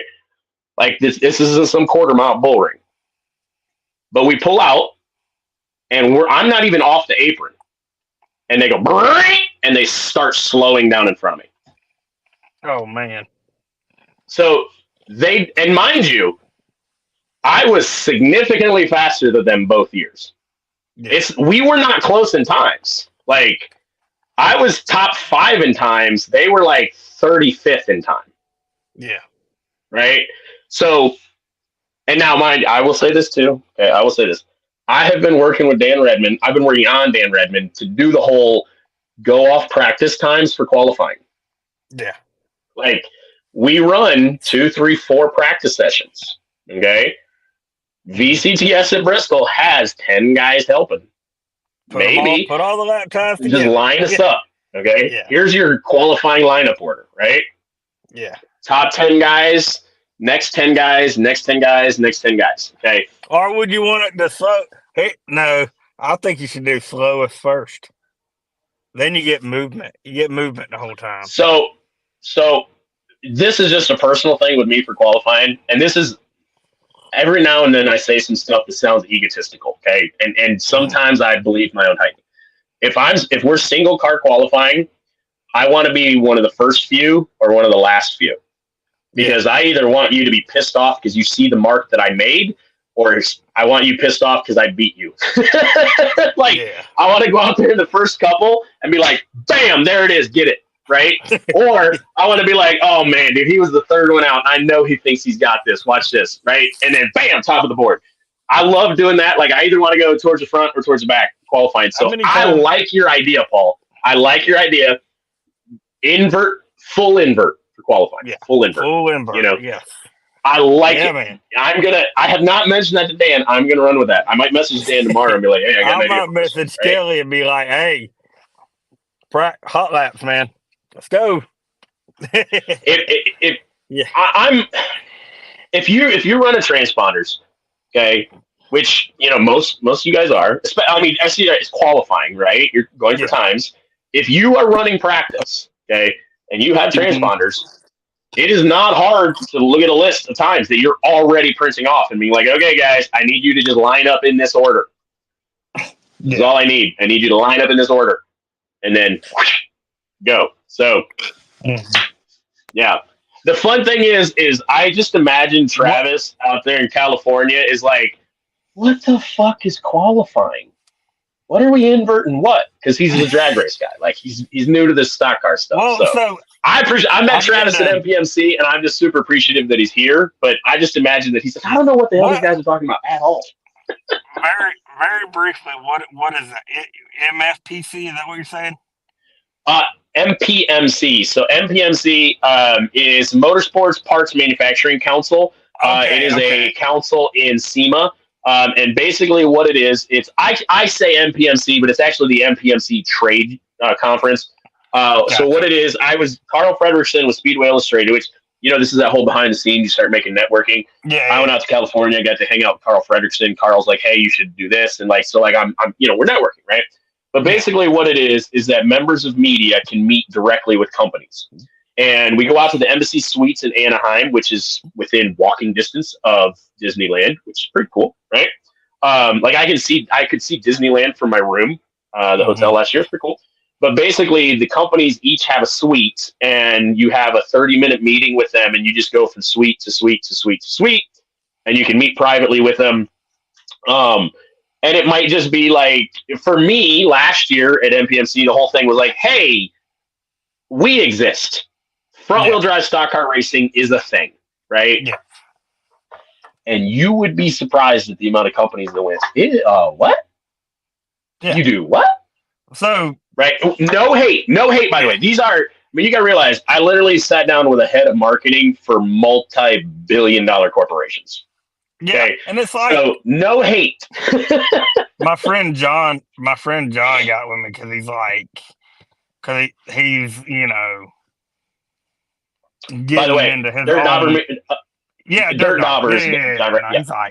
He's like, man, you should get me a gig to we can. He's like, if this amount of money, man, I can do all your races, right? Big number, right? But he's talking to me like, and he's kind of getting on this front wheel drive kick because he sees like the potential. He's like, bro, there's like so many companies that would benefit from like advertising front wheel drive racing. He's like, there's so many, and he's like, the potential's there, just nobody's doing it. Like, and I'm like, yeah. Well, at least one person is. Yeah. No, but he's like, there's so many like parts and this, that, and other. It's like out there, and he's like, this is big, and it's just not, there. That was one of the fun things for me at MPMC with some of the companies. I'm not going to name names. Yeah. I'll do it. I'll do it. Like I would tell you. I told the story. I told in the subscriber group. I just don't want to. I don't want to do it here because I don't want it to come across as negative, right? Yeah. And I was like, yeah, this is who I am. This is who I represent. This is the niche, And my biggest thing is and I told all these companies, like, I just want you to know we exist, and from there, whatever works for you, right? Yeah. And one of these companies, the guy I was talking to, was like, you do what? Okay, what are the rules? What are this? Like, we got talking more and more and more. And I had a second full meeting with this dude. Like, he requested, I actually sat down for 2 meeting blocks with him, right? They had a product that they were about to discontinue a few years ago. And they saw sales slowly increasing. And got to a point where, like, now it is, like, they make sure they have them in stock because they sell enough of them, right? And he goes, now I know why. He goes, because looking at it from a drag racing standpoint or even just sport compact market, right? K-Series engine parts, it makes a ton of sense to make K-Series engine parts because that's all the drag racing guys use, right? Yeah. It make 4-piston is exclusively build Honda K-Series motors, essentially, right? Yeah. There's a multi-million-dollar business around all this. It makes perfect sense, right? Not a lot of Dodge Neons getting drag raced. You know what I mean? Yeah. Make a lot of sense to make a billet Dodge Neon block, right? Yeah. So there's some of these products that these companies either used to make because, back in the late 90s, there was Neons and Cavaliers and stuff and that were selling. It was a sport compact scene. Well, now you're not building a 99 Neon. You're going to build a new Civic Si, right? Yeah. So that was the whole deal with this company. They could not understand why sales just yeah. And it was us. Yeah. And like it blew their mind. So yeah, and it's one for me. Like this year, I'll be honest with it. I'm going out there this year and be like, hey, 2023 really sucked for me personally. Here's the reasons why. Here's why the show suffered. Here's why the things. The only thing I'm asking is that we exist. And, there's some companies that I'm going out there to meet with. Hopefully they'll still meet with me that I partnered with last year that I didn't fully deliver. And I'll be like, hey, I want nothing from you. Just continue to say that you support me. Like, I want to deliver the things to you. We're going to go into this. So, but I'm planning on going every year so that they know who I am. They know what this means. They know we exist, even if nothing happens. Even if I just spend a couple grand to go to California for a while. And this year, the cool part is I'm going to hang out with Travis Black and we're going to make some content. So, yeah. See, the front wheel drive stuff, man, I wish that I could bottle my love for it a little better and present it better. And I just don't. Personally, I just don't know how to do that better right now, right? Yeah. And people know that that's my thing, right? They know they know that like I'm at like the top and I'm, front wheel drive this, front wheel drive that, but it's hard to gain following from that and not following for me, but following for the sport. Like they just don't give it the time of day, right? But through the years, I've heard, especially when you go to these racetracks that an SCDRA car has never raced at, and there's a decent local crowd there for the SCDRA show. It's generally like positive, man. It's like these guys are blown away. Now, I mean, you don't get as much like front wheel drive our SCDRA has been out there for quite a few years now, so you don't get as many of the big, holy cow, bro. But hey, I did the little video TikTok a while back of the cars carrying the left rear at Rome Speedway. And I liked it. Yeah. I mean, Ryan Vargas, which is in NASCAR, or I don't know what he wrote, ARCA or something like that. Yeah.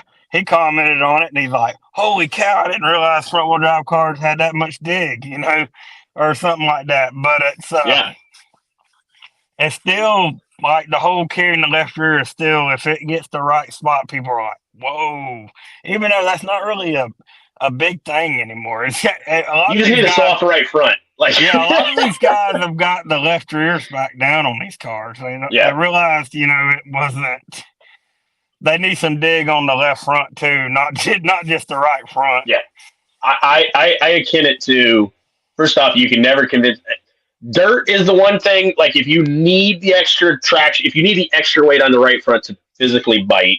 Okay, right? But like pavement, man, you can't convince me 3 tires are faster than 4, right? But you probably remember, I mean, I remember it happened. I wasn't as big a race fan, but I know, how many times did you used to watch the fast dirt guys come out and carry that left front? Yeah, the left front. Yeah. You see any of them doing it at all now? Yeah, they called that the tire. Or you get the one random modified that's like picking the left front like all the way up, son, but they are slow as shit, and they're not fast anymore carrying that left front. Yeah.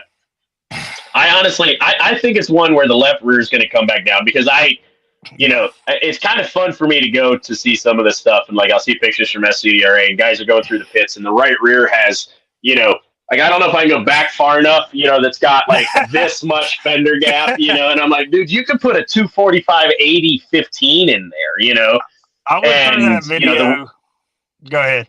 I'm sorry. Oh no, I just, but like, that's just, you see that where like the right, like the whole car sitting is just like this. And I'm like, I get it, but like, you're just pogoing the thing. So, I finished one race. So.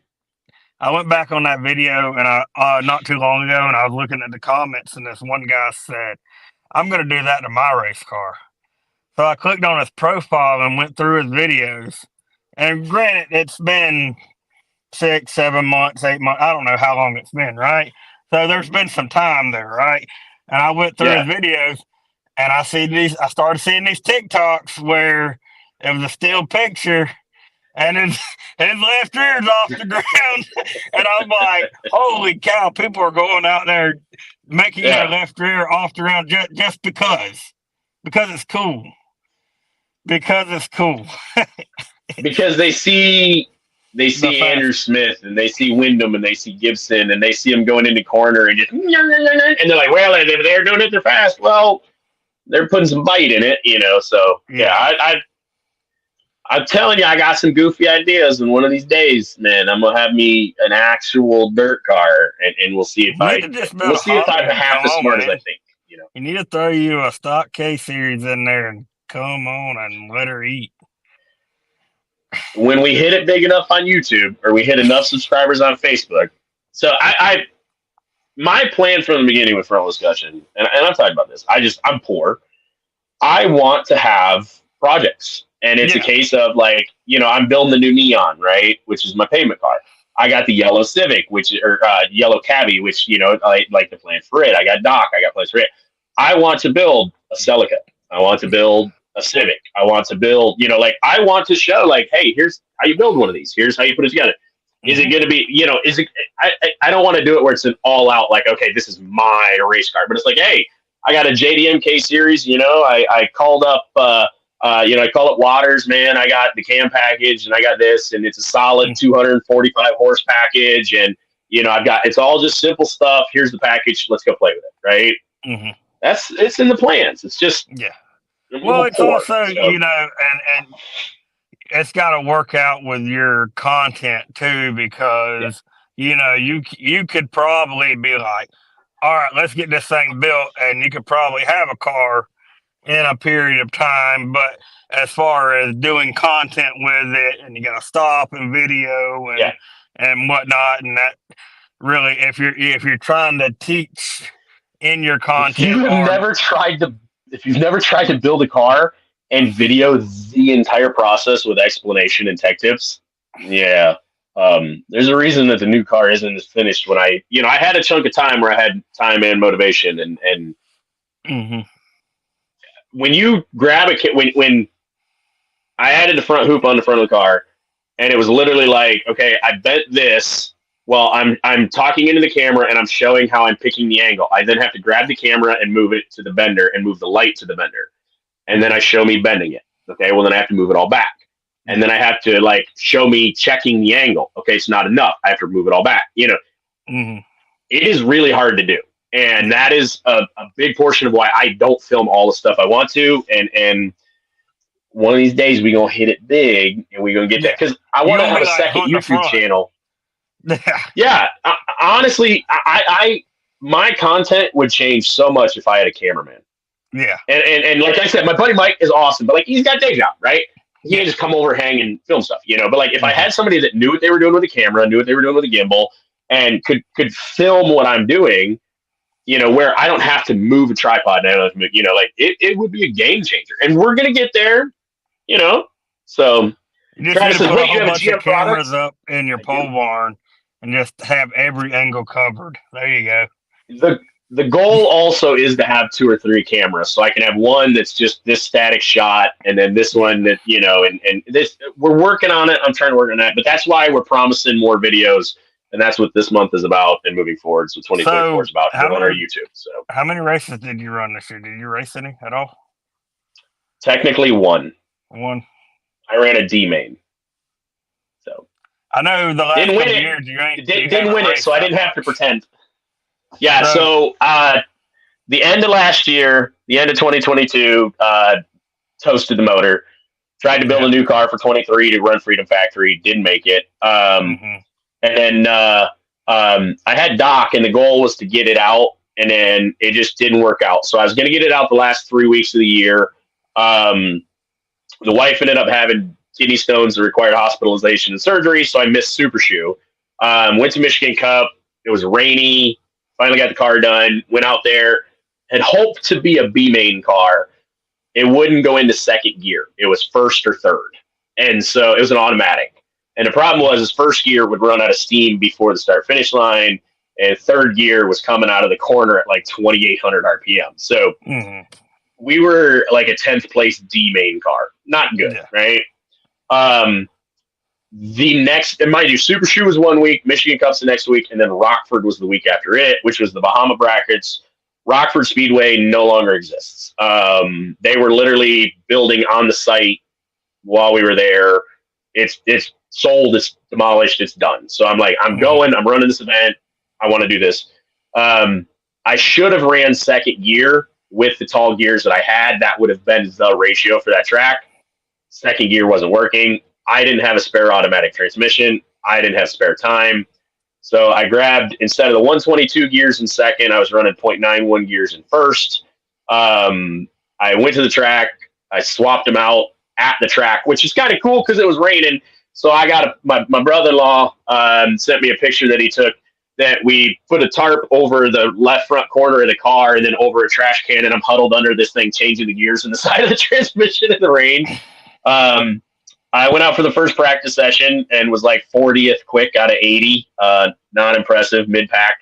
And then the second practice session about cars for end of the year specials, man.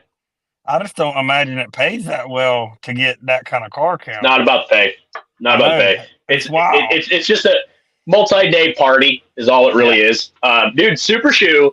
I've won Super Shoe 3 times. The first year we had 90 cars.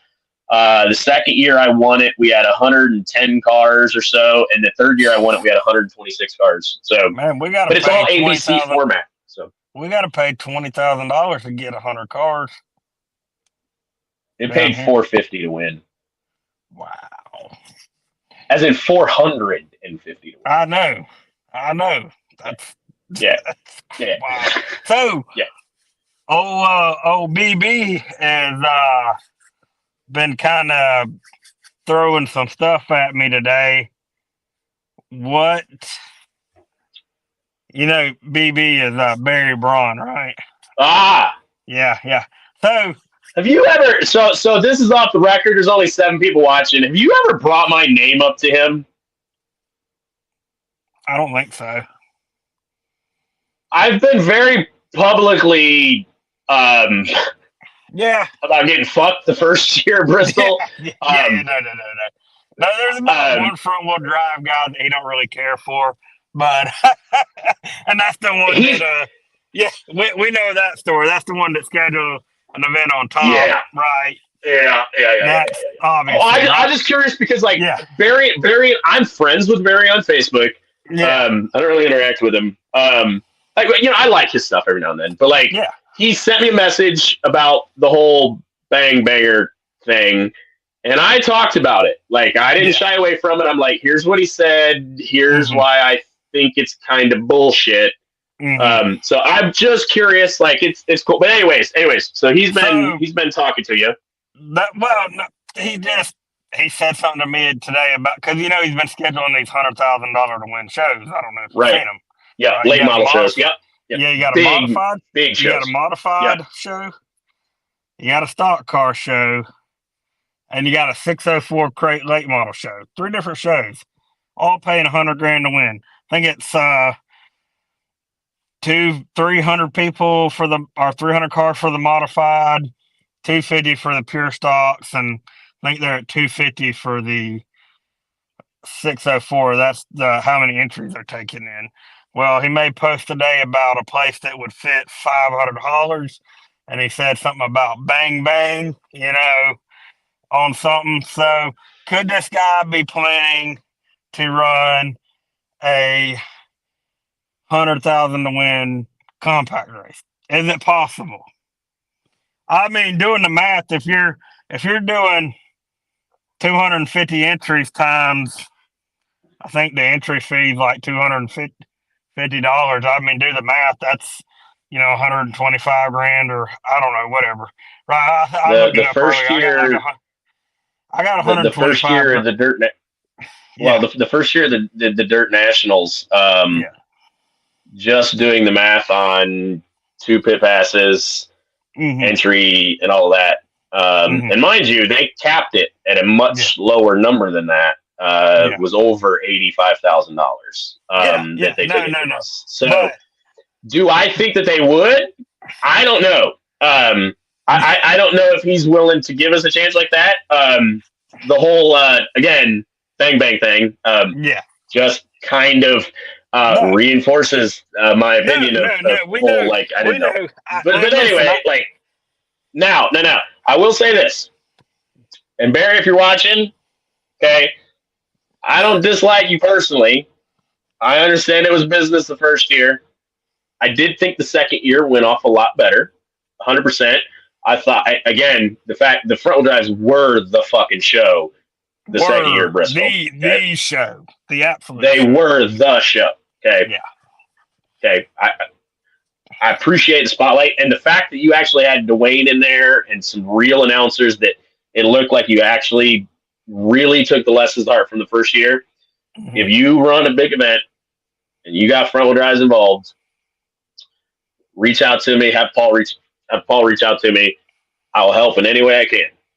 Okay. Now, if it is that much money, we might have to build a car. I will say that too. I'm just saying, like, I'm thinking, and everybody's got their opinion about Barry, right? Whatever. It's not just compact guys. It's everybody, right? Whatever. But how crazy would that be? Really, how crazy would that be? Like 100,000 to win. Do you remember how many entries, like how many were on the waiting list for that first year at Bristol? Do you remember? Yeah, it's ridiculous. I don't remember, but I know it It was was over 600. Yeah. Like, I remember them spinning the wheels for the entries, and it was like, all right, so it's late model time, and they had like 8 fucking names, and they switched over to the front wheel drives, and it was just, and they you couldn't even see the literally, names. Yeah, you couldn't even see the colors. Yeah, there was so many fucking names. My dad actually won one of them, but he just decided he didn't have a dirt car. He didn't want to go. So yeah, my dad actually won one of the entries from that drawing. But yeah, they'd hit the wheel and it would just go. Yeah. No, there was more people on the waiting list for the front wheel drives than there were like in any other class. Like total entries and like. So the Bristol one was an anomaly, right? You had COVID. You it was the first year back. It was wild. I had I know we only got to race Saturday, right? You know, it is what it is. It rained. It sucks, right? But that's one of my favorite moments in my racing life is waking up to front wheel drive cars staging to go racing. Like, I'm waking up and I'm like, oh my God, we gotta go. Hurry up. And then we all hurry up to go get over stage, and then we wait another hour to get inside the racetrack. But it was like, wow, bro. That's one of my top, like, waking up. So that moment for you, right? Yeah. That was how I felt in 2017 for the U.S. Nationals, driving under the bleachers through the gate. Mm-hmm. Only it wasn't a like, holy shit, front wheel drives are here. It is I get to do this. Yeah. Like, not saying that it's bigger or worse or different, but just like, you understand it. Like, yeah. No, it's so I that first year, that first year, the sheer fact that, look, it rained. We could not do anything against the rain. I don't blame them for like, hey, Tuesday it rains. You guys don't get to do anything today. What got me was they were like, hey, so we can't do anything with you guys at any other time because we got to give the supers an extra 2-hour practice. Yeah, no, I get that. Well, hey, we moved everybody's schedule around. We gave stock cars this, we gave modifieds this, we gave these guys this. We're just not going to run you guys. Like, they could have ran us. We could. They easily could have put us in other days of the week, and you got, there was one person in particular I'm not a big fan of that was running their thing about us that was involved. From the outside, looked like they were involved with, right? Yeah. So for me, that first year was just tears of disrespect, like not like it was. Yeah. Hey, we allowed you guys to participate. Be thankful, brother. We paid your super late pay. Yeah. No. Like, you wanted us here because there's fucking, now again. There, aside from the whole Bang Banger debacle, right? Yeah. That second year, things improved dramatically. Like, a lot more track time. Mm-hmm. People who actually knew what the hell they were talking about in the announcer's booth. Yeah. And by far the best racing. And the best part for me was going through RaceXR's YouTube channel or Facebook, like going all the way back through.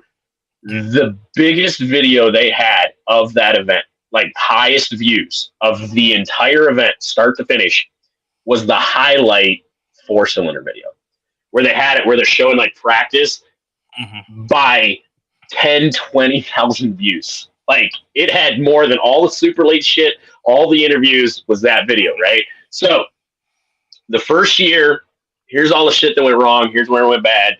Yeah, I feel disrespected. Do I feel like, as an organization, that they're like, oh no, we love you guys, everything's awesome, we're 100% behind you? No. However, I do believe they learned lessons. I believe that they're trying. So I still stand behind it. I personally don't have an issue with Barry. if Barry could use some help, if this is actually going to happen, if it's not just a, hey guys, wouldn't this be cool? Kind of like Jordan with the whole compacts at the dome sign, compacts only, right? Yeah. Right. It's good to, like, if it's anything more than that, I will help. And listen, I have offered this and I have done this. I'll be behind the scenes. I don't need credit. I don't need the attention. If you need some help, reach out to me. I got you. So now, having said that, I bet Eldora would park a lot of cars. Yeah. I can't imagine front wheel drive guys are rolling in double stackers. No. Well, Barry ain't going. You seen the campground? You seen the campground at Eldora, man? We can open the gate. Well, all right. So you got to look at the logistics outside of racetracks. Barry's not going to Eldora. That's not happening. It's going to be some racetrack that doesn't have relationships with like Flow Racing and World Racing Group and things like that. It's just nature of the beast, right? It is what it is. So that's why he's going to a track in Iowa, a track, Golden Isle Speedway, and things like that, right? Can we put the oil back down on Golden Isle? Do you believe they went 168 miles an hour? No, and I don't not from a no, they could never I watched the videos of those guys racing there, right? Yeah, and I know that speed is subjective, but having gone 120 on a track in a neon, believing 170 from the speed footage. Now, did they have the horsepower to do it? Maybe, the gear, but if you told me 145, I'd believe you. 170, because I also I don't know, to go from pace speeds to 170, the gear ratio you would need wild. For that. Yeah, that's wild. Now, I also don't know, I don't know what kind of mile an hour they were carrying, at Bristol. So, you were talking about moving track, top groove, bottom groove, moving all that. I still am so proud of the fact that I called it the first year when everyone's like, what are you doing? Dude, we're riding the rim. I'm like, you ain't riding shit. You are going to be on the bottom. If you have to go to the second groove, you might, but ain't nobody running the lift. Ain't nobody running the top groove of that bitch at all. Do you know how many people told me I was dumb? that was a stupid prediction. And I didn't see a single four-cylinder go up there that actually passed anybody that wasn't doing something stupid. That's been, even the crate late model guys are like, that is a lot farther around, man. We're going to stay down here on the turtles. So, the old turtles, man. Dude, I caught one of those, barely. But dude, yeah, I was glad there was nobody outside of me. Walker, what was it? I think the first year we were there when we were running in the morning, Walker in his race, he sent a lap car down and they hit the dirt and jumped it and everything. It was wild, bro. You know what I love is that if it was one of those where it was yeah, man, the dirt track nationals, they put the dirtles in there, man. They thought it was too fast. They did that. Nah, whoever built that track was you know what we need? 6-foot speed humps right down here in the bottom. That's what we need. That's what we're going to do to keep people off. I want whatever hits these things to think they're going to Mars when they hit. Because they launched so far. If I remember right, they ran the short track national, or they run the dirt nationals, whatever, and NASCAR was we ain't doing that with the big cars, and they half that shit off by the time NASCAR showed up. They were that's too nasty. It's wild that we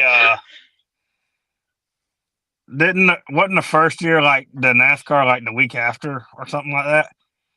Or it's wild that we were on that track, and then a week later, NASCAR was on it, and we were the test subjects, and we ran faster than the Cup cars, didn't we? I think we did, or close. It was close. We ran faster. They were faster than the trucks, I think. No, I think honestly, I don't remember. We were faster than at least the trucks, I want to say. So, Yeah. Well, that's, dude, like, so the pavement side of things, man, like, Mm-hmm. you got to realize, like, the super lates on pavement at Bristol were significantly faster than, like, the NASCAR guys. I mean, Or the tour type mods. insanely. Like, what was it, like 13 seconds back in the day or some shit? Dude, I'll tell you what, though, you want to see some crazy stuff. The modifieds that are coming to Bristol, they were there the first year, right? They're like the dirt mods. They're not the tour style mods. They're like stock front clips. Like they're the Florida mods, right? That's what we have up here. It's the same deal. My buddy Mike, my cameraman, that's what he has one. You know, eco type mods. They're running. Man, we just have modifieds. We don't have 19 classes of mods on pavement, man. We got tour mods and Florida mods, they call them. Like, we don't need an A, B, C, D, E, F, G, H, I, J, K crate mod. Florida, and I don't even know what a Florida mod is. Is that asphalt lingo? You watch Speed Weeks? You watch Speed Weeks like the New Smyrna? Yeah. Oh, that reminded me of what's his name? Chit, the flow guy that worked for Dale Jr. Matthew, whatever his name is. He made a video. Oh, Dillner? Yeah. He made a video last year about how to say that, and how everybody says New Smyrna. And there was a guy that was watching for a long time that raced down there, and he yelled at me every time I said it wrong. But yeah, I'll tell you what. Just a second. So our mods, the Florida mods, right, are they're a stock front clip, you know, stock, right? Mm-hmm. And then they're on like an 8-inch tire. No, it's a tiny picture, but they're like they only have to weigh like 2,400 pounds. They have no spoiler. It's insane, you know. Like the engine, you only have to have like 42 inches from the back of the crank to like the rear ends. Like they only have like a 2-foot drive shaft, right? The entire engine is behind the front cross member. Oh, like, wow. Yeah, it's you know, they're almost a 50-50 weight distribution type of deal. Like they're real, like they're gnarly because they weigh, my buddy's mod weighs almost the same as my front wheel drive. Wow. Like he only has to weigh 2,400 pounds, you know, and they had their engine rules are basically at Bristol.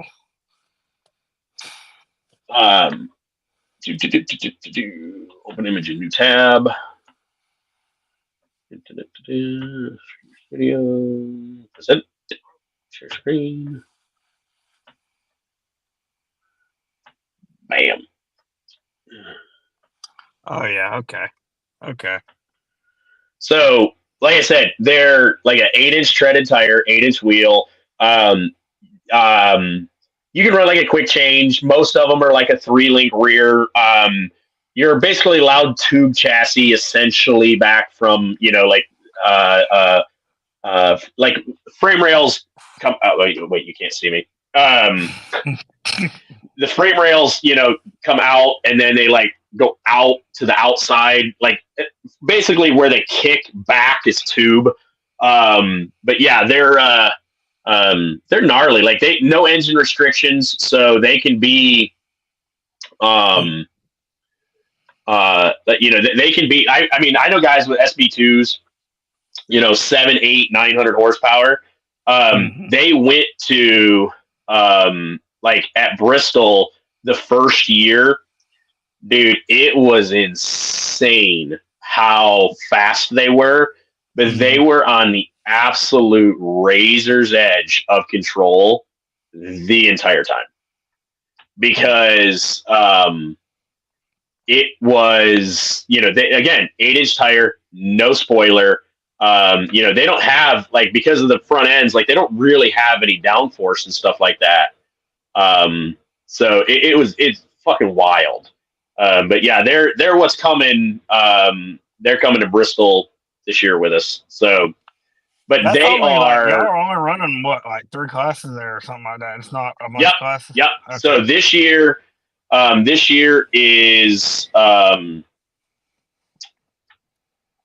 There you go. So here's like a closer up picture of the same style car. I don't know if it's the same car as that one. It might actually be, but yeah, same style of car. So, but yeah, these things they're gnarly.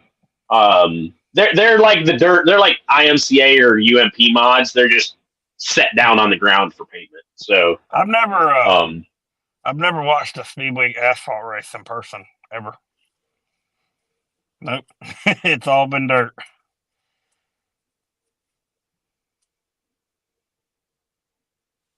Well, what do you mean by Speedway? I said Speed Week. Speed Week. Oh, Speed Weeks. Okay, Yeah. I heard Speedway. Sorry. Yeah, no, I can see how that was. Sorry. Oh, I'm pretty wide. There we go. There you go. Not as wide anymore. See, I can zoom us out, and you know, your camera I think is sideways. My camera's straight up. I'm sideways. Yeah. I've always been a sideways kind of guy, not in any weird way or anything, but take pictures sideways. Bro, like, obviously I planned on this look, so that's why my camera's this way. But for the love of everything, people, if you are going live or you're filming and you are trying to show, like me walking around PRI even, right? Yeah. Just turn your phone. Just turn your phone sideways. Okay. Yeah. Before you start. Yes. Before you start. Make sure it format sideways too. Like some people turn sideways. Yes. And they're like, Facebook has a bug. Facebook had a bug for a while. I can't go live from the Facebook app on my page. If I turn it sideways, it doesn't. It's still vertical. Yeah. So I have to go through the business suite. Yeah, because Facebook is like, I don't care. I'm not fixing shit. So yeah, when I did a live from Sonoya, or Sonoy is the correct way to say it, I guess. I say Sonoya. Oh well. I went live on Dirt Dauber's video page, and I remember having an issue like that. I was like, damn, the race is about to start, and I'm trying to figure it out, because I figured it was just to switch the page and go live, because I don't ever go live on pages, so it was like all new to me. Yeah, it's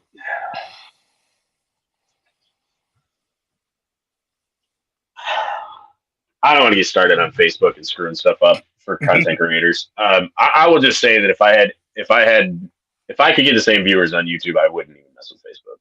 Oh yeah, yeah, for sure. YouTube is definitely that's the rich people. But everybody's. Can you believe it, man? There is still 6 people sitting here watching us 4 hours and 37 minutes later. Nerds. I'm just kidding. Thank y'all for staying.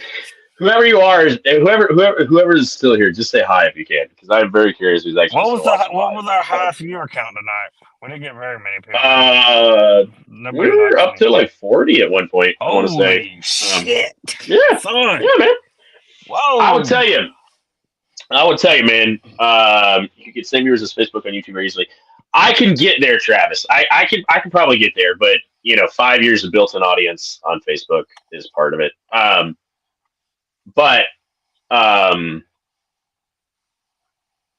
shows like this, where I have this as a background, and you obviously have pitch black as a background. Yeah. If people really want to hear what you have to say or what I have to say about whatever topic, we'll get a lot of viewers. Yeah. And it doesn't matter who's sitting on the other side.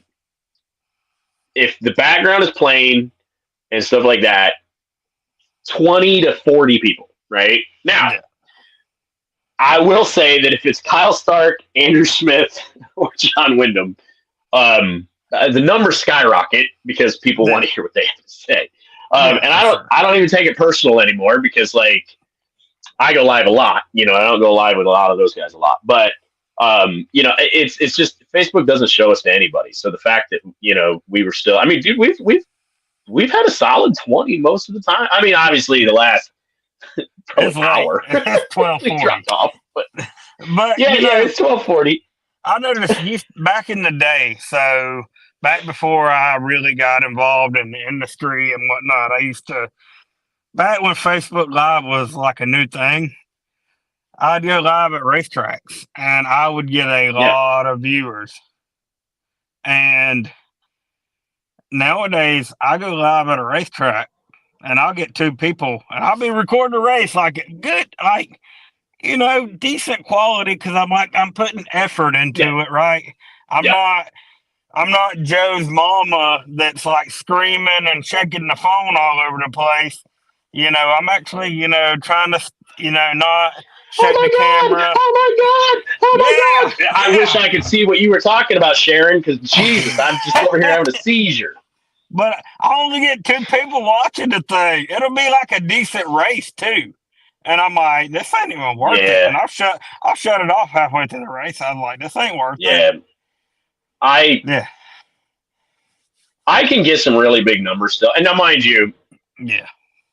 So for those of you watching for the last few minutes here, because I thought at 4 hours we'd call this thing, but that was 40 minutes ago. But for the last little bit here, for the last minute or two, right? If you are thinking of creating content, okay, the thing to remember between these 2 platforms, because we are live on YouTube, Travis is commenting from YouTube, right? We are live on Facebook. The thing to remember about YouTube is that YouTube is a search engine. Okay. Mm-hmm. So if you post something to Facebook or YouTube, right? I have non-live videos. I have like 6 on YouTube. You got to clickbait. The number one I have, well, not even that, man. The one that I have that is doing the best is my how to make coilovers video. Mm-hmm. And it's not clickbait. It's how to DIY coilover sleeves. Something like that. Like it's very, and the thumbnail is me like holding a coilover, right? Yeah.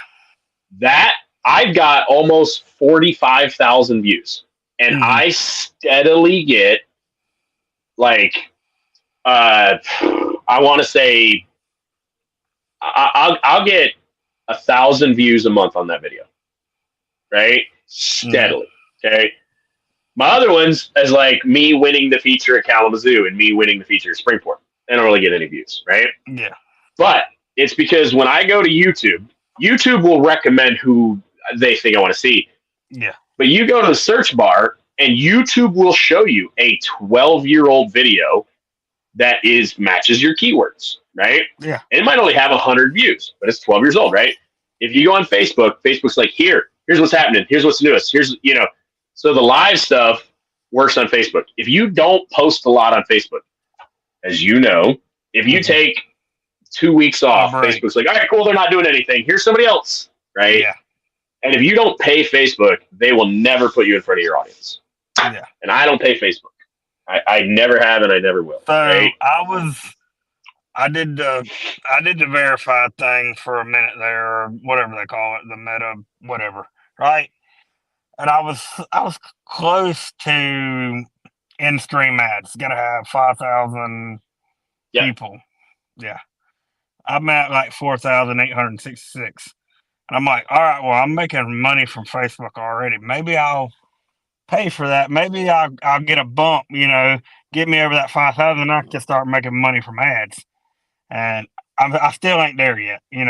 I got to do some big shit to get, and I got people steady following me, but it's only like 1 a day, 2 a day, maybe 5 people in a whole week, things like that. So I'm still 144 away from 5,000, I will tell you, and I've known more than one person that have done this. If you pay Facebook, they think you will always pay Facebook. So like if you pay them to promote your page, promote whatever, they will throttle your audience until you pay them again. Dude, they tell me they're like, you could reach 75 more people for $20. Yeah. Yeah. 75. Yeah. Like, yeah. So for giggles, by the way, that picture that I shared, I reached 1.2 million people with that picture. That's wild. That's a lot. Now, last year, 2023, not so great. 2022, we had a lot of momentum. We were doing really good on the videos. We reached almost 2 million people completely organically, just videos, shares, stuff like that. But you know what is a view? What is a view? Is a view a 3-second view, a 10-second view, a 30-second? You don't know. You don't know what. You know what I really love about YouTube? YouTube's like, hey man, you want to know who's watching your video? You want to know how long they're watching your video? Do you want to know what video sent them to your video? Do you want to know at every point in your video where people are watching? What are they skipping? What do they like? Do you want to edit that part out? YouTube's like, here you go, make your shit better. Facebook's like, can you edit a already posted video? Wow. Through YouTube. Yeah. I didn't know that. Wow. Can on Facebook. But yeah, so if you go to YouTube Studio and you can literally look, and they have it where you can go in, you can change the music, you can cut sections. It doesn't work quite as well as just uploading a full video, but like, dude, YouTube, as far as content, is the superior platform. It's just, I got to get my audience over there. So, but my goal, listen, I'm speaking this into existence. My goal, we're going to continue front wheel discussion. Okay. I'm happy with what we're doing in front wheel discussion. We're going to continue to grow it slowly, steadily. 23 was a little setback. 24, we're going to continue that motion. We're going to keep going, right? But man, we are a niche of a niche, right? I say it all the time. Okay. In the world of motorsports, in that pie, stock car racing is this much. And we are this much of that pie, right? So there is only so much I can do. Okay. So I got a second channel we're gonna make on YouTube. That's gonna be automotive shenanigans. Okay. Yeah. I got a Ford Ranger. I got a Mercury Zephyr that I got to pick which one I'm going to put this 302 5-speed combo I got in, right? I got go-kart projects, I got mini bike projects. Like, that's why the pole barn's got to get built. We're going to build the second channel that's just me doing fun shit with cars.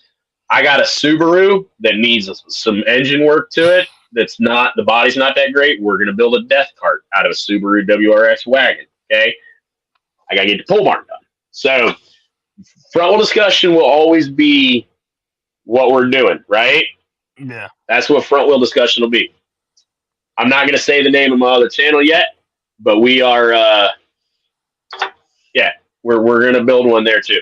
And Travis is talking here. I took my channel from complete brand new 0 to fully monetized in 2 months. No viral hits. Just saying, I know, Travis, but your niche, it's the niche front wheel discussion is a little different. Yeah, drag racing overall is bigger. I would tell you this, man. If you have a question about an LS, like LS-based GM motor, Travis is a dude to talk to. Yeah. Like, that dude does some shit. Like, he's going to the junkyard. He's like, yeah, you want these heads and this and then 60. And I'm like, ugh. Like, man, the Neon only had 2 single cams and a dual cam, and I can't tell you all the info he can. Yeah. So it is some drag racing stuff, but there's also some LS content. So, but yeah, and Travis, the second channel is because front wheel discussion is and always will be front wheel drive racing, right? Building a death cart out of a WRX just doesn't quite fit front wheel discussion. So, but being a good fabricator, being a good mechanic, stuff like that, we're gonna have some fun with it. It's a big turbo, WRX. I've owned it for a while. It's a piece of shit, but we're gonna make it fun. So, yeah. Well, hey, there was a question you were going to ask me, right? That you said you were going to ask me? Brother, this whole damn thing has been off the rails so much. I literally, in the title of this thing, I was like, we're going to do a recap of 2023. Nah, we ain't done that at all. So I did tell you I was going to ask you one question. All right. So we'll finish this thing off. Yeah, we're going to finish this thing off. What was your favorite race this year? What was your favorite race in 2023? There's 2 nominees. Yeah, they're both SCDRA, obviously, right? We're talking about obviously. You start talking about World Outlaws, I'm going to mute you. Okay, just saying. All right, so you got the Winchester, Virginia race, right? Okay. Do you remember that one? Not in the same way you do. Right. Yeah. So you got Winchester, Virginia, SCDRA Northeast. What did it pay? $10,000 to win, I think. I think so. Then yeah. you got Sonoya Raceway, SCDRA, $5,000 to win. You know, some crazy shit happened in both of them. But as far as like the racing themselves, it was absolutely wild in both of them. The Winchester race had like 5 cars that could win a race, and they were all like nuts to butts, like all of them, and they were bumping each other out of the way, you know. And the Sonoya race, there was just cars all over the racetrack. But I'll go with the Winchester race is my favorite race. It was wild. It was like a one groove track, but it was like a fun one groove track where like you had to use the chrome horn to pass. And a lot of people were pissed off after that. I mean, they were pissed off after that race. But as somebody in the stands, it was entertaining as hell. I will say this. I don't mind a race with bumping. Yeah. Okay. If you got 5 guys nose to tail and you got bump, wiggle, bump, wiggle, and it's mutual, right? Yeah. From a driver and, a spectator, I can be on board. Mm-hmm. What I've seen a few times, I've seen it as some SCDRA stuff. I've seen it at local stuff. I've seen it on pavement, is the guys that go, fuck it, I can make it, and hammer it in with too much speed to ever make it, even if there wasn't a guy there. Just hammers the guy next to him and drives away. That shit pisses me off. For sure. But a little... I ran out of shit to drink 2 hours ago. I've had to pee for 3 hours.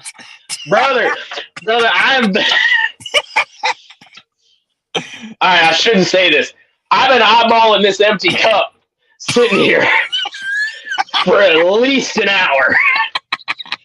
And I've also been like, I don't know if I'd fill them both, but listen.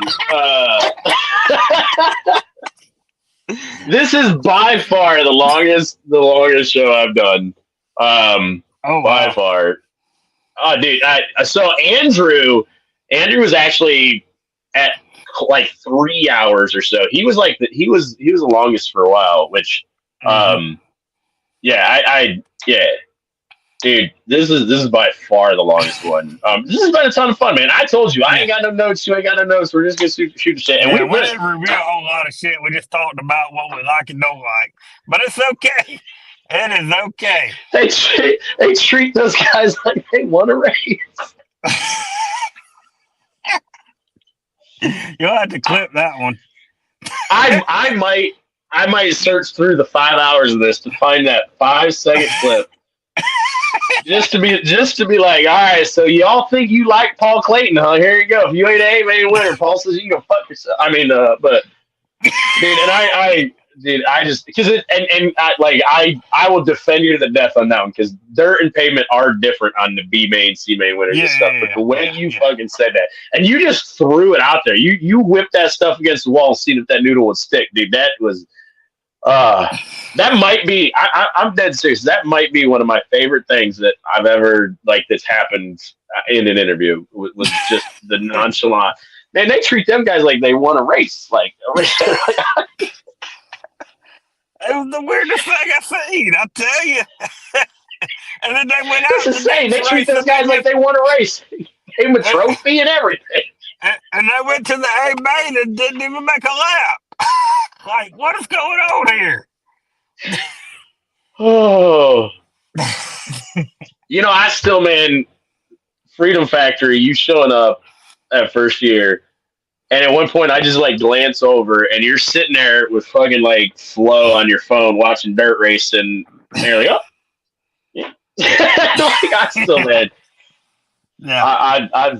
We've had some fun. We've only hung out a couple times, but we've had some fun. So yeah.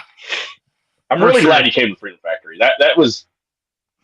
I had a lot of fun at Freedom Factory for how disappointed I was, but I don't know if I told you. I don't know if I ever told this publicly. My buddy Mike, to make that trip down to Florida. I mean, mind you, we went to Georgia, right?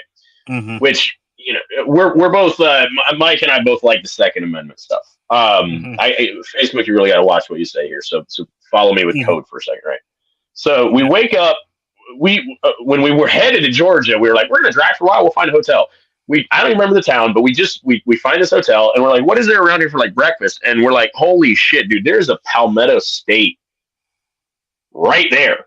We were like a mile and a half from a Palmetto State store. So we stop, buy a couple things.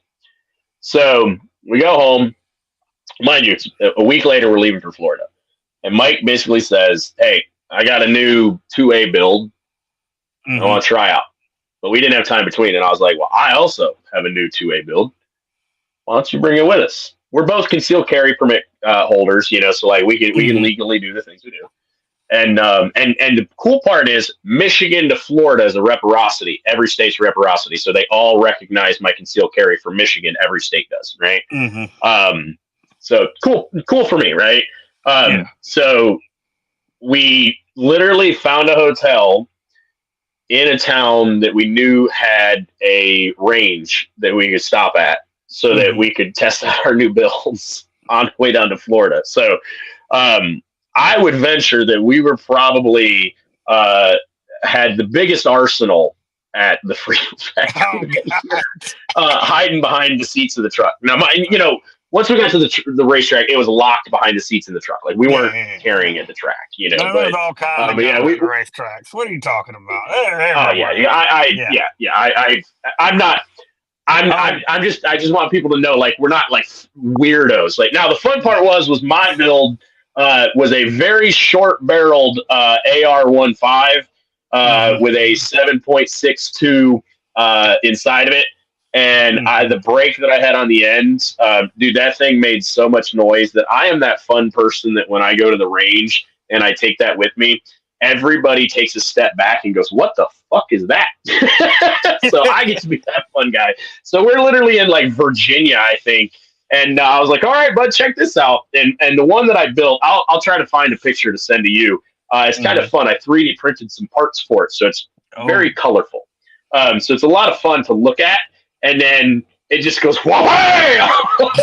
Everybody inside that place was like, what the absolute is going on? So that was my fun going to Florida. Was we actually made an extra pit stop on the way. So that's good. Yeah. It was a fun trip.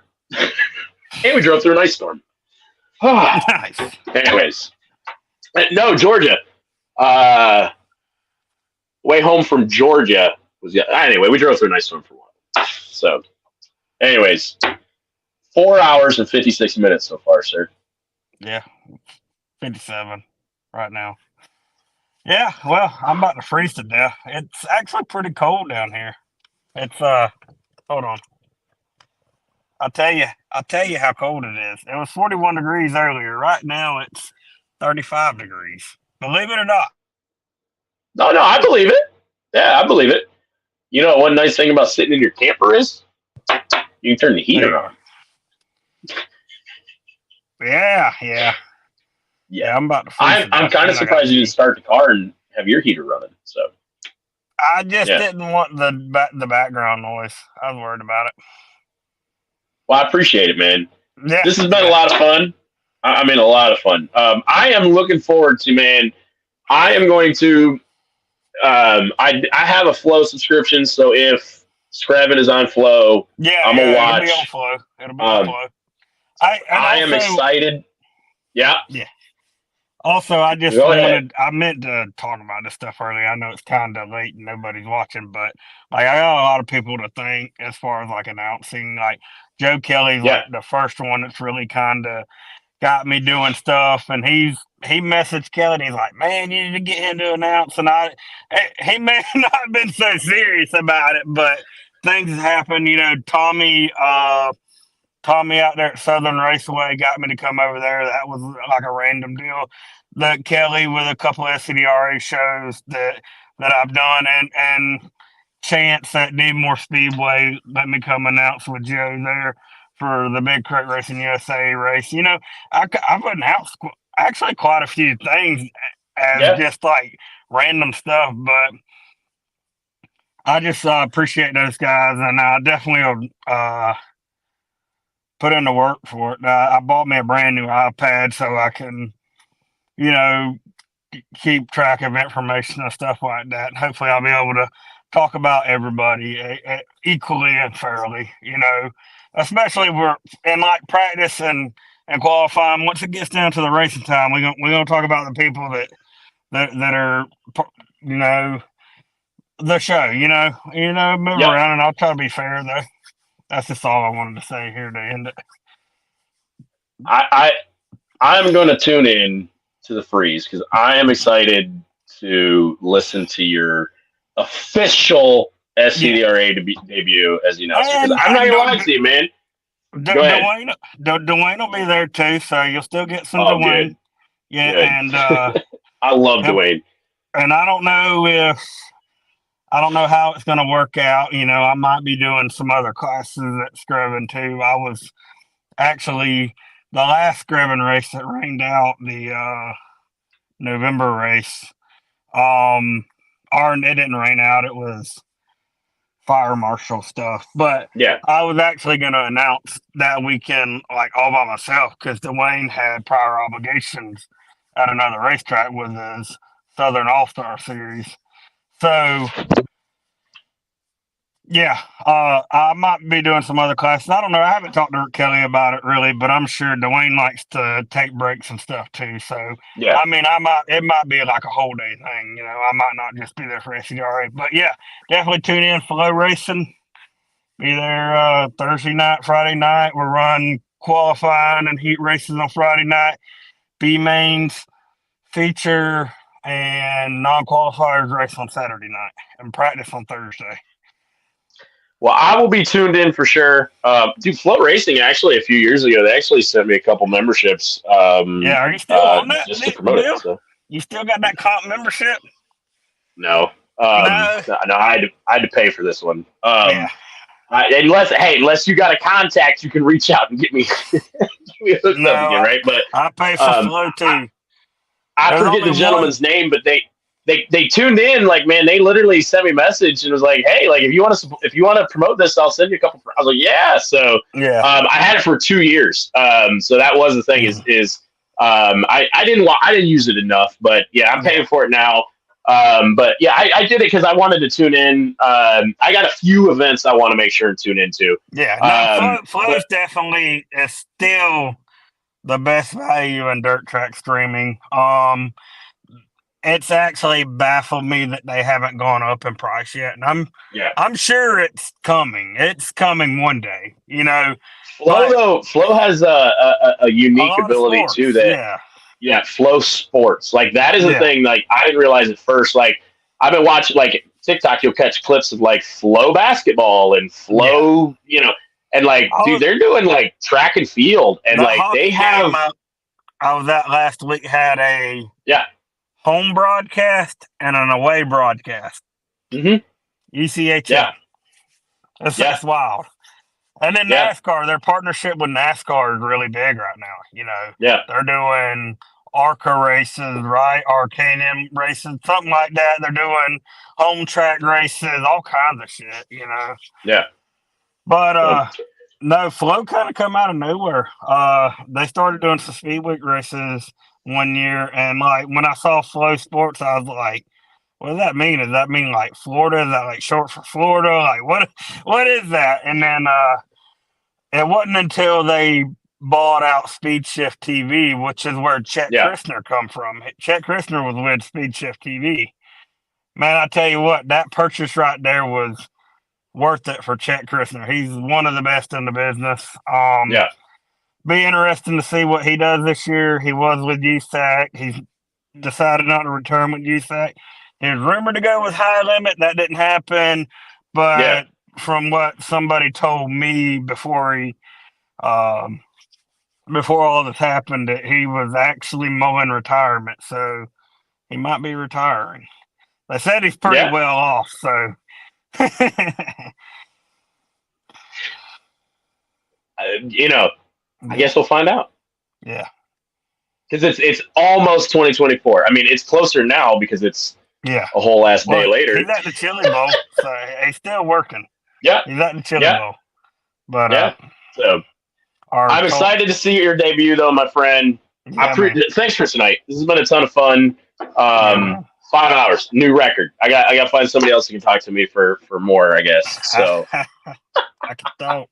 But hey, I appreciate it. Hey. Thanks for having me. Yeah, thanks for coming on, man. Good luck with everything. If I don't talk to you before then, but thanks for coming on tonight. All righty, we'll see you later. All right, anybody who made it to the end of this thing, you hit the like button.